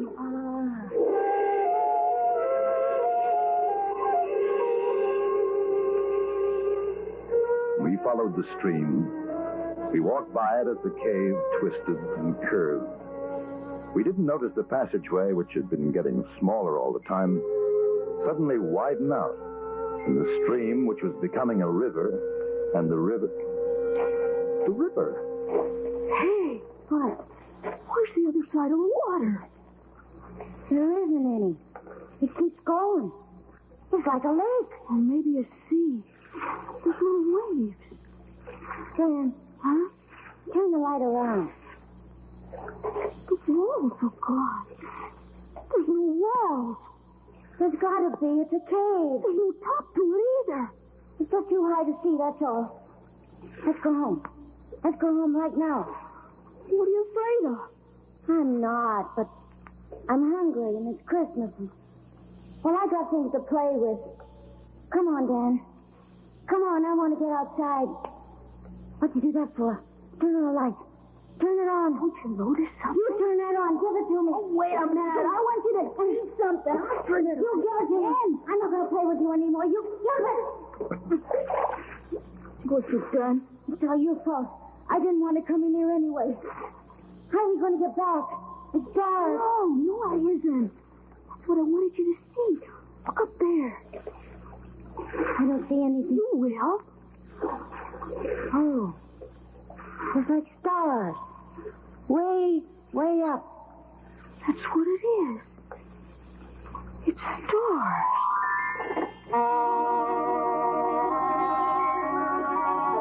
We stood there, George and I, 10 years old.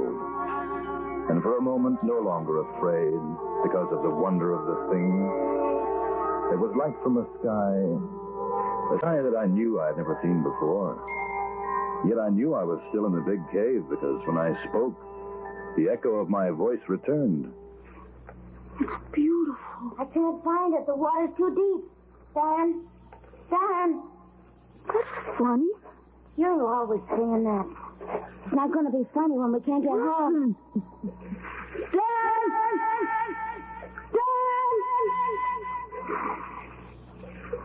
Well, you do it. What for? It's just an old echo. Go on. George.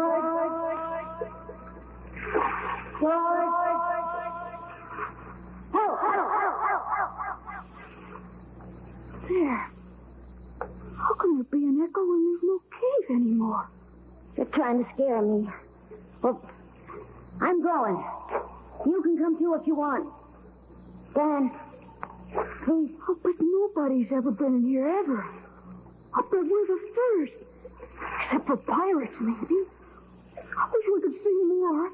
If my mother hadn't taken away my matches, we could find our way out okay. Golly, it's night. Come on. Please. I'm hungry. Somebody's here. Somebody else. Sounds like it's over there. No, don't go, Dan. Dan, I'm scared. I don't like this place. Go home if you want to. I can see someone. Look. He's digging in the sand.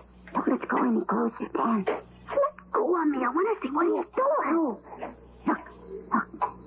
Some other people. They got swords. Not you, Namby, you scurvy wretch. Look on him, bully. No, don't hit me, Captain. I just wanted to see if the treasure was still there. It's the truth, I did. I'll show you what's there, you pot-bellied toad. No, you're killing me. No, please, no. I wasn't touching the treasure. Don't hit me again. Don't kill me. I haven't started to kill you yet, Nemeth. Come on, bullies. Lie on. We'll exercise our appetite for the feast.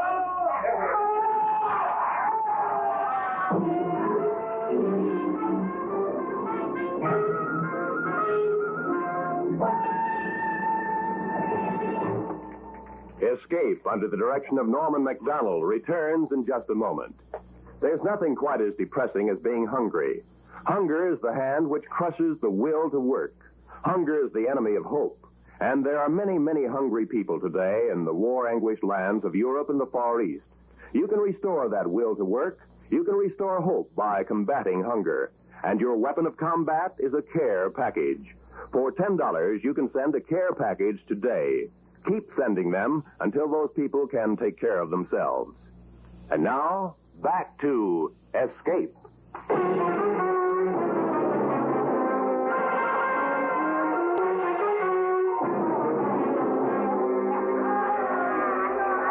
In that faint light from the stars of another world, the world of the big cave, George and I watched. We could only see shadows until someone lit a lantern. And then I knew that I'd been right. Pirates! Pirates! I want to go home. Pirates they were. The most glorious, the gaudiest pirates to sail under the Jolly Roger. The leader was a huge man with a fine, bushy beard and a voice like the trombone in the village band. How shall we cook him, buddies? Broiled or steamed? No, Captain, no! Too tough a morsel for that, Captain. I say, roast him. Aye, Jim. Roast it'll be. Nothing like roast Namby, I always say. We'll cut out his heart first and feed it to the dog. Namby, you lily-livered aggravation, say your prayer. He's going to kill him. I don't want to watch my heart. Who was that? I don't know, Captain. Sounded like a boy. A boy? A boy? Mayhap 'twas the Lady Alicia. Bills. She's in the dungeon, Gunpowder. Aye, that's true. It came from over there. Hold the lantern high, Shield. They'll get us, Dan. We gotta run. Don't be afraid. If you're not afraid, nothing can happen. Do you see anything, Gunpowder? You know it, but save us all. 'Tis a boy. There's two of them. Well, stop a minute. Boy. Hold the little demon. That's it. Boy. Two small boys. What'll we do with them, Captain? Hang them, I say. Hang them. They're out of the treasure. You. Were it not Christmas, Namby, I should have turned you inside out. How to bliss a blethering jaw. Aye, Captain. Aye. Boy, what's your name? Dan Embry, sir. On that one. George. He's my friend, George. George Finnell. His father's a policeman.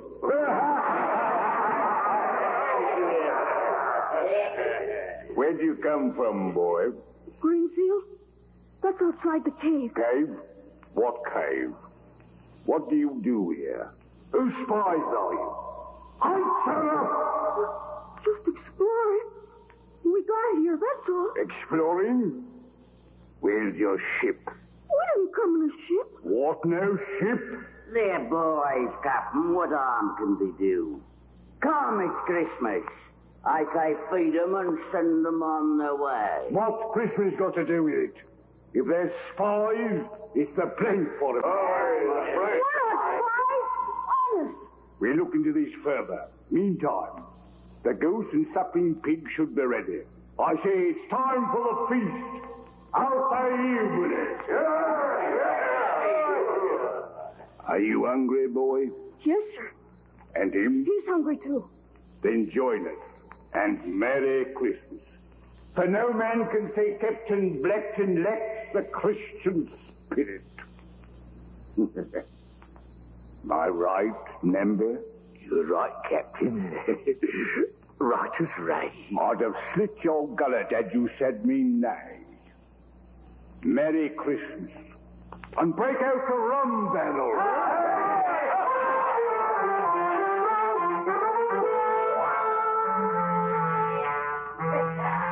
I remember that day, that long ago, the great dining board set upon trestles, the fruits and the wine, roast goose and pig, the pirates roughed in their colorful patched clothing, the songs and the drinking and stories of home and sea. Such Christmases are dreamt of, and I had dreamed it to come true. George sat next to me, eyes wide and unbelieving. And after the plum pudding, we were called on to sing a carol.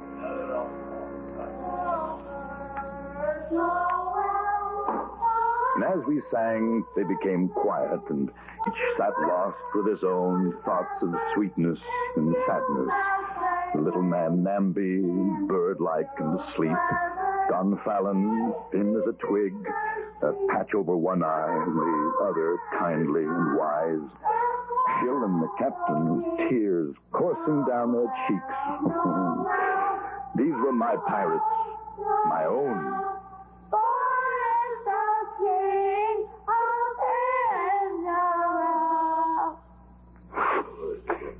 Well done.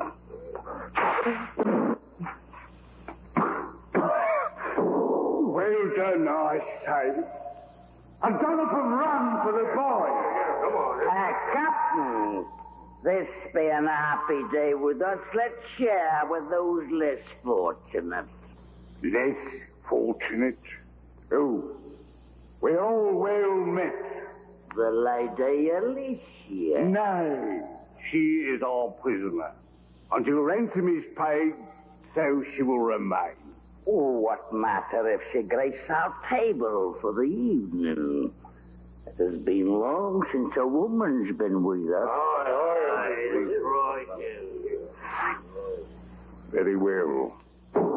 Stand the prisoner here. Bring her from the dungeon.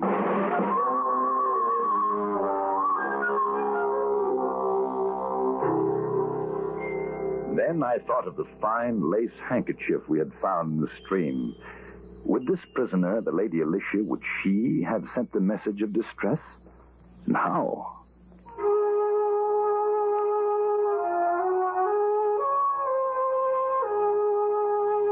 They brought her in. And to me, she looked as she should have looked. The most beautiful lady in the world. Gowned in silks, with a pale but proud face. I fell in love with her, and I was 10. As the night wore on, the pirates grew drowsy, and one after another their heads drooped, and soon all were asleep. Even George, sitting small in his great chair, nodded. I went to the Lady Alicia's side. It was your handkerchief we found in the stream, wasn't it? Yes. I had not dared to hope. But they have you locked in a dungeon.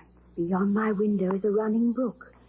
I prayed that when I dropped the kerchief, it would by some happy chance be discovered. I found it all right. You are very brave to have come here. How long have they kept you in prison? 6 months now. We were sailing to the Indies. Our ship was taken, and I alone survived. Now they hold me for ransom. That's terrible. Gosh, I wish I could do something to save you. There is nothing. I know I'm not very big, but maybe I could fight them. There are too many for you. They're all asleep. Come on, we can get away now. Let's go home. Home? Sure, our folks are going to be mad. George, we've got to save her. If you could but escape and deliver a message to my father. Sure. Okay. Where does he live? London. Lord Basingstoke. He will reward you well. Sure. But we got to go now. I don't want to leave you. They'll be angry when they wake up. My hope will rest in you. I shall pray for your safety and return. Gee whiz, Dan. Come on. Go ahead. I'll be right along. Okay, but hurry up. I'll wait by the water. Will you be all right? Yes. Suppose I come back and you're not here. I shall try to leave a message. I'm Dan. I know. When I get older, I'll marry you. You're beautiful. I'll wait for you.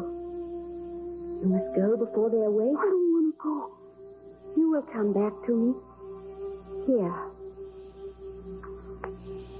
I love you. Hurry up, Dan. Gee whiz, I want to get home. They'll be mad. Mother said not to be late for dinner. We've got to save Lady Alicia. Don't forget. Okay, but hurry up. Dark.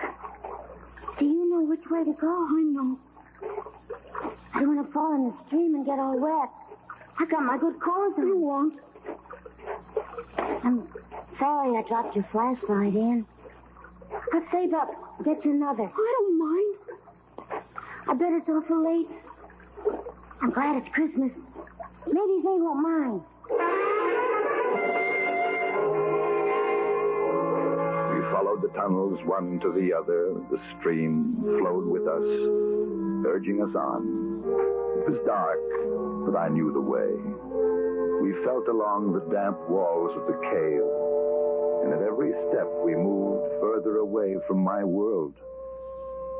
And suddenly, from a great distance, we saw a tiny circle of light, a dot which grew and grew until it was the size of a gold sovereign. There it is, Dan. It's the entrance. And it's still light out. I won't be late for dinner. And I was afraid.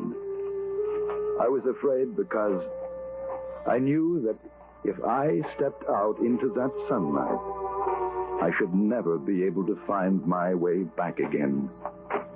Never. Hey, what are you stopping for? Why? George? If we run, we can be home before the sun goes down. For Pete's sake, Dan, what's the matter with you? I'm not coming with you. Oh, gee, what's the... I gotta go back. Go back?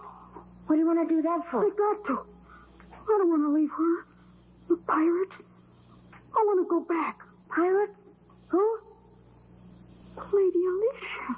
Gee whiz, Dan. Come on, it was only a game. Come on.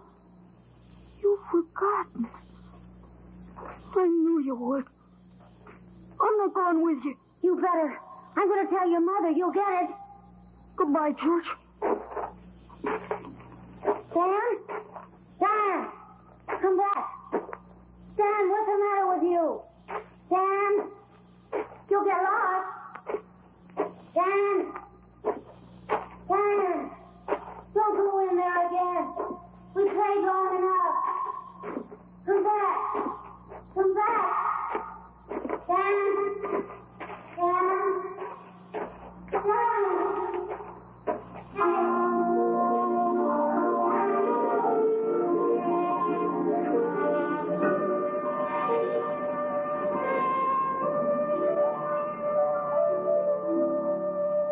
I turned away from George and the speck of light that was outside. His voice followed me, plaintive and lonely. And then as I found the stream again, there was no sound but that of gentle water and my own steps. And the stream became a river, and the river broadened, the walls of the cave fell away, and I'd found my pirates again.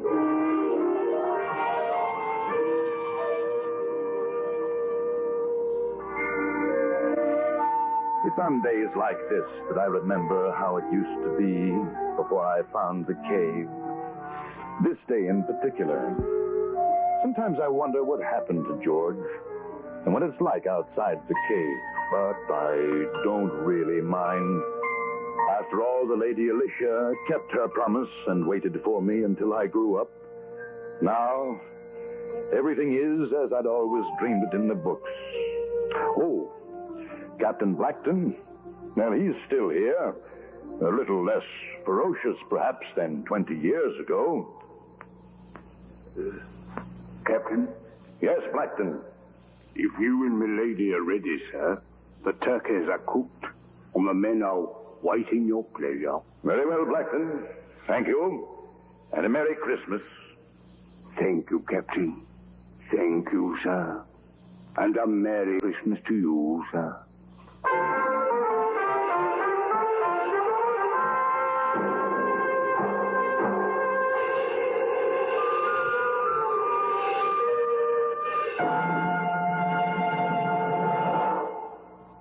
Under the direction of Norman MacDonald, Escape has brought you The Cave by Anthony Ellis.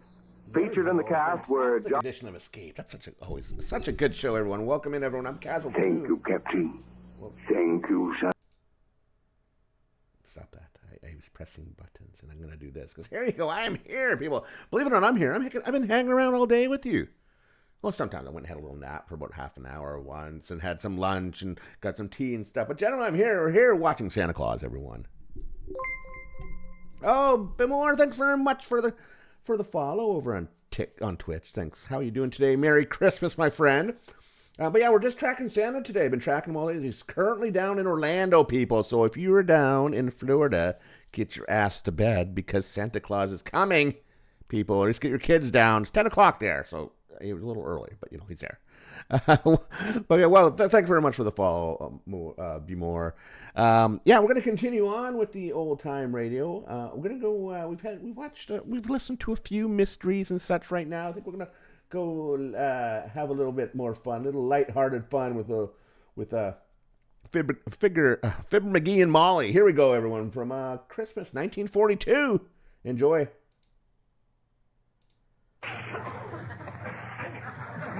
The Johnson Wax Program with Fibber McGee and Molly.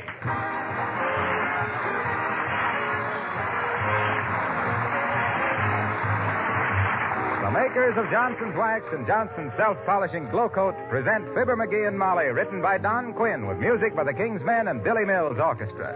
The show opens with Oh Gee, Oh Joy.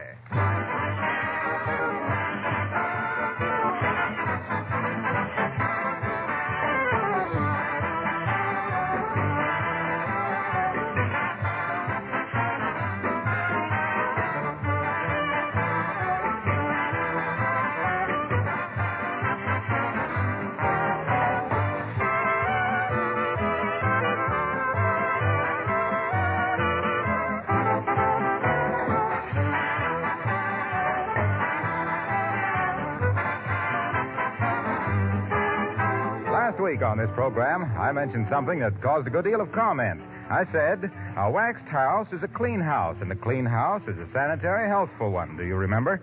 Well, it seems that quite a few people had not fully realized that when they wax their floors, furniture, and woodwork regularly with genuine Johnson's Wax, they are actually doing a good deal more than protecting and beautifying those surfaces. Yes, they're making their homes healthier as well as pleasanter places to live in. You see, the wax seals a surface against dirt and moisture. Dust and dirt do not adhere easily to a wax-polished area. So regular waxing removes many of the sources of germs. And besides, it's so much easier to clean waxed floors, baseboards, and furniture. Especially in these times, let Johnson's paste, liquid, or cream wax help keep your home sanitary and beautiful.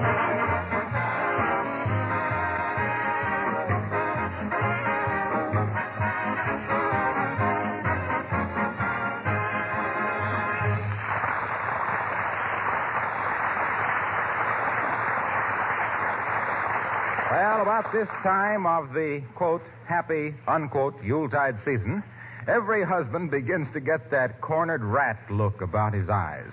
But the Squire of 79 Wistful Vista looks even more desperate than that. Something is definitely perturbing our hero. For further details, we join Fibber McGee and Molly.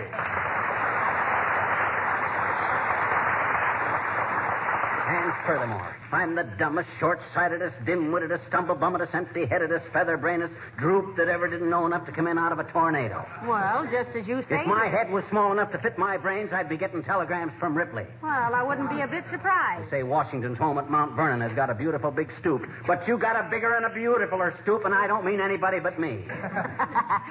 You just say that. I got the IQ of a microbe. I think when I die, I'll leave my skull to the Smithsonian for a doorknob. How charming. As dumb as I am, it's a wonder to me I ever got out of the 3rd grade. It's a wonder to me you ever got in. You ain't whistling Dixie there either. I think I'll give myself back to the Indians. I'm the biggest numbskull that ever... All right, McGee. I'll admit you're a fascinating subject, but what's this all about? It's about me. That's what it's all about. I'm the stupidest... All right. For the sake of argument, let's say you're completely brainless. Oh, I don't know about that. I'll find it sooner or later. Find what? That $15. I was saving it for your Christmas present. I hid it last summer, so I wouldn't be tempted to spend it, and now I can't find it. If that don't make me the weak-minded dumb... Now, stop pacing up and down. Ours is a beautiful union, and it doesn't need any pickets.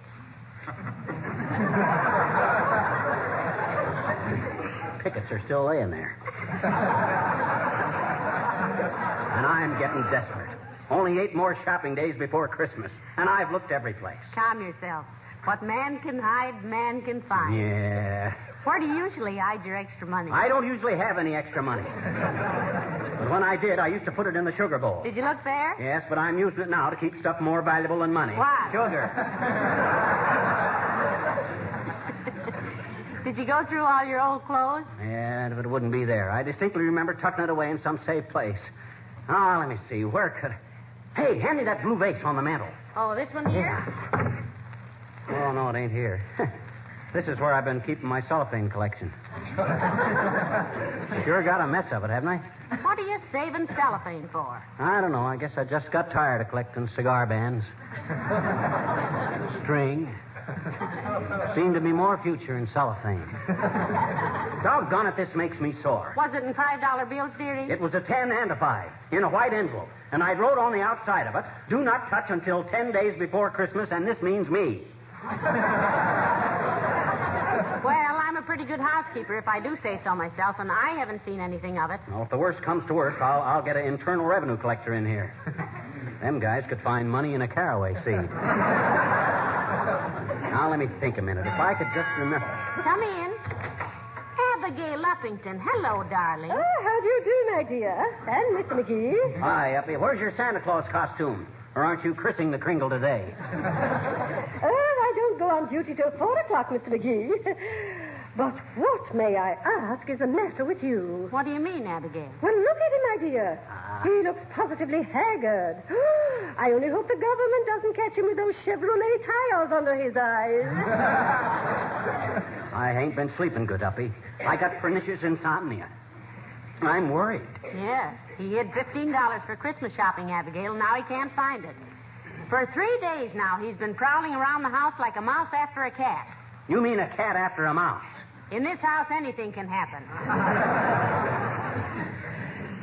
I had a case like that once.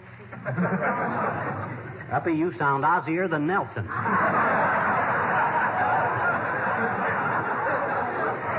What happened with you? Oh, I was simply frantic because I thought I'd mislaid a ruby and emerald bracelet. But the solution was so simple. It was ridiculous. Well, what was the solution? Maybe it'll give McGee an idea. I suddenly realized I had never had a ruby and emerald bracelet. That's silly. And I thought I was dumb. Uppy, you're as giddy as a steeplejack full of applejack. I'm afraid I was at that time, Mr. McGee. You see, I was just a girl out of finishing school and madly in love with a handsome young lieutenant. Oh, sure. Well, there was something awfully romantic about those Civil War uniforms, Abigail. Yes, indeed, they certainly were. I beg your pardon, Mr. McGee. Don't mention it, Abigail. But what girls' school did you go to? Oh, Ward Belmont, my dear, in Nashville, Tennessee. Oh, I can close my eyes now and smell the magnolias on the campus. That's my hair, Uppy. I just come from the barber shop. It is Magnolia. It's Jockey Club. Well, do remind me, my dear, sometime to show you the pictures of my class. I was captain of the croquet team, you know. No. Well, call me Virginia and watch me reel. So you all were the captain of the croquet team, was you, honey child? Now, please, Mr. McGee. I have only the most charming memories of the South, and I found Southern men were always most gentlemanly. Well, I guess that'll dim your northern lights, McGee. That must account for my good manners, Uppy. My grandfather wore the Southern uniform, you know. Oh, really? Yeah. Sure. He was a conductor on the Chattanooga Choo-Choo, Abigail. What was it you wanted to see me about? Oh, I just wanted to tell you about the most marvelous fortune teller. Fortune teller? Blah. Those bargain basement gypsies couldn't foretell the future of a blue-eyed blonde with the fleet in. Oh. But they're fun, dearie. They're fun. Ah, fun my clavicle. Dark man going across your path, going to take a long journey, going to get a letter. You'll find your diamond ring under the... Hey, maybe she can tell me where my $15 is. Come on. What are we waiting for? Get your hat, Molly. Where is this fortune teller, Uppy? It's upstairs. Never mind, I'll find it. Come on, Molly. We'll see you later, Uppy. Why didn't I think of this before? Oh, boy, that $15 is as good as found. Right now. Why, those people are wonderful. I know of a case where a guy lost a bass drum once.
Get a load of this reception room, Molly. Boy, what a dump. Well, this was your idea, not mine. Well, why do fortune tellers always live in joints like this? If they can see into the future, why don't they make a killing at the races and live in a classy apartment? Well, maybe they can't get a crystal ball big enough to see a horse in. Well, this one sure ought to know her onions. She's cooked enough of them around here. Don't be so critical. You know, Madam X ought to be calling us in any time now. You know, we've been waiting here 25 minutes. Madam X. Probably an old gypsy named McGillicuddy. Not that I care what her name is, if she can slap herself into a trance and find my $15. You know, we'd have saved time if we just consulted Uncle Dennis. Ah, what does he know about fortune telling? Well, I don't know, but he certainly lives in an atmosphere of departed spirits. You know, last night I came into the hall and I found him balancing himself on the banister. Yeah? What'd he say? He said, "Niece, your escalator has run down." At it again, huh? I gave him a lecture about that just the other day. What'd he do? He just sat tight. Mr. McGee, I will see you now, please. Oh, thank you, madam. Come on, dearie. We'll see what fate has in store for you. If fate still has a store, which I doubt with things being so hard to get. Oh, I'm ready, sis. Hop onto your broomstick. This way, please. Ooh, incense. I think I preferred the onions.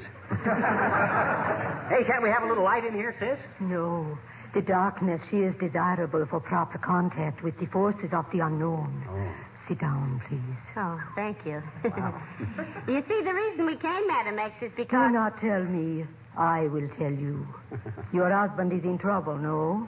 My husband is in trouble, yes. Hey, how'd you know, sis? Can you read my mind? Yes. It is very simple. Huh? No, that's what he's been telling himself all day, madam. How do we go about this now, sis? Do you read the stars, feel the bumps on my head, look at my palm, or do we just sit around and strain our eyes at each other? No. For $5, I will answer 3 questions. $5? Isn't that a little expensive? Yes. Now you have 2 more questions.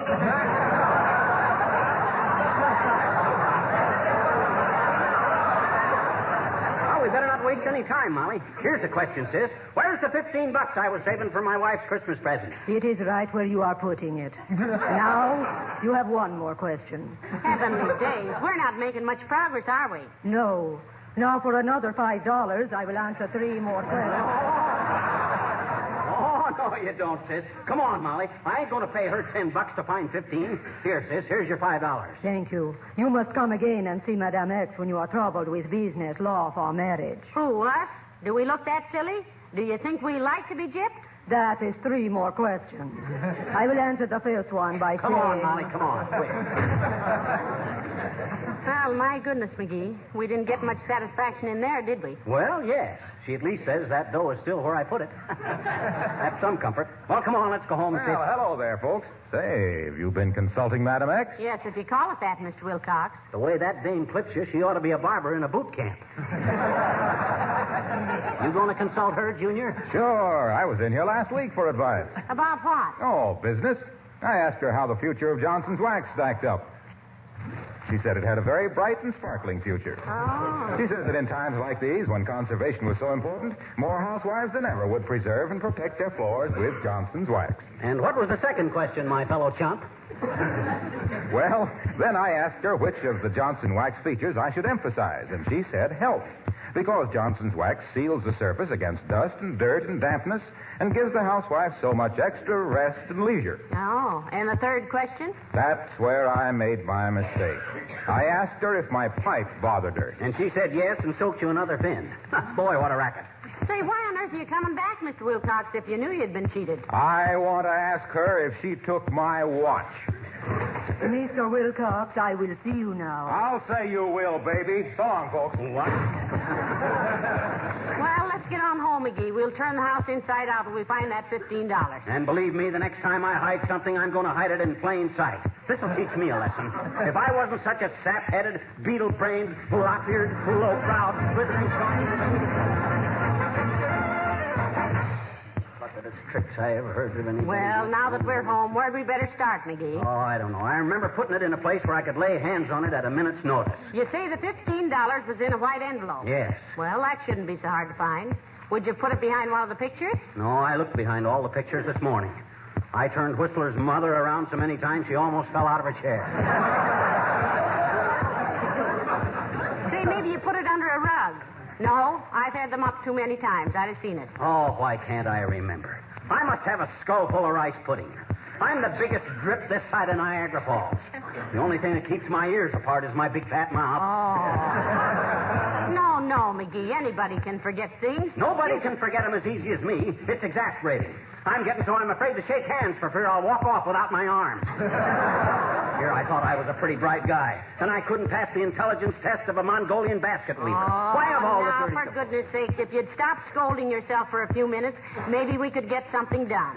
Well, my gosh, well... Now, listen, here's what we better do. I'll start with the upstairs and go through every room, and you look around down here, and between us we ought to cover every inch of this house. Okay, but I... Now, stop your arguing. Anyway, you're not as dumb as you claim. You're really pretty smart. I am? Yes. Oh. Or you wouldn't have hidden that $15 from yourself. Why, when it comes to money, and I hope we do... Come in. Oh, hello there, Mr. Oldtimer. Hello, daughter. Hello, Johnny. I just stopped in to say goodbye. Goodbye. Hey, Oldtimer, come back here. What's the matter, kid? You can't yell goodbye at us and then rush away like that. Where are you going and for how long? Yeah, and when will you be back and for how long? Going to Chicago, kids. Gonna be gone for an indefinite period. Oh, what do you mean indefinite period? I mean, I won't be back till the afternoon of January 5th. But whether 3 o'clock or 3:15 is indefinite. Fly? Hey! Fly. Oh, well, I'll hold still and you swat him, Johnny. No, my husband means are you going to fly to Chicago or take the train? Ain't decided, daughter. Thought maybe I'd get up early in the morning, throw the saddle on old Betsy, sleep on her back, and ride her all the way to Chi. Well, that's a long trip for a horse. Who's a horse? Why, isn't Betsy? No, Betsy's my bicycle. On the other hand, kids, I'll likely take the steam cars. I love trains. Used to be a railroad man in my younger days. What'd you do on the railroad? What do you mean, what did I do, Johnny? I had my own. You mean you owned a railroad? Sure did, daughter. 18 cars, 2 engines, and 72 foot of track.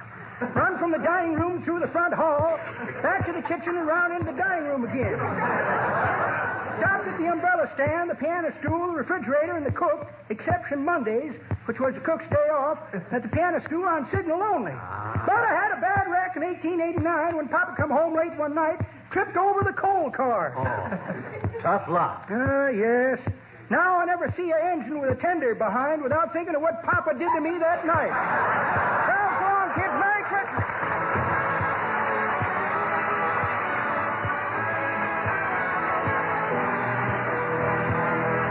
The Kingsmen sing, I'm Dreaming of a White Christmas.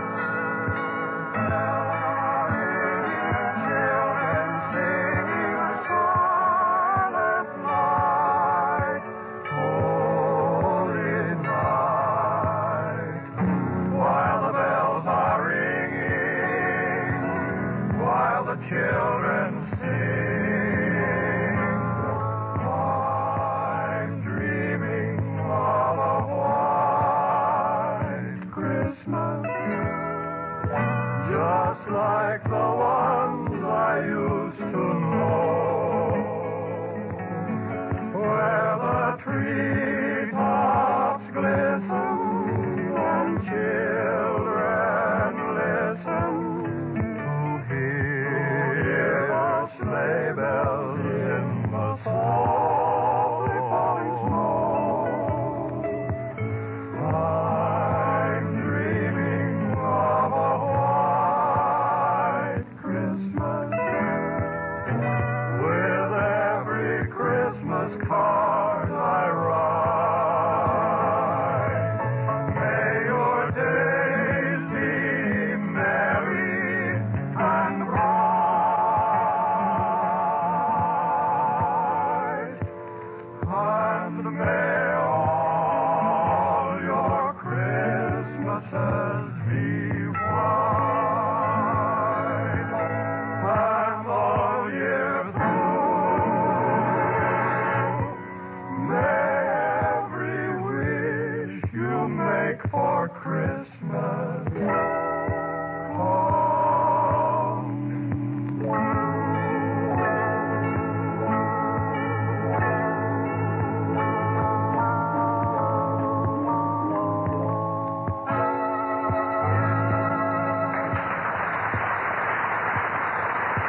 I'm about ready to give up. You certainly hid that $15 well. Yes, and I could kick myself around the block for it, too. If I'm not the silliest Yes, we've been all over that. Are you sure you had $15 in the first place? Sure, I'm sure. A 10 and a 5. And they were earmarked for your Christmas present, too. They were what? Earmarked. That's what the government does with money, so that's what I do. How? Well, I put ink all over my ears and pressed both bills against them.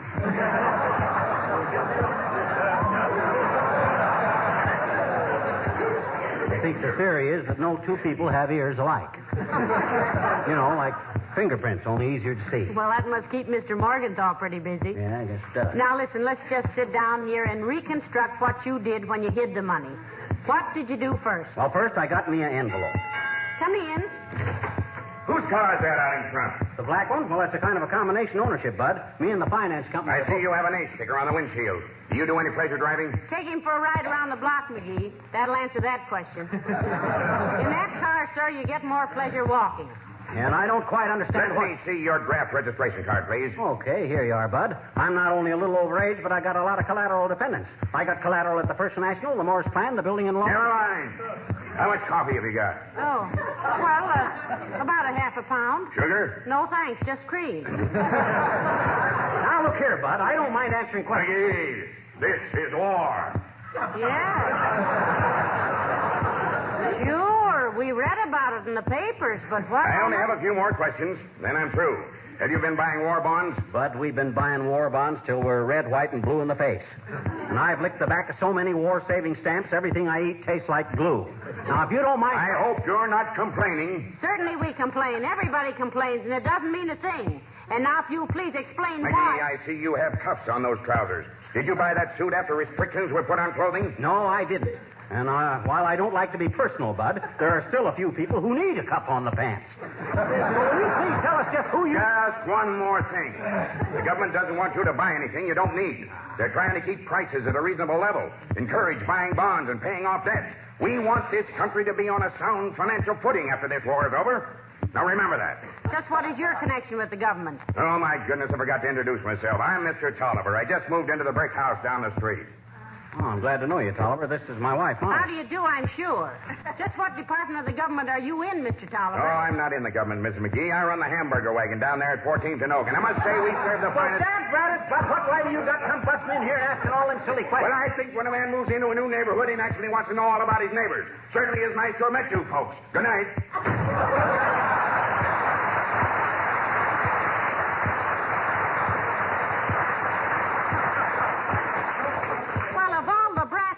People I ever tells met. me I'm going to have trouble with that mug. He's going to get in my hair, and there ain't enough room in it for anybody but me. A self-appointed copper. Oh, never mind, McGee. Let's concentrate on finding your $15.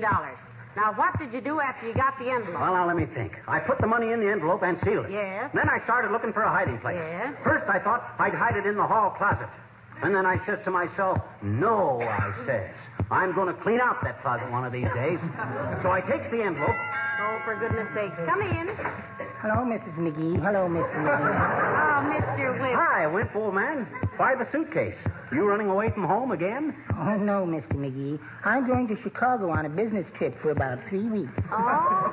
Is your wife going with you, Mr. Wimple? No, she isn't, Mrs. McGee. I'm going to be terribly lonesome without her, too. Ouch. What's the matter? I was crossing my fingers so hard I almost broke them. Well, what kind of a business trip is this, Mr. Wimple? I'm going to see my publishers, Mrs. McGee. The ones who publish all my poetry. Oh. They sent me a telegram saying they wanted to see me. Gee, they must think a lot of you, Wimp. Yes. They wanted to publish my picture. And I sent them some, and they wired right back. We don't believe it. Come in person. Wasn't that nice? So you won't be here for Christmas, Mr. Wimple? No, but Sweetie Face gave me my Christmas present before I left. Look, a check for $25. Say, that's great, Wimp. Isn't it, though? She says if I'm a good boy all year, but next Christmas she'll sign it.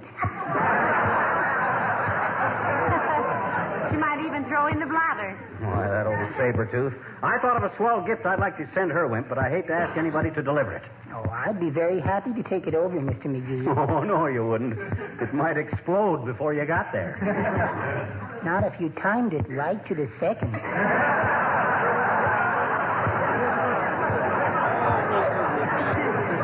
What did you give your wife for Christmas, Mr. Wimple? A great big bottle of cologne, Mrs. McGee, to be opened on Christmas morning. Cologne, eh? What kind, Wimp? I mixed it up myself, Mr. McGee. Mostly carbolic acid. Why, Mr. Wimple, that's liable to take the skin right off her face. Yes. Merry Christmas.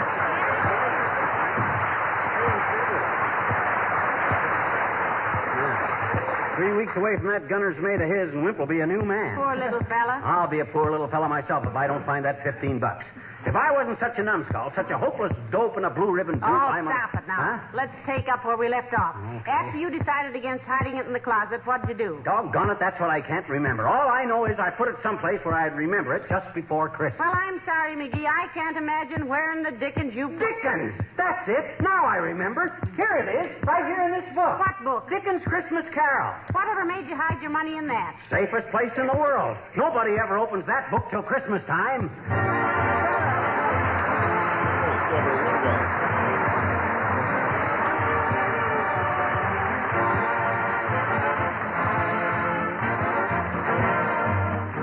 Winter weather is hard on our floors. We might as well admit it. When snow and slush and wet get tracked in, the floor surfaces need the protection of a tough coat of Johnson's wax. If you examined a waxed floor under a magnifying glass, you'd see that it's the wax that gets all the wear. The surface underneath is safe. And don't forget that with genuine Johnson's wax, you can touch up heavy traffic spots whenever necessary without having to re-wax the entire floor. Don't forget either that there are 100 extra labor-saving uses for wax around your home. Windowsills, Venetian blinds, luggage, shoes and boots, furniture, and woodwork. In these times when we have to take better care of the things we have, wax is a helpful ally.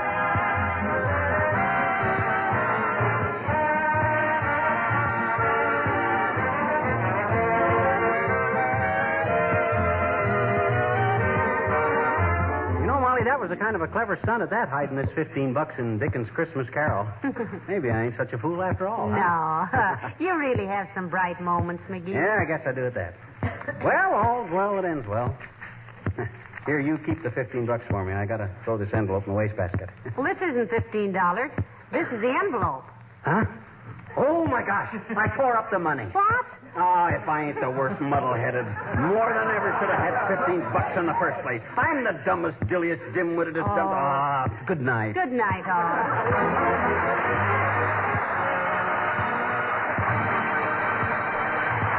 Well, there we go. Another fantastic Fibber, McGee, and Molly from 1942. Classic entertainment from, Jesus, that's like, that's a long time ago. That's 20 years ago, 80 years ago, 83 years ago. Yeah, it's still awesome. I'm going to keep things going, everyone. Hey, by the way, I'm CasualCoo. This is my third annual Santa Tracker. We're sitting there watching Santa fly around the world, listening to some old-time radio stations. Hopefully you're doing this while you're listening or wrapping some presents, or just having a nice eggnog sitting by the fire somewhere, or doing whatever you like to do on Christmas Eve, hanging out with your family, or by yourself. Anyways, we're just going to keep things going here. Let's go. We're going to go back. We're going to stay in 1942, everyone. We're going to stay in the 1940s. We're in a little Burns and Allen. Santa and Pirates, everyone. Enjoy. Well, hello. Come right in. Oh, George, we've got company.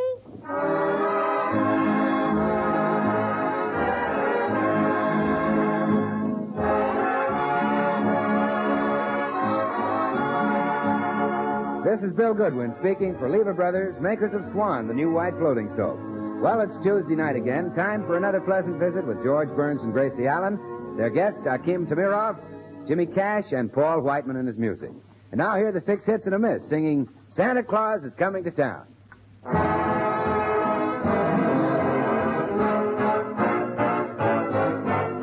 better watch out, you better not cry, better not pout, I'm telling you why.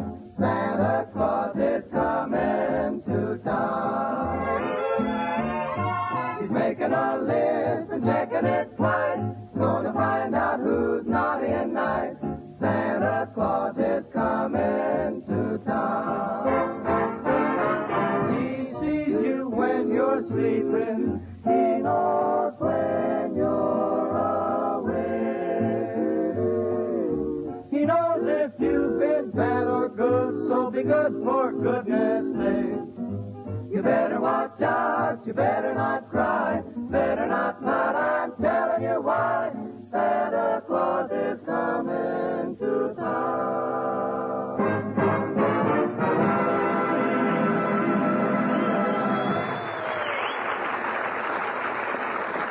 And now meet the people who live in the Burns house, George and Gracie. Well, it's only 2 more nights till Christmas, and Gracie has already started to trim her tree. But as she hangs the ornaments, there's a worried look on her face. Her little duck, Herman, hasn't come home yet. Oh, George, I wish you'd go out and hunt for the poor baby. It's way past his dinner time. Oh, calm down, Gracie. Even with the meat shortage, nobody would want that darn duck. But he's never been out this late before, except that time he flew up on the Morton's clothesline and crawled into the seat of Mr. Morton's union suit. Fine place for that kid to fall asleep. We mightn't have found him at all if Mr. Morton hadn't been ticklish. Gracie, will you stop worrying about that silly duck? Come on, let's finish trimming the tree. Oh, all right, dear. Hand me that big silver star and some of those little twinkles. Oh, George, I hear him on the porch. Open the door. Oh. Come to Mama, darling. Why, you're frightened to death. And some of your tail feathers are missing. How did you lose them? You did not lose them. They're here in my hand. Oh, my goodness. Who are you? I am Akim Tamirov.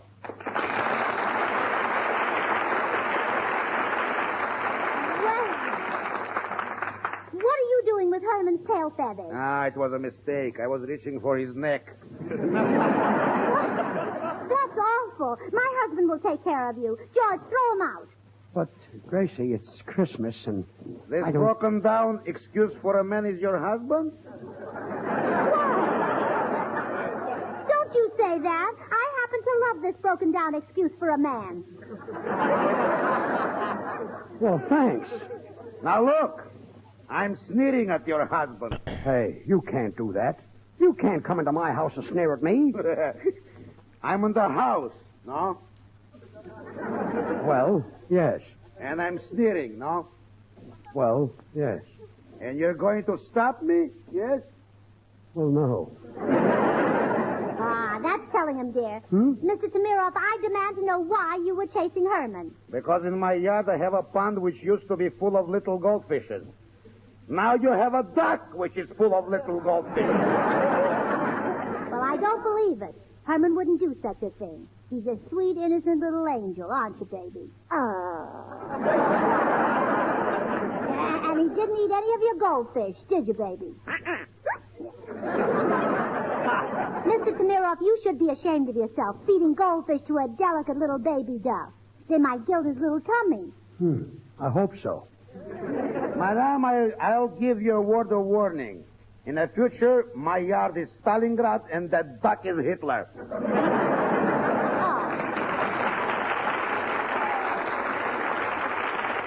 Is that so? It is so. If I ever catch him, we shall see if a duck can swim in sour cream. Oh, yeah? Well, you're just a mean man, and I hope you fall in your goldfish pond and catch cold and drown. Gracie, it's Christmas. Oh, yeah. And Merry Christmas. Oh, fine. Now, just remember, if that bird comes near my house again, я эту паршивую утку схвачу за горло и задушу своими руками. Well, George, what did he say? Well, I don't know. He's a Russian. I suppose that's what a Russian says when he's mad. Oh, no, it isn't. When a Russian's mad, he says, how do you do? Yes, that is George. And Gracie. Eating the neighbor's goldfish. Why don't we trade that silly duck in for a pound of pork chops? Go on. You finish the tree yourself. I'm going into the den where I won't have to look at that web-footed goldfish bowl. Now, baby, don't mind your daddy. He's this way every year. Just before Christmas, he tries to pick a fight with everyone on his gift list. Here, climb up on Mama's lap, Herman, and I'll tell you a little story. That's a good boy. Now, would you like to hear about Santa Claus? Santa Claus. He's the man who brings toys to all the children. The night before Christmas, Santa Claus comes down the chimney and leaves lots of things in your stocking. This year, Mom would be happy if he just leaves some stockings. Oh, just think, Herman. Right now, Santa is getting his presents ready to deliver to all the good little boys and girls. Wouldn't it be wonderful if you could see Santa's workshop way up in the North Pole?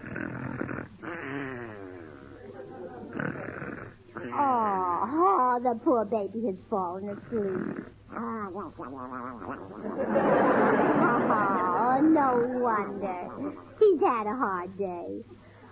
Oh, dear, I think I'll take a little nap myself. So nice in front of the fire. When I wake up, I'll tell him more about Santa Claus. And the North Pole. And the toys. And Santa Claus. George! Oh, George! Are you ready to leave for the North Pole? Yes, sweetheart. But how will we get up there to the North Pole? Well, we'll fly up on Herman's back. On Herman's back? Oh, sure, he's all ready. I just put 4 gallons of goldfish in his tank. Well, good. I'll call him. Oh, Herman! Herman Burns! Ah, there you are. Is you Daddy's precious little itty-bitty ducky-wucky Herman? Well, you're a sweet little ducky-wucky, and your daddy loves you. Well, gee, I must be dreaming. Well, come on, Gracie. On the duck's back. All right. Boop, I'm on. Well, where am I going to sit? You have to sit on his rumble seat. Gee, am I going to get that pot again for Christmas? All right, I'm ready. Okay, Herman, take off. Gee, he can't make it. Oh, no wonder he can't take off. His rudder is dragging. Oh, here we go.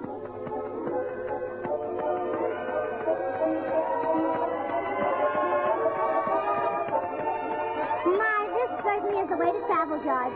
Well, look, we're over San Francisco already. See, there's Mama's house. Yoo-hoo, Mama! Gracie, she can't hear you. Oh, sure she can. Look who's with me, Mama. George. Of course you know him, Mama. It's George. You know, the man I married anyhow. Dear old mother. She's a sweet, sweet girl. Say, we're really making time. Look, we're over Canada already. Oh, yes. And here comes Alaska. Yeah, and there's... Oh, pooh. Oh, George, that wasn't nice. Gracie, we were over Kiska. Oh. Oh, we must be nearly there now, George. Yeah, there's Santa's place right down there. Okay, come in for a landing, Herman. Okay.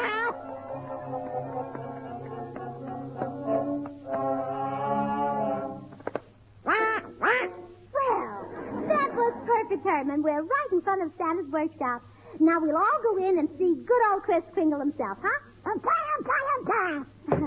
Oh, you'll love him, Herman. He's so gay and so jolly. Why, Santa Claus. Greetings, little lady.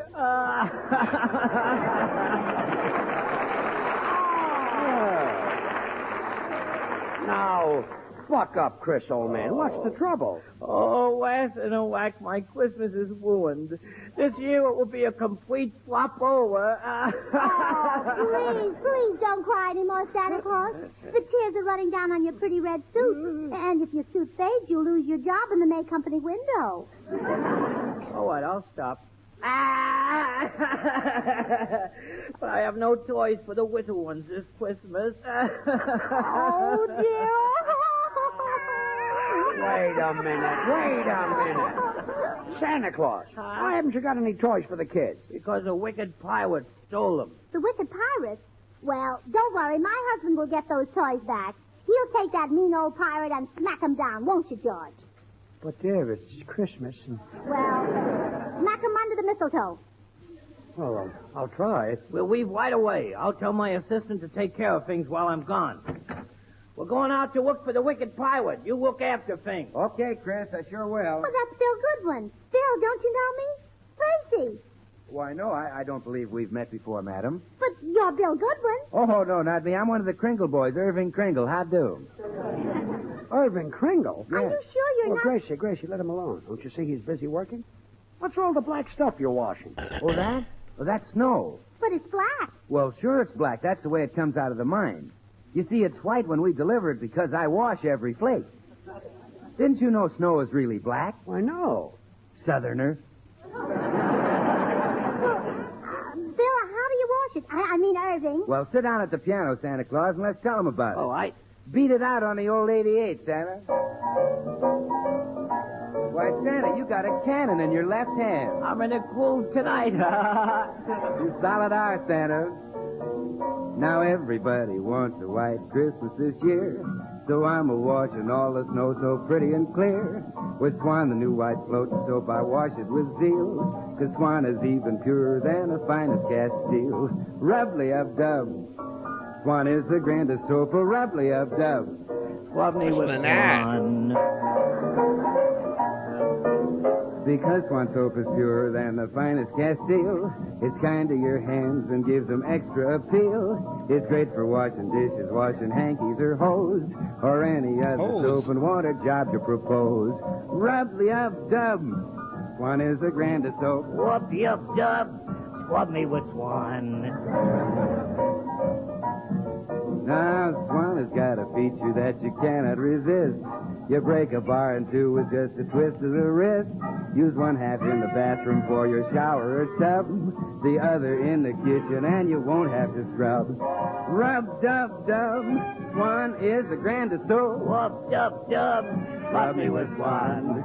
Rub-the-up-dub. Swan is the grandest soap. Scrub me, mama, with a bar of Swan soap.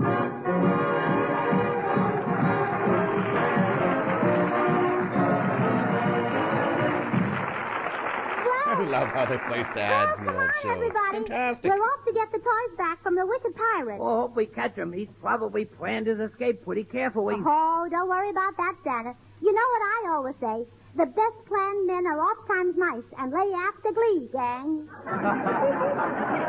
Yeah. Isn't that the truth? Isn't that? Well, I better call my reindeer, and then off we'll go in this way. Hey, transportation, we port.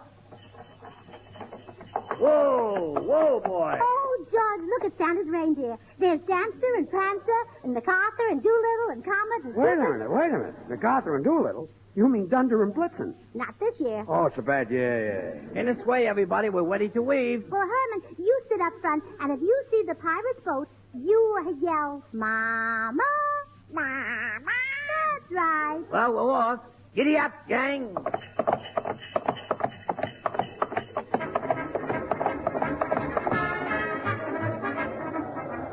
Oh, isn't it wonderful? But Santa Claus, aren't we going too fast? Oh, no, we're only going 32,000 miles an hour. Oh, well, just so we stay under 35. I guess so, yes. Where? Oh, Herman, that's not a pirate ship, that's a stork. What kind of a stork is that? It's carrying a T-bone steak. Well, of course, George. Today, that's a real bundle from heaven. You know, I kind of knew steak was high, but I didn't think it was up here. Now, Herman, don't say Mama until you see the pirate ship. Okay. So, just keep a good watch, and then... Oh, what was that? It's the pirate ship. They're firing rockets at us. Yeah, we're right over it. Look out! Here comes another one. Oh, they almost got us that time. We say it. Well, he can't frighten us. We'll go down and get him with my machine gun. Santa's machine gun?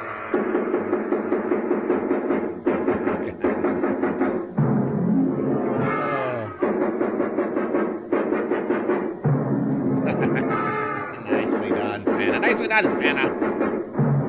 Who's Elmer Fudd, by the way? You know that voice. Everyone knows that voice. Gracie!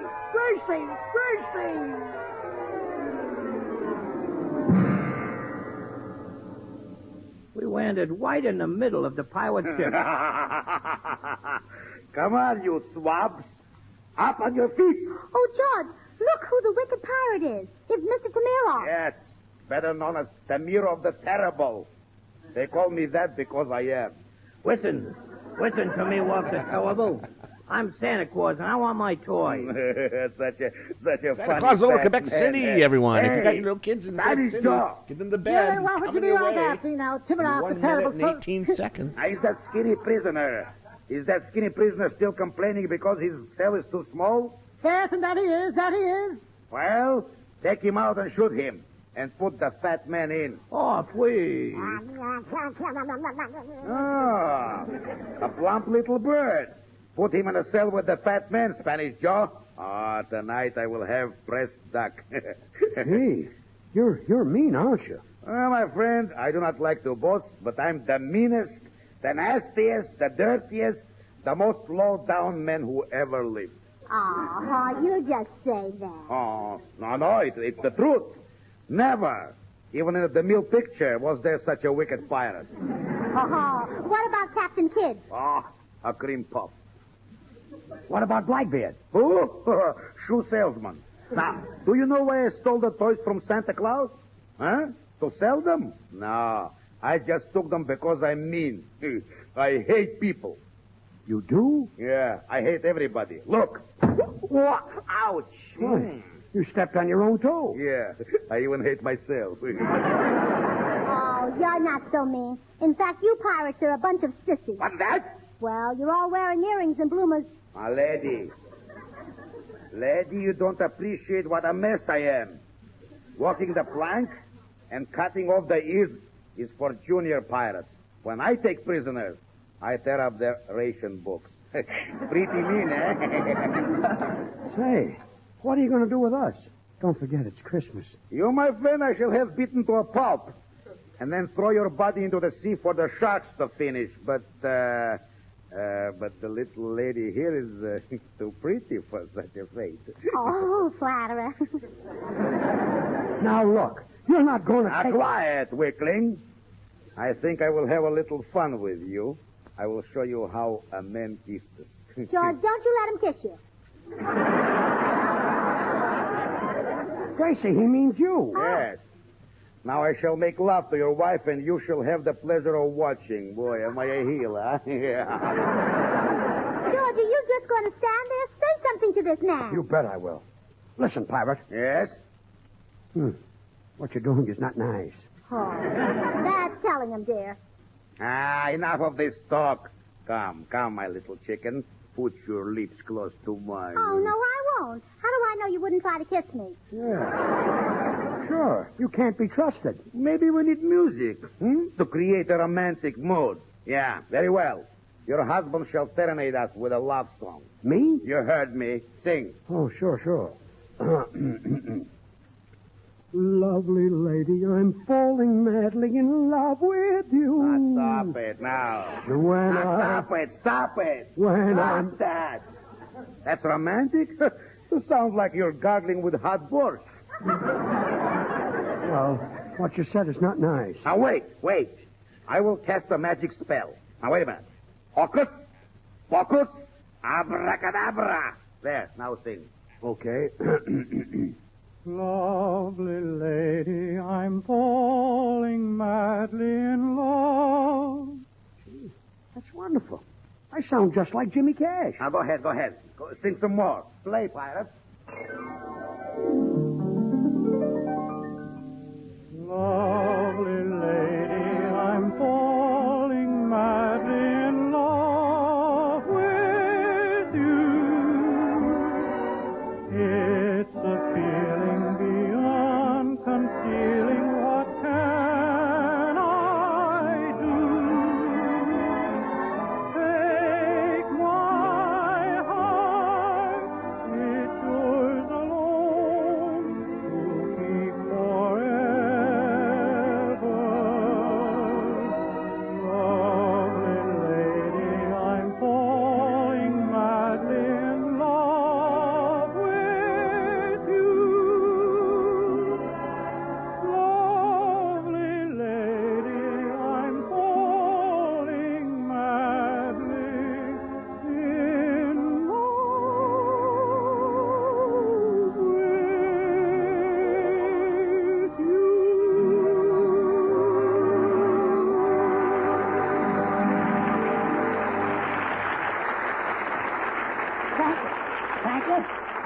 very much. Would you care for another number? Thank you. What a ham. Now, don't forget it was my magic spell that gave you that voice. What? That was my natural singing voice. Oh, is it? All right. Hocus, pocus, abracadabra. Now, let's hear you now. Okay. Gee,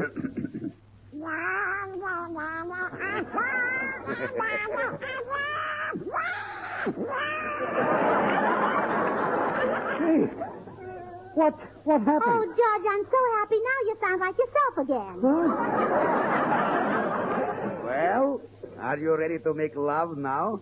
Come, my pigeon. Don't you touch that little girl. You're the meanest and lowest skunk I ever met. Yes, Why, you're nothing but a low-down, miserable rat. yes. Why, even Gracie's sister Bessie wouldn't make love to you. Oh, now, wait a minute, George. That's going too far. Well, I guess it is. I had enough of this. Hey, only the sweet.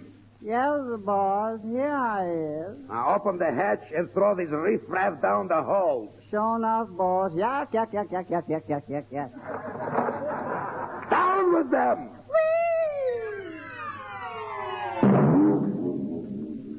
Oh, George, we landed on a big bass drum. Please, get off my stomach.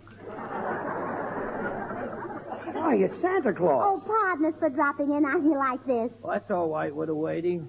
I was just looking at all my toys. This is where that snake in the glass pirate put them. Well, just look at all these wonderful toys. Scooters and sleds and dolls. And look, here's a bubble pipe. And the card says, from Mama and Papa to Willie. That's probably for your brother. Oh, George, don't be ridiculous. My brother Willie's 37 years old. He stopped blowing bubbles 2 years ago. Well, good for Willie. Oh, here's my pride and joy right here. It's a talking doll. All you do is wind him up and he talks. Oh, really? Oh, let's try it. I'll wind it up and see what it says. Mama. Mama. Oh, it's a mama doll. Mama. Hey, Mama, get me some Swan, the new white floating soap that's kind to your hands. That's some doll. You women have long considered Castile soaps the standard of purity, Mama. But Swan is even purer than the finest Castiles. Money can't buy a purer soap. That's why Swan is so good for bathing. Oh, it ran down. Well, good. Oh, I want to wind it up again. He's so cute. Oh, Gracie, don't wind him up again. That's why Swan is so good for bathing the baby. After all, if Swan is purer than the finest Castiles, well, it's bound to be kind to even a baby's tender skin. And if it's the soap for baby... I took the key. Oh, well, here's a cute little gift. Look, George, a toy telephone. Oh, that's a dandy present. You can dial with it and everything. Oh, well, I want to try it. Hello? Hello. As I was saying, if Swan is swell for baby, then it must be swell for your hands and face, your tub or shower. Gracie, hang up. Santa Claus, did your assistant, Irvin Kringle, have anything to do with these toys? He made them. I thought so. Leave them alone, Gracie. Oh, but George, I want to see how this little toy dog works. Well, I guess a dog is safe. Arf. Use Arf in the kitchen and Arf in the bath. Oh, no. Arf.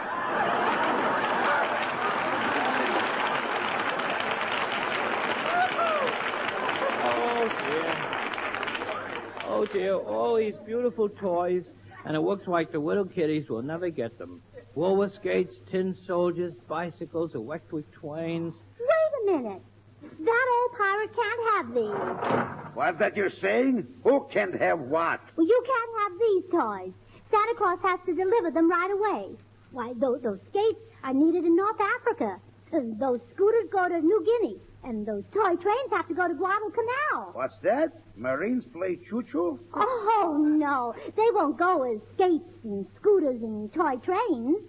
But the metal in them will go as guns and tanks and planes for our boys to fight with. But won't the little children miss the toys? Oh, well, give them toys, Santa Claus, but not toys made of metal and rubber. And I'll tell you something else all the boys and girls want for Christmas this year. They want war stamps. So, Santa, you load up your bag with all the war stamps you can carry.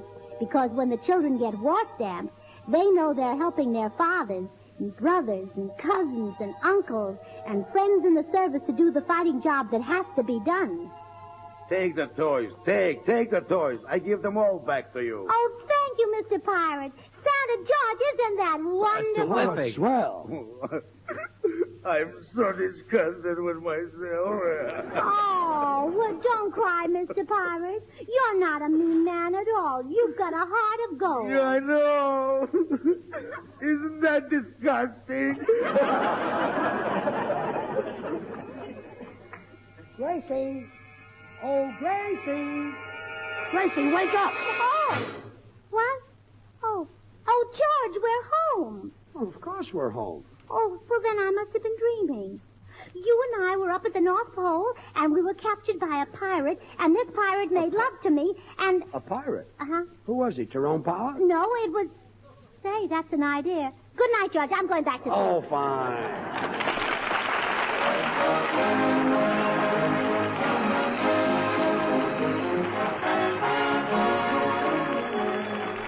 George and Gracie will be right back, so I'm just going to remind you that many women would have beautiful hands if it weren't for dishwashing. So when you're washing dishes, help safeguard your hands. Wash those dishes with Swan. Swan is purer than the finest Castile soaps.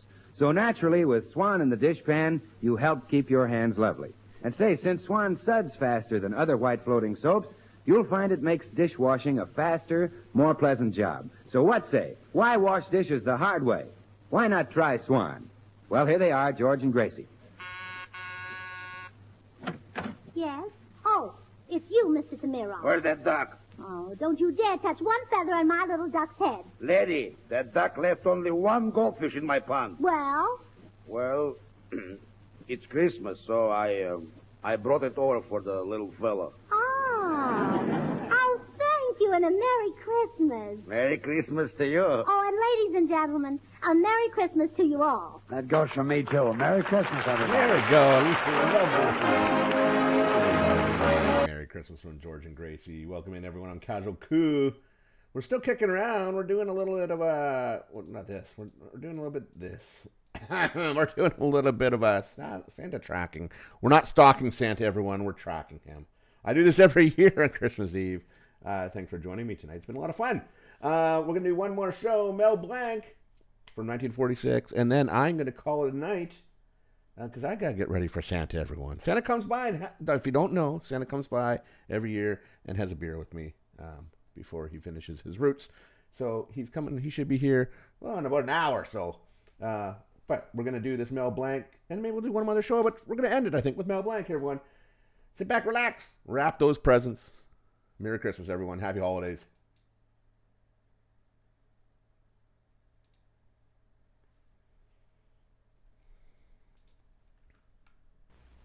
Let's bring out our star, the creator and originator of Bugs Bunny, Mel Blanc. Come on in.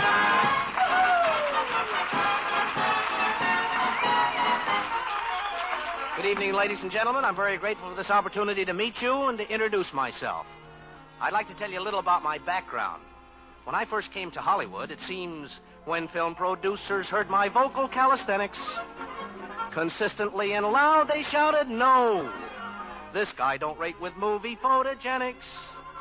They said my face was meant for radio. They said his face was meant for radio.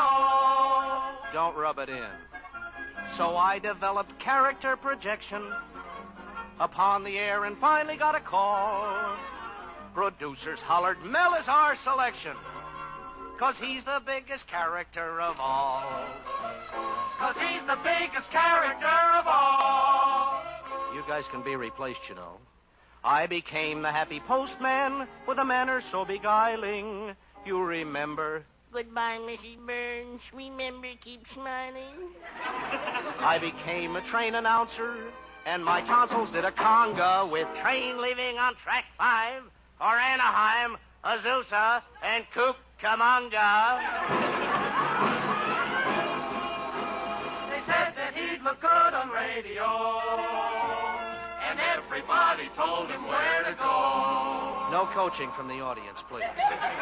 As a violin teacher, I made a nice penny, which ain't doing bad when you work for Jack Benny. What a tune your fiddle brings on, how I wish it had no strings on. I force a smile and try to please and cry upon my pillow. I've even been Calliope's. Forgive me, please, Petrillo.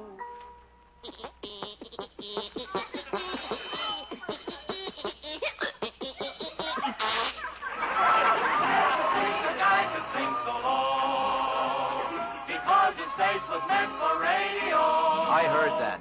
As Pedro, when I see a girl with grace, Chiquita, I say, Pardon me for talking in your face, senorita. And then this little guy I've saved for last.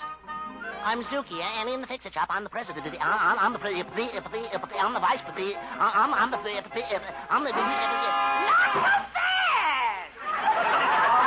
Was taking in a lot of dough because his face was meant for radio. It's a lie. Why do you think I got a fix-it shop? 'Cause I had to find a way to pay the rent. I'm what is known as a successful flop, 'cause before I get a quarter, it is spent. I'm on a lot of air shows. If I'm lying, I should choke. My tax consultant says if I get one more show, I'm broke. So why do you think I got a fix-it shop? 'Cause for radio, his face was meant. Agents get commission. Don't forget withholding tax. My dentist and physician, and my wife's account at Saks. Publicity and writers. Oh, my aching back and head. If I get laryngitis, then I might as well be dead. My paper profits grieve me, 'cause they never reach the bank. My assets, please believe me, like my second name, are blank. So why do you think he's got a fix-it shop? And I only hope the darn thing really clicks. I am the lowest of the guys on top. He has found that fame and fortune doesn't mix. There's dough for entertainment, bills and bills the whole day long. I even had to pay a guy to write this stinking song. So why do you think I got a fix-it shop? 'Cause I'm really in a heck of a fix. In car fare. I'm really in a heck of a fix.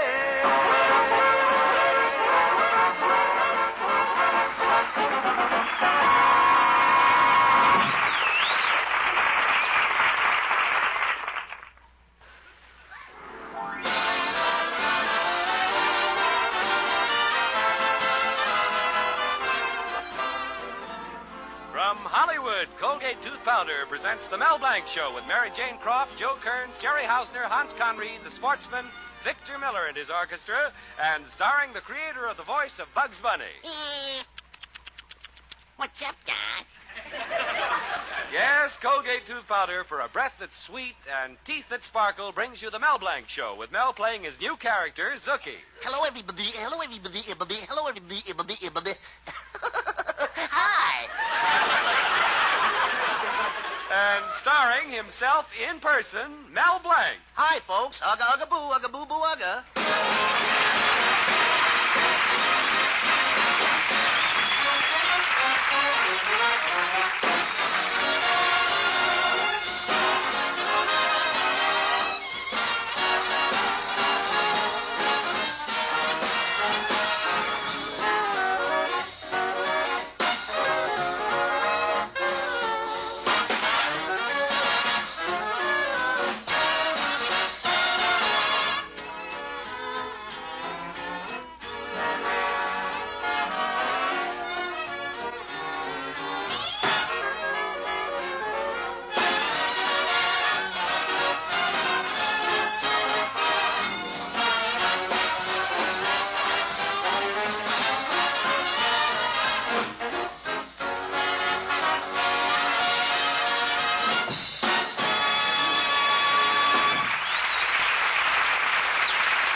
It's 2 weeks until Christmas, and in Mel Blanc's little town, young men eager to make a good impression are buying Christmas gifts for their young ladies.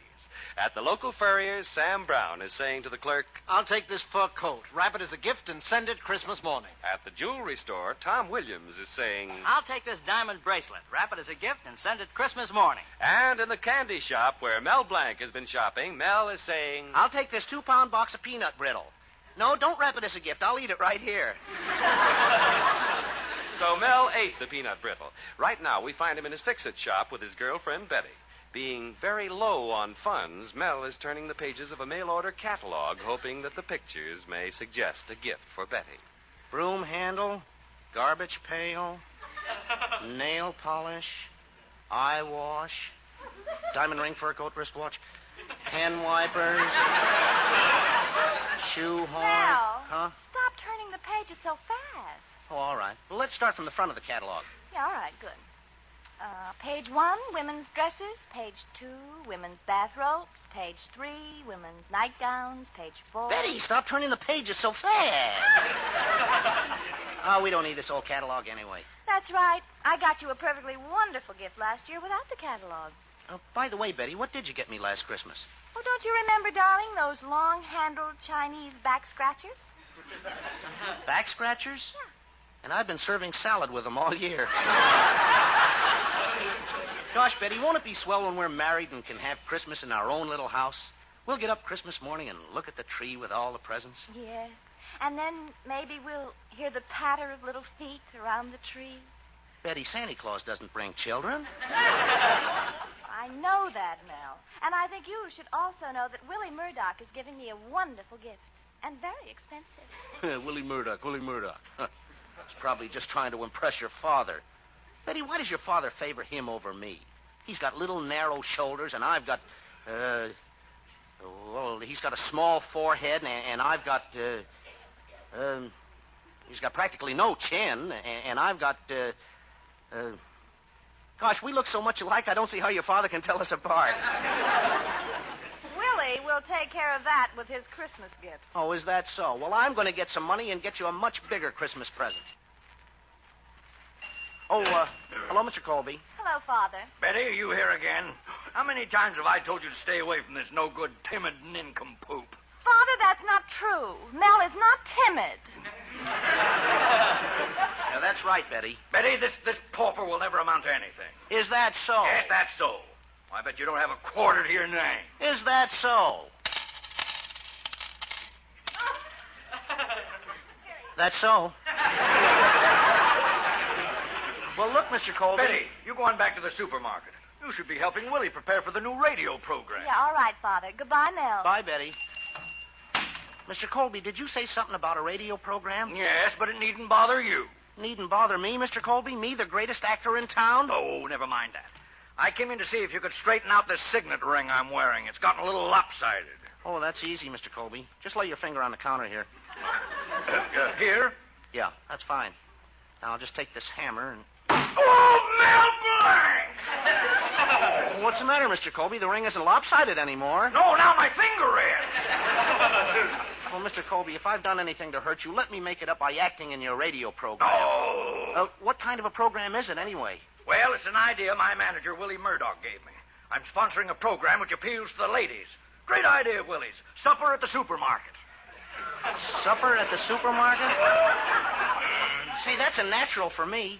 I would make a perfect master of ceremonies. Oh, I'm leaving. Oh, don't go, Mr. Colby. Listen to this.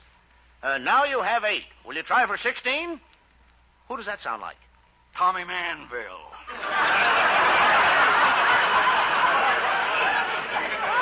No, Phil Harris. I'll even do his accordion. I should have said Baker. I'll even do Baker's accordion. I can do either one of them, but I'll do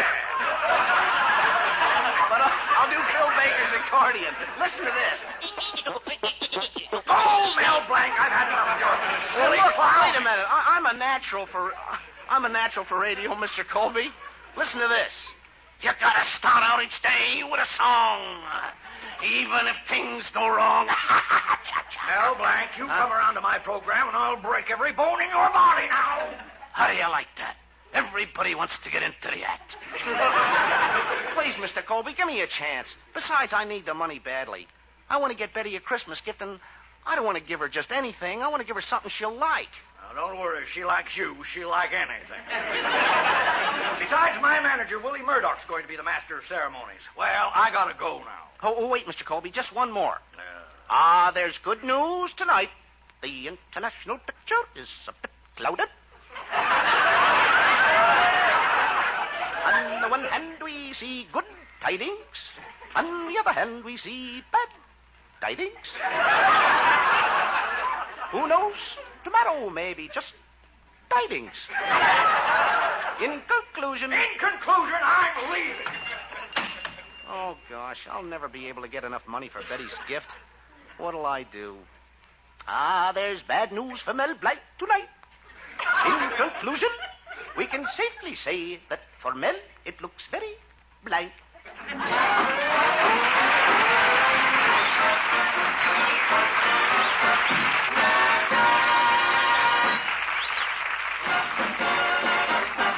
Use Colgate tooth powder. Keep smiling just right. Use it each morning and use it each night. Don't take a chance with your romance. Use Colgate tooth powder. A breath of trouble can spell the doom of happiness between bride and groom. That little breath of trouble, I mean unpleasing breath, has ruined many a romance. Don't you be an innocent victim. Here's a helpful hint. Brush your teeth night and morning and before every date with Colgate tooth powder. For Colgate tooth powder cleans your breath as it cleans your teeth. Yes, scientific tests have definitely proved that in 7 cases out of 10, Colgate tooth powder instantly stops unpleasing breath that originates in the mouth. What's more, no dentifrice at any price cleans your teeth more quickly and thoroughly than Colgate tooth powder. Remember to buy it first thing. And remember the name, Colgate tooth powder, with the accent on powder. Don't take a chance with your romance. Use Colgate tooth powder. Now, Victor Miller, the sportsman, and Uncle Remus. Uncle Remus, Uncle Remus, Uncle Remus said, gather round me, little children, before you go to bed. Just give him your attention, hear what he's got to say. I'll tell you how the animals got that way. The leopard's pappy got the gout from eating too much speckled trout.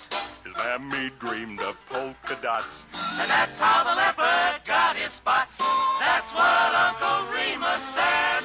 That's what Uncle Remus said. From speckled trout and polka dots. That's how the leopard got his spots.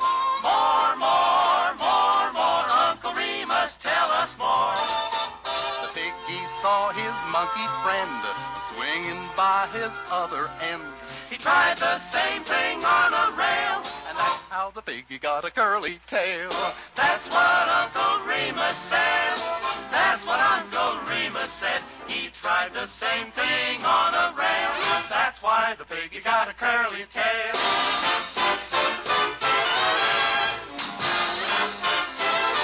That's all, little chillins. That's all, little chillins. Be good, little chillins.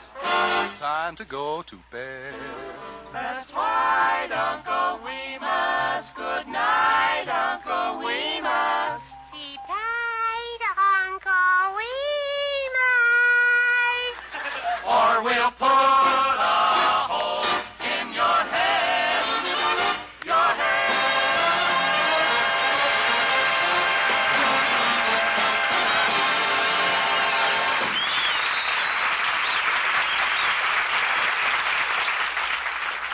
Mel Blanc tried to get the job of Master of Ceremonies on Mr. Colby's new radio program, Supper at the Supermarket, so that he could buy his girlfriend Betty as expensive a gift as the one his rival, Willie Murdoch, is getting her. But Mr. Colby turned Mel down cold, and Mel still hasn't been able to raise any money. However, the wonderful thing about Mel is that he never worries. Despite his predicament, he calmly goes about his duties in the fix-it shop. Right now, his keen mind is tackling the delicate problem of restoring the voice of a mama doll. Gosh, if Willie gets Betty a better present than I do. With experienced fingers, he deftly manipulates the mechanism of the voice of the doll. I gotta get some money. Gee, my customers owe me plenty. And now, having completed the delicate operation, he tips the mama doll gently forward. Just like new. Oh, I know what to do. Hey, Zuki! Yeah, Mel. Look, Zuki, here's a list of people who owe us money.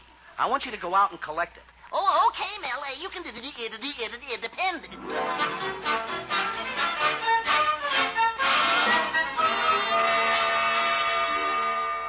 On me. Gee, I hope I can collect some money from Mel. Well, here's the first house here, Mrs. Brown. I'll ring the bell. I'll knock on the door.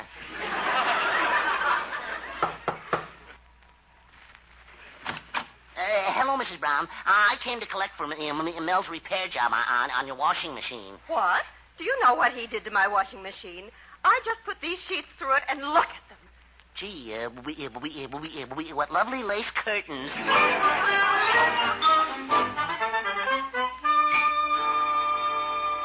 Well, here's the Jones house. How do you do, Mrs. Jones? I came to collect a bill for Mel Blank. Well, here's the Smith house. How do you do, Mrs. Smith? I came to collect...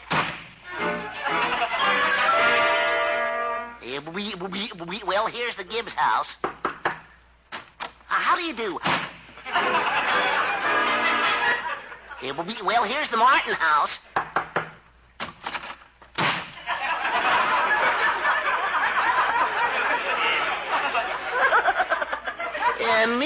Nobody home.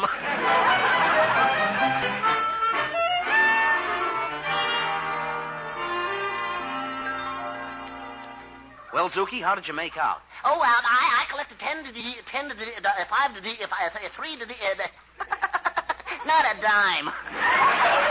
Oh, Mel, here comes Mr. Cushing, the president of the Loyal Order of Benevolent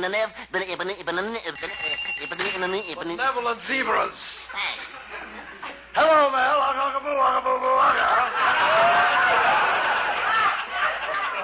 Greetings, mighty potentate. Ugga. How are you feeling? Not very well, Mel. Last Thursday, my wife and I had the worst fight we've ever had. Next morning, she was in the hospital. Poor woman. Poor woman, nothing. She was visiting me. Brought me a pie. She says, "Eat it. It's good for you. It'll melt in your mouth." Well, did it melt in your mouth? Yeah, but it hardened in my stomach. Everything about that woman is hard, Mel. Her relatives, her feelings, her face, her voice. If only her arteries would get that way. I don't know why I'm standing here telling you all this. It's just that I got no one to talk to. Well, Mel, I gotta be going. Before you ugga, mighty potentate, where are you going? Well, I'm going to Colby's supermarket program. The wife will be there because they're giving away a $40 bottle of perfume to the oldest woman in the audience. Well, do you think your wife is old enough to win it? Ha!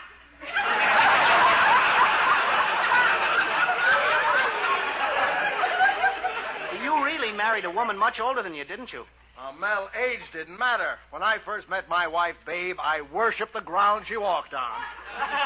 Besides, she owned the property.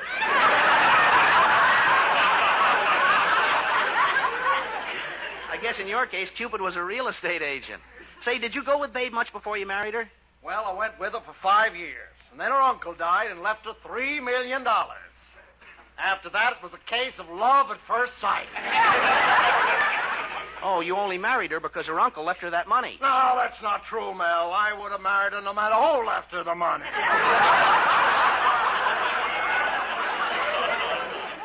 Mel, how different it was when we were first married. I remember I carved our initials on a big tree. She was so touched, she kissed the tree. How romantic. Then what happened? The tree died. Mel, you're not listening very carefully. Well, I was just thinking. If I was the oldest lady in Colby's supermarket, I'd get the $40 bottle of perfume. Then I'd give it to Betty, and that would settle everything. Say, mighty potentate, do you know where I can get a lady's wig? Well, I could let you have one of my wife's. And I won't have any part of such skullduggery. Goodbye, Mel. Ugga, boo, ugga. Gosh, I wonder how I sound as an old lady. Ugga, boo, ugga, boo, ugga.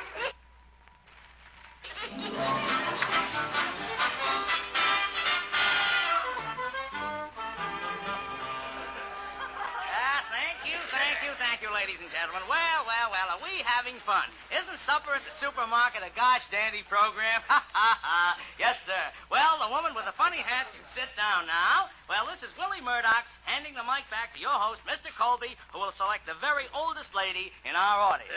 Excuse me, young lady. May I sit next to you, girl?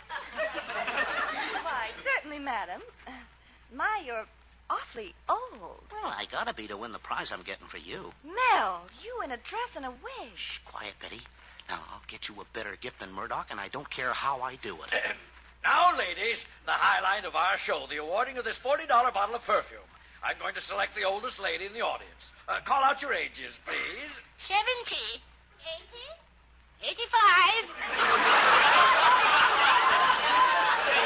90. 100. That's my last offer. That's a very quaint way of putting it. Madam, did you say you were 100? That's right. 100 going on. Going on what? On adrenaline.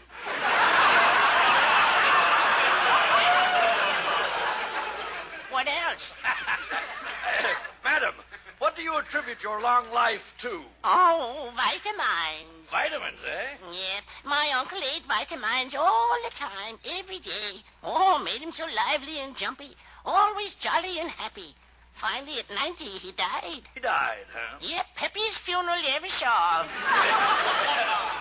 Well, madam, before I give you the grand prize, we'd like to know what is your secret ambition? To get the bottle of perfume. Not yet. You must tell us what your secret ambition is. Well, I'd like to go on the radio. Well, what could you do on the radio? Oh, I'd be a great mistress of ceremonies on a program like this. Guess who this is? You have 8. Will you try for 16? I know, Phil Harris. I should have said Baker. No, Tommy Manville. Say, that sounds familiar. I'll take the perfume now. No, not before you do another impersonation, grandmother. Well, all right. You gotta start out each day with a song.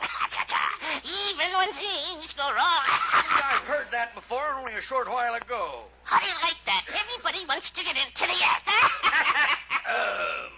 I'll take the perfume now. Mr. Colby, we only have 30 seconds left on the air. It's time for you to kiss the old lady. I'll go and you can keep the perfume. So long. So long. Just as I suspected. Mel Blanc, I'll teach you to make a fool out of me, or I'm going to break every bone in your body.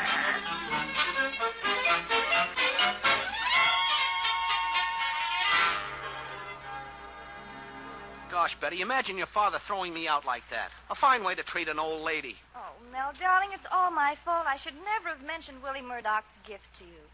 To get me a better gift, look what you went through. Yeah, the door of your father's supermarket. Oh, what's the use? Oh, look, here comes Willie Murdoch. Willie, what happened to you? Oh, your father didn't like the program, so he threw me out of the supermarket, too. He did? Yeah. How do you like that? Everybody wants to get into the act. Mel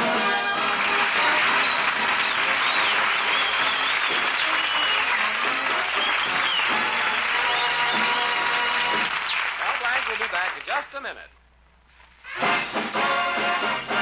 Use Colgate tooth powder, keep smiling just right. Use it each morning and use it each night. Don't take a chance with your romance. Use Colgate tooth powder. You know, that breath of trouble, unpleasing breath, has put the brakes on many a promising business career. So be on your guard against this handicap. Do this. Brush your teeth night and morning and before every date with Colgate tooth powder. For Colgate tooth powder cleans your breath as it cleans your teeth. Yes, scientific tests have definitely proved that in 7 cases out of 10, Colgate tooth powder instantly stops unpleasing breath that originates in the mouth. What's more, no dentifrice at any price cleans your teeth more quickly and thoroughly than Colgate tooth powder. Remember to buy it first thing, and remember the name, Colgate tooth powder, with the accent on powder. Don't take a chance with your romance. Use Colgate tooth powder. This is Mel Blanc saying thanks for listening, good night, and That's all, folks.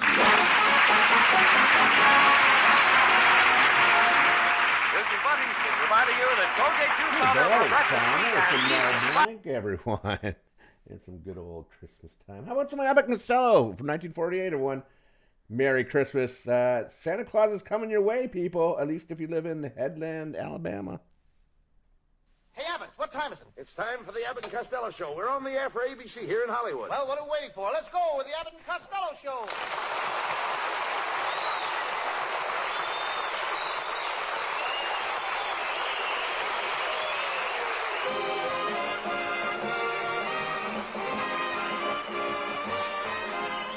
Yes, it's the Abbott and Costello Show, produced and transcribed in Hollywood for your listening and laughing pleasure. Chuckles with a carload and music by Matty Malnick. So hold on to your chairs, folks, for here they are, Bud Abbott and Lou Costello.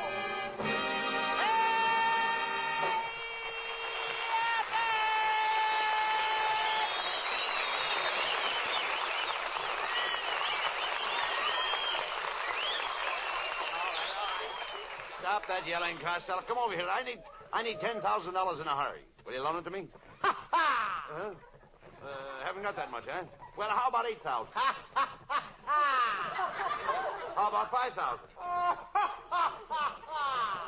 1,000? Costello, when are you going to stop that laughing? When you get down to about $3.25. I should have known better. If you stopped chasing girls, you'd have money. I don't chase women, Abbott. I'm repulsive to women. Repulsive to women? Who told you that? Women. What? Haven't you ever had a real girl, Lou? Oh, yes, I have. Once, Abbott. Her name was Mabel Kumquat. Dear old Mabel Kumquat. Sweet kid. Not bad. Met her in a delicatessen factory in Patterson. I was a salami sniper. A salami sniper? Snipper. All right, so what is it? Well, a salami snipper? That's an endless chain of salami would go by me every 20 inches. I would go snip, snip. Go on. One day I looked up and there stood Mabel. I stood there looking at her for 15 minutes. And what happened? Abbott, did you ever see a salami 2 miles long? And that was the start of your romance, eh? Oh, yes. One night I took her up to Bung Mountain. Wait a minute. There's no Bung Mountain in Patterson. Abbott, when I take a girl up a mountain to a mountain, it's Bung.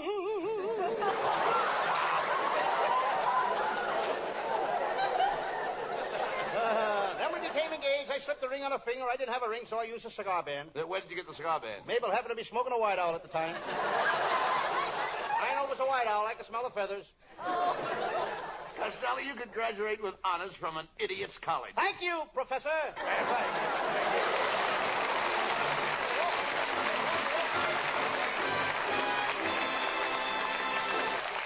Hey, wait a minute, boys. Here's a serious-looking fella trying to get a word in edgewise. Let's see what he has to say.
Costello, stop that yelling. Where have you been? I've been hiding my Christmas present. Have you finished with your Christmas shopping, Lou? No. On the way down here, I stopped at Nancy's department store, and boy, was that place crowded. Lots of people, eh? Yeah, but it was so crowded. While I was in there, my belt broke, and it was 20 minutes before my pants fell down. Another thing, I can't stand those women shoppers. What's wrong with women shoppers? Well, I was standing by the notion counter. There was one woman there. She was turning everything bottom side up to see where it was made. She was turning everything bottom side up? Everything bottom side up. The floor worker saved me just in time. Never mind that. Would have got me for $1.94. No. Skip that. Did you write your letter to Santa Claus yet? Did I write my letter to Santa Claus? Yes. I ain't gonna tell you. Oh, come on. Did you or did you not write a letter to Santa Claus? Well, if you must know, I did. And I asked him to bring me a new bicycle. But Santa Claus brought you a new bicycle, a brand new bicycle, 2 years ago. Yes, but don't you think I'm old enough now to have a boy's bicycle? Hello. I hate to interrupt your program, but I've got some bad news for you. Out with it, man. What is it? Mr. Costello, your Uncle Tom was just run over by a truck on Wilshire Boulevard. My Uncle Tom was run over by a truck on Wilshire Boulevard? Thanks for telling me. Abbott. What? You got a pencil? What do you want with a pencil? I want to cross Uncle Tom off my Christmas list. How can you say that, Costello? How can you be so heartless? Isn't there any love in your family around Christmas time? Oh, sure. Our family all love each other. Last Christmas, my Aunt May gave my Uncle Mike a broken arm for Christmas. A broken arm? Yep. What kind of a Christmas present is that? Well, after she broke it, she wrapped it up as a gift. I'll bet your house is a pleasant place around Christmas. Oh, you should have been there last year. Aunt Alma called Uncle Jim a no good, and Aunt May hit her over the head with a vase.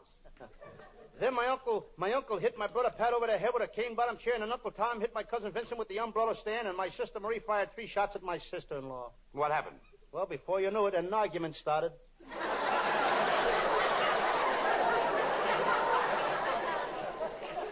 Well, I want to tell you something, Abbott, and speaking of arguments, what are you going to get your wife for Christmas? Well, I gave her some money. She wanted to buy herself a new corset. Lovely. Yes, but she can't seem to find one that will fill her budget. She's so fat, nothing would fit her budget. Costello, my wife is just pleasantly plump. She's not fat. That reminds me, Abbott. My sister would like to borrow one of your wife's stockings to hang over the fireplace on Christmas Eve. What does she want with one of my wife's stockings? She's expecting a grand piano. I'm still hanging in there, dude. Happy Christmas, everyone. Happy Merry Christmas. Happy holidays. Hope you're doing well. Yes, I have. You're tracking Santa, everyone. He's down in Honduras now. If you have some time, if you need to get those kids to bed, get them to bed now.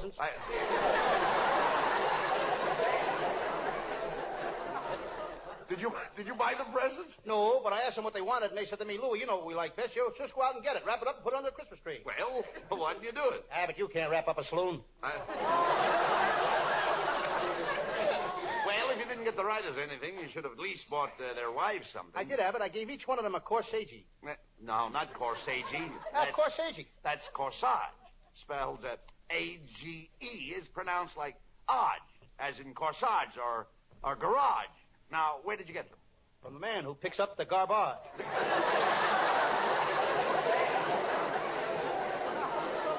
Well, I gotta go now, Abbott. I gotta do some shopping for Louis B. Mayer. He wants me to get a box of cigars. He's gonna give them to Margaret O'Brien for Christmas. Now, wait a minute. Why would you want to give Margaret O'Brien a box of cigars for Christmas? He wants to stunt her growth.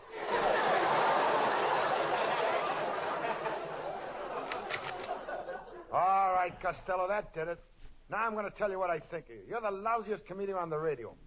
You tell the worst jokes on the air, and furthermore, my brother-in-law. I wouldn't come to see your show again if you gave me $1 million. You stink.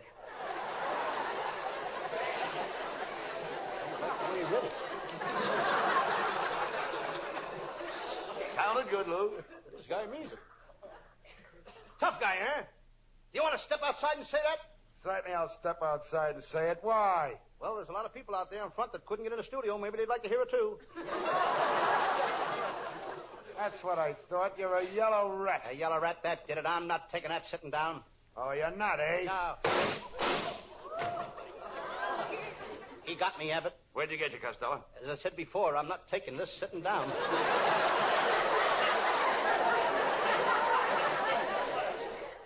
Hello, boys. Hey, look, Costello, it's our secretary, Viola Vaughn.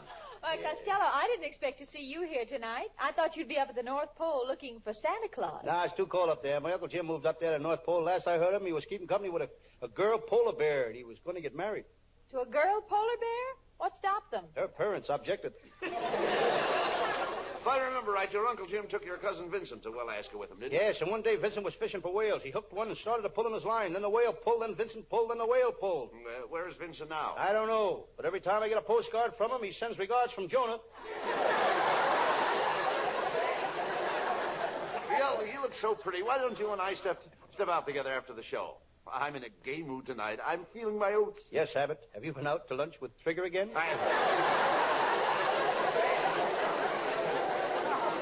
There's no reason why Viola shouldn't go out with me. I'm a regular ladies' man. Why, women throw themselves at my feet. I don't blame him. Anything to get away from that face. Costello, it's my turn to go out with Viola. Why, you've been over to her house 5 nights running. Oh, no, Mr. Abbott. Only 4 nights running. Last night my father didn't chase him. Look, there's no use in you boys fighting over me. I want to find a big, strong, robust, romantic man. How about me?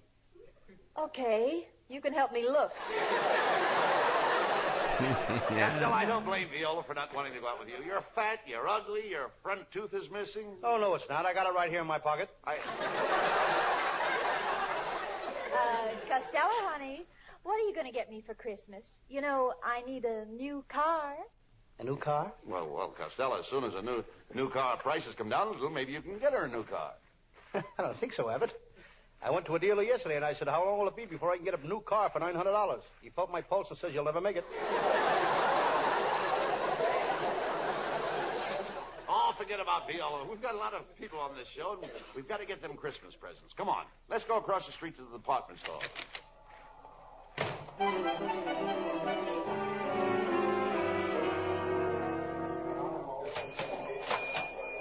Gee, this store is crowded. Look over there. It's our band leader, Matty Malnick. Hiya, fellas. I'm looking to buy some records. Costello, do you know where the music department is? No, I don't. Well, you take down this aisle to the escalator, then you take the escalator to the next floor, then you go towards the front of the store. Just a minute, wait a minute. You asked me. I asked you what? How to get to the music department. Well, you go down this aisle to the escalator, then you're right in. Come on, now, get out of here. Matty Malnick. Now, look, Costello. Some musician. He just don't give a toot. Look, Costello. Costello, there's Santa Claus in the toy department. Hey, come on over there. I want to talk to him. Are you Santa Claus? Oh, yes. I'm Santa Claus. Yes, little man. Oh! What's the idea of kicking me in the leg? That's for last year. Costello, that's no way to act. Santa Claus is here to find out what you want for Christmas. Now, go ahead and tell him what you want for Christmas. Gee, Santa Claus, I wish that Christmas morning I could find Rita Hayworth in my stocking. With those fat legs of yours, you'd have plenty of room for the Andrews sisters. Say, Santa Claus, that was pretty good. Oh, it's nothing. I tell those jokes all the time up at the North Pole. Who's your straight man? A penguin. You want to trade? No, I don't want to trade. I'm too fond of this penguin. I keep him in a bottle of ink. Oh, a fountain penguin. Santa Claus. Costello's just a kid at heart. He craves affection. The thing for you to do is mother him. Oh, well, that's different. Sure. Here. Come on, get up on my knee, fat boy. Now, put your head under my beard. Now I've got you. Santa Claus, what are you doing? I told you to mother him. Oh, I thought you said smother him.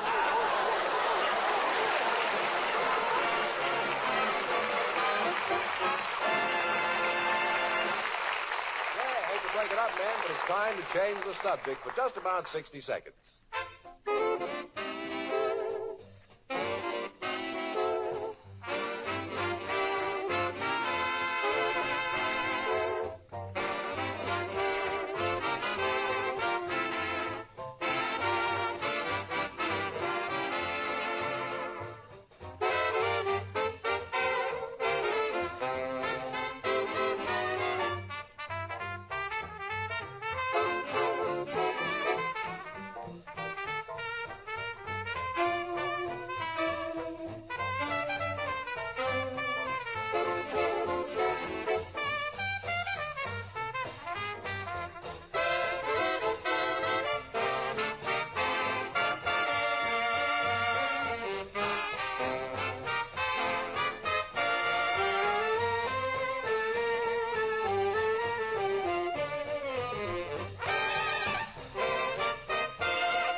is our musical Christmas gift to all of you. Hal Winters in a Christmas song, along with Matty Malnick and his music.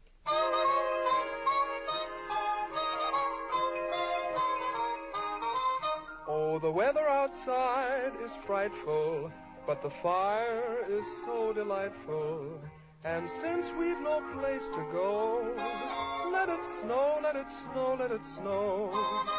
It doesn't show signs of stopping, and I brought some corn for popping. The lights are turned way down low. Let it snow, let it snow, let it snow. When we finally kiss goodnight, how I'll hate going out in the storm. But if you really hold me tight, all the way home I'll be warm. The fire is slowly dying, and my dear, we're still goodbying.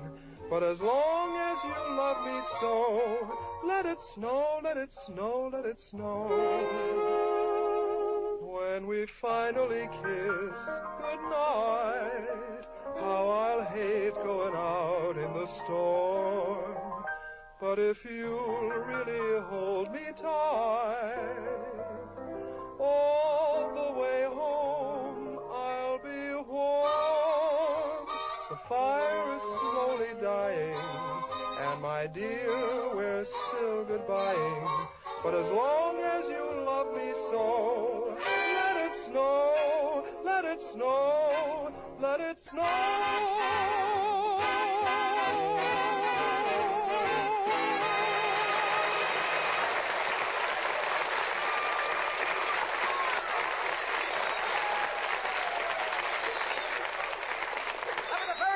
Summer song by Hal Winters.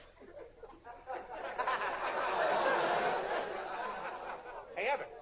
Hi. My brother Pat just told me some wonderful news. Tomorrow he starts playing with the girls in Phil Spitali's orchestra. What instrument will he play? No instrument. He's just going to play with the girls. I thought your brother was a musician. No, he's a singer. He sings just like Nelson Eddy. Does he sing shortening bread? Well, he could, but the places he sings in are so small and narrow he can't sing shortening bread. He's got to sing right crisp. Never mind that. What are you doing with that newspaper? I wanted to show it to you, Abbott. My Sam Shovel Detective series is becoming so popular the newspapers have taken it off the radio page and put it on the front page. Look. Wait a minute. I don't see it on the front page. There it is, there it is. Under crimes committed in Los Angeles today. And besides that, I'm getting more fan mail than ever. Listen to this one. Dear Lou Costello, if your Sam Shovel Detective series is not the funniest program on the air, then I'm not the next president of the United States. Who's it from? Tom Dewey. Well, never mind that. What is your Sam Shovel Detective mystery for tonight? It's one of my latest cases, Abbott. I call it the case of Clarence, the dress designer who gave himself up to the police, or I'm all yours in buttons and bows.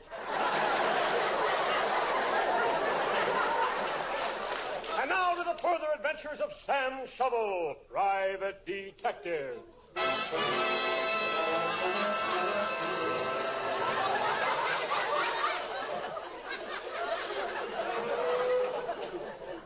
Yes, I'm Sam Shovel.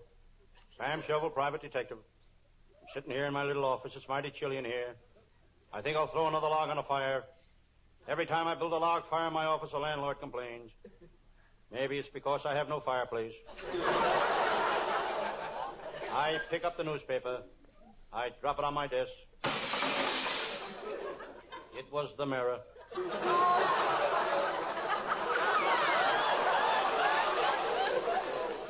I read the one ads. Woman who washes Mondays and Tuesdays wants place to hang out on Wednesdays. Here's another one.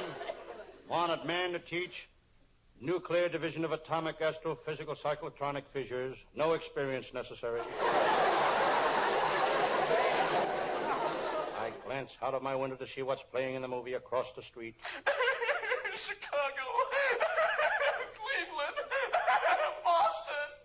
Must be that new picture, The Cry of the City. Next door to the movie is a Hollywood nightclub. Those Hollywood nightclubs cut the liquor so much the bartenders have to have a barber's license. In the winter, they have to put alcohol in the whiskey to keep it from freezing. I remember once my pal, Lieutenant Abbott of the Homicide Squad, was so disgusted that he went into that joint to drink himself to death.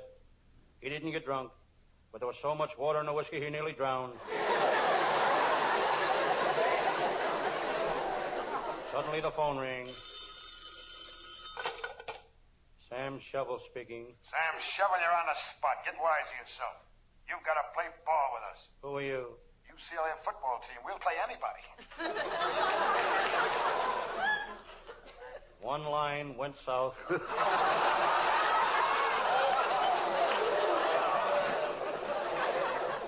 I look out the window again. Crowds, nothing but crowds. Everybody doing the last-minute Christmas shopping. The crowds give me an idea. I'm going to write to my congressman and have him change Christmas to April. The stores aren't so crowded then. In the crowd, I see my pal, Lieutenant Abbott. Abbott is the cheapest guy in the world all year round. But when Christmas comes, he'd give you the shirt off his back. I know. Last year for Christmas, he gave me a dirty shirt. Lieutenant Abbott is a great detective. He worked on the Morelli case, and in 2 days he had it sewed up.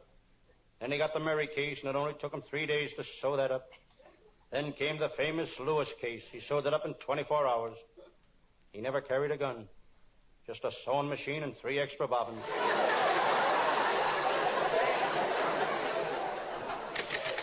Hello, Sam Shovel. Sam, tomorrow's Christmas Eve, and I dropped in to find out what you want for Christmas. Well, I live just a stone's throw from Hetty Lamar's house, and my bedroom window is just a stone's throw from her window. What do you want for Christmas, Sam? A stone.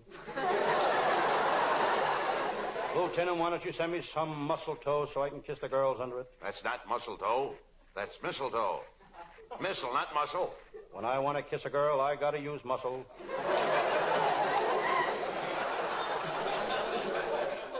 Sam, I want you to help me on a job. I've been assigned to guard at a department store during the Christmas rush. I guarded the Broadway Hollywood store last Christmas. I put a man on the 5th Street door, a man on the Broadway door, a man on the 6th Street door. How did you make out? They didn't lose a single door. But all the windows were stolen. Come on, Sam. We're going down to the store right now.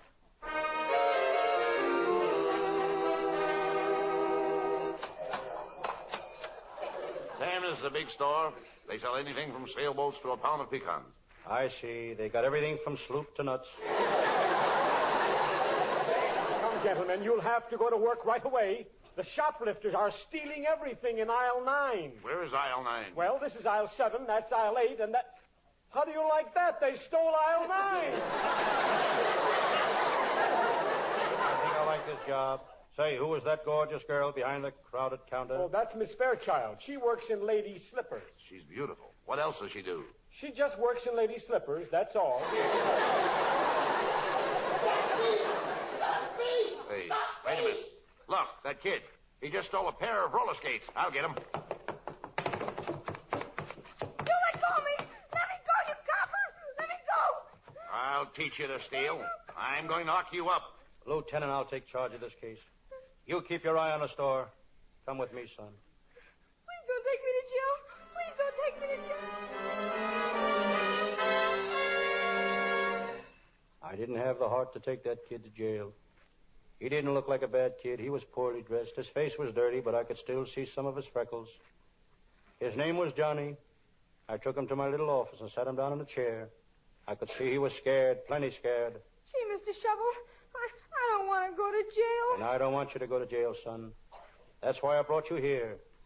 Those were plenty expensive roller skates you took off the counter in that store, Johnny.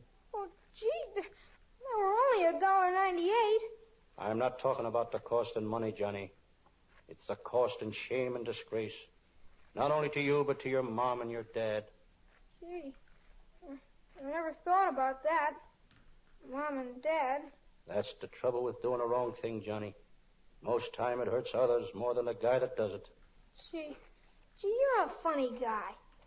You're supposed to be a detective, a cop. And me and the kids in my neighborhood, we ain't got no use for coppers.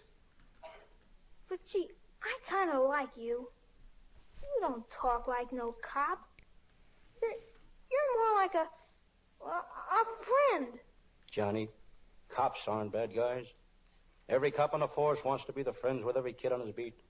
When a kid is in trouble, if he'd run to a cop instead of away from him, he'd find out that cops are pretty regular fellows. You see, Johnny, you're a kid and I'm a cop. But lucky for us, we're both living in a wonderful country. A country that's interested in the welfare of its children. Our police know that no kid wants to be bad. It's just bad environment. Neglect on the part of parents. Lack of love and understanding. That makes a kid go wrong. Yeah? And are you sure that all cops is my friends? All cops, Johnny. Aha! There you are. Even him? Even him. I don't know what this is all about, Sam. I gotta get this kid to the lockup. This is Christmas Eve, and I gotta... You gotta get a little of the Christmas spirit, Lieutenant. I think Johnny's very sorry for what he did. He'll never do it again. Well, he tried to get away from me. He ran from the law. That's a sign of guilt. Honest, I won't never do it again. I promise I won't. Besides, Lieutenant, I think I've made Johnny understand that cops are his friends. Yeah? Johnny, you know that cops are a kid's best friends. You've really learned something. Yeah, well, there's only one thing that puzzles me. What is it, Johnny? Well, Lieutenant Abbott's a cop, ain't he? Yes? Well, how could a guy with a face like that be any kind of a cop? Oh, Johnny. Johnny, it's Christmas Eve. Listen.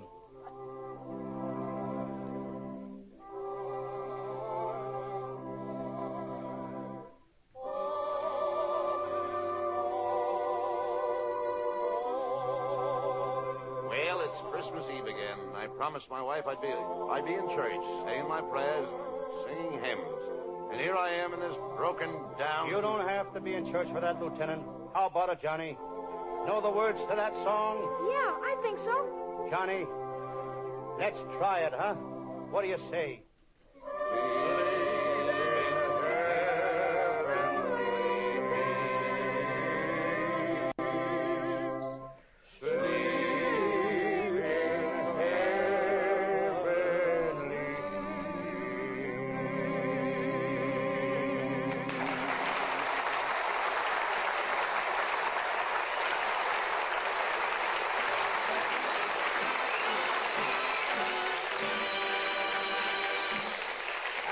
Costello will have the last word as usual. But before they do, we'd like you to ponder this.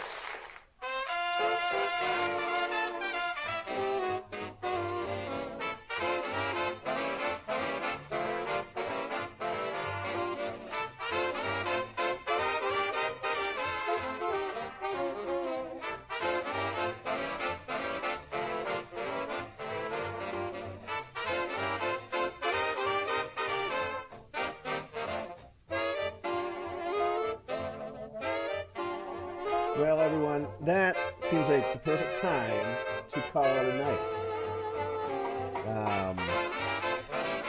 Thanks, everyone, who joined me tonight. It was a lot of fun, and I appreciate it all. Santa's still going to do his thing. He's down in Guatemala, and I was heading back up to Mexico. A few more hours left, so make sure, if you are a little one, get in bed, because Santa is on his way. If you want to continue watching Santa and where he is, go to NORAD. That's NORAD. It's been fun hanging out with you all, everyone. I am going to go switch modes a little bit, and I'm going to go try do a little Fortnite. Servers have been down, just came up, so I'm going to give it a bit. Going to take a little bit of a break, stretch my legs, get some tea, and I'll be back. Go run TikTok, everyone. Until next time, until next December 24th, everyone, please. I hope you have a wonderful holiday season and the best of 2026. I'll be back here in 364 days doing this thing again. We'll do some Santa track and listen to some old-time radio. Thanks for everyone who hung out with me tonight. Everyone, stay calm and casual over these holiday breaks. Catch you soon. Bye-bye. Oh, wait. Again. It's been a long day, everyone. We're going to do this. We're going to do this. I don't know. I don't know, people. I don't know. Here's what we're going to do. Later all. Later.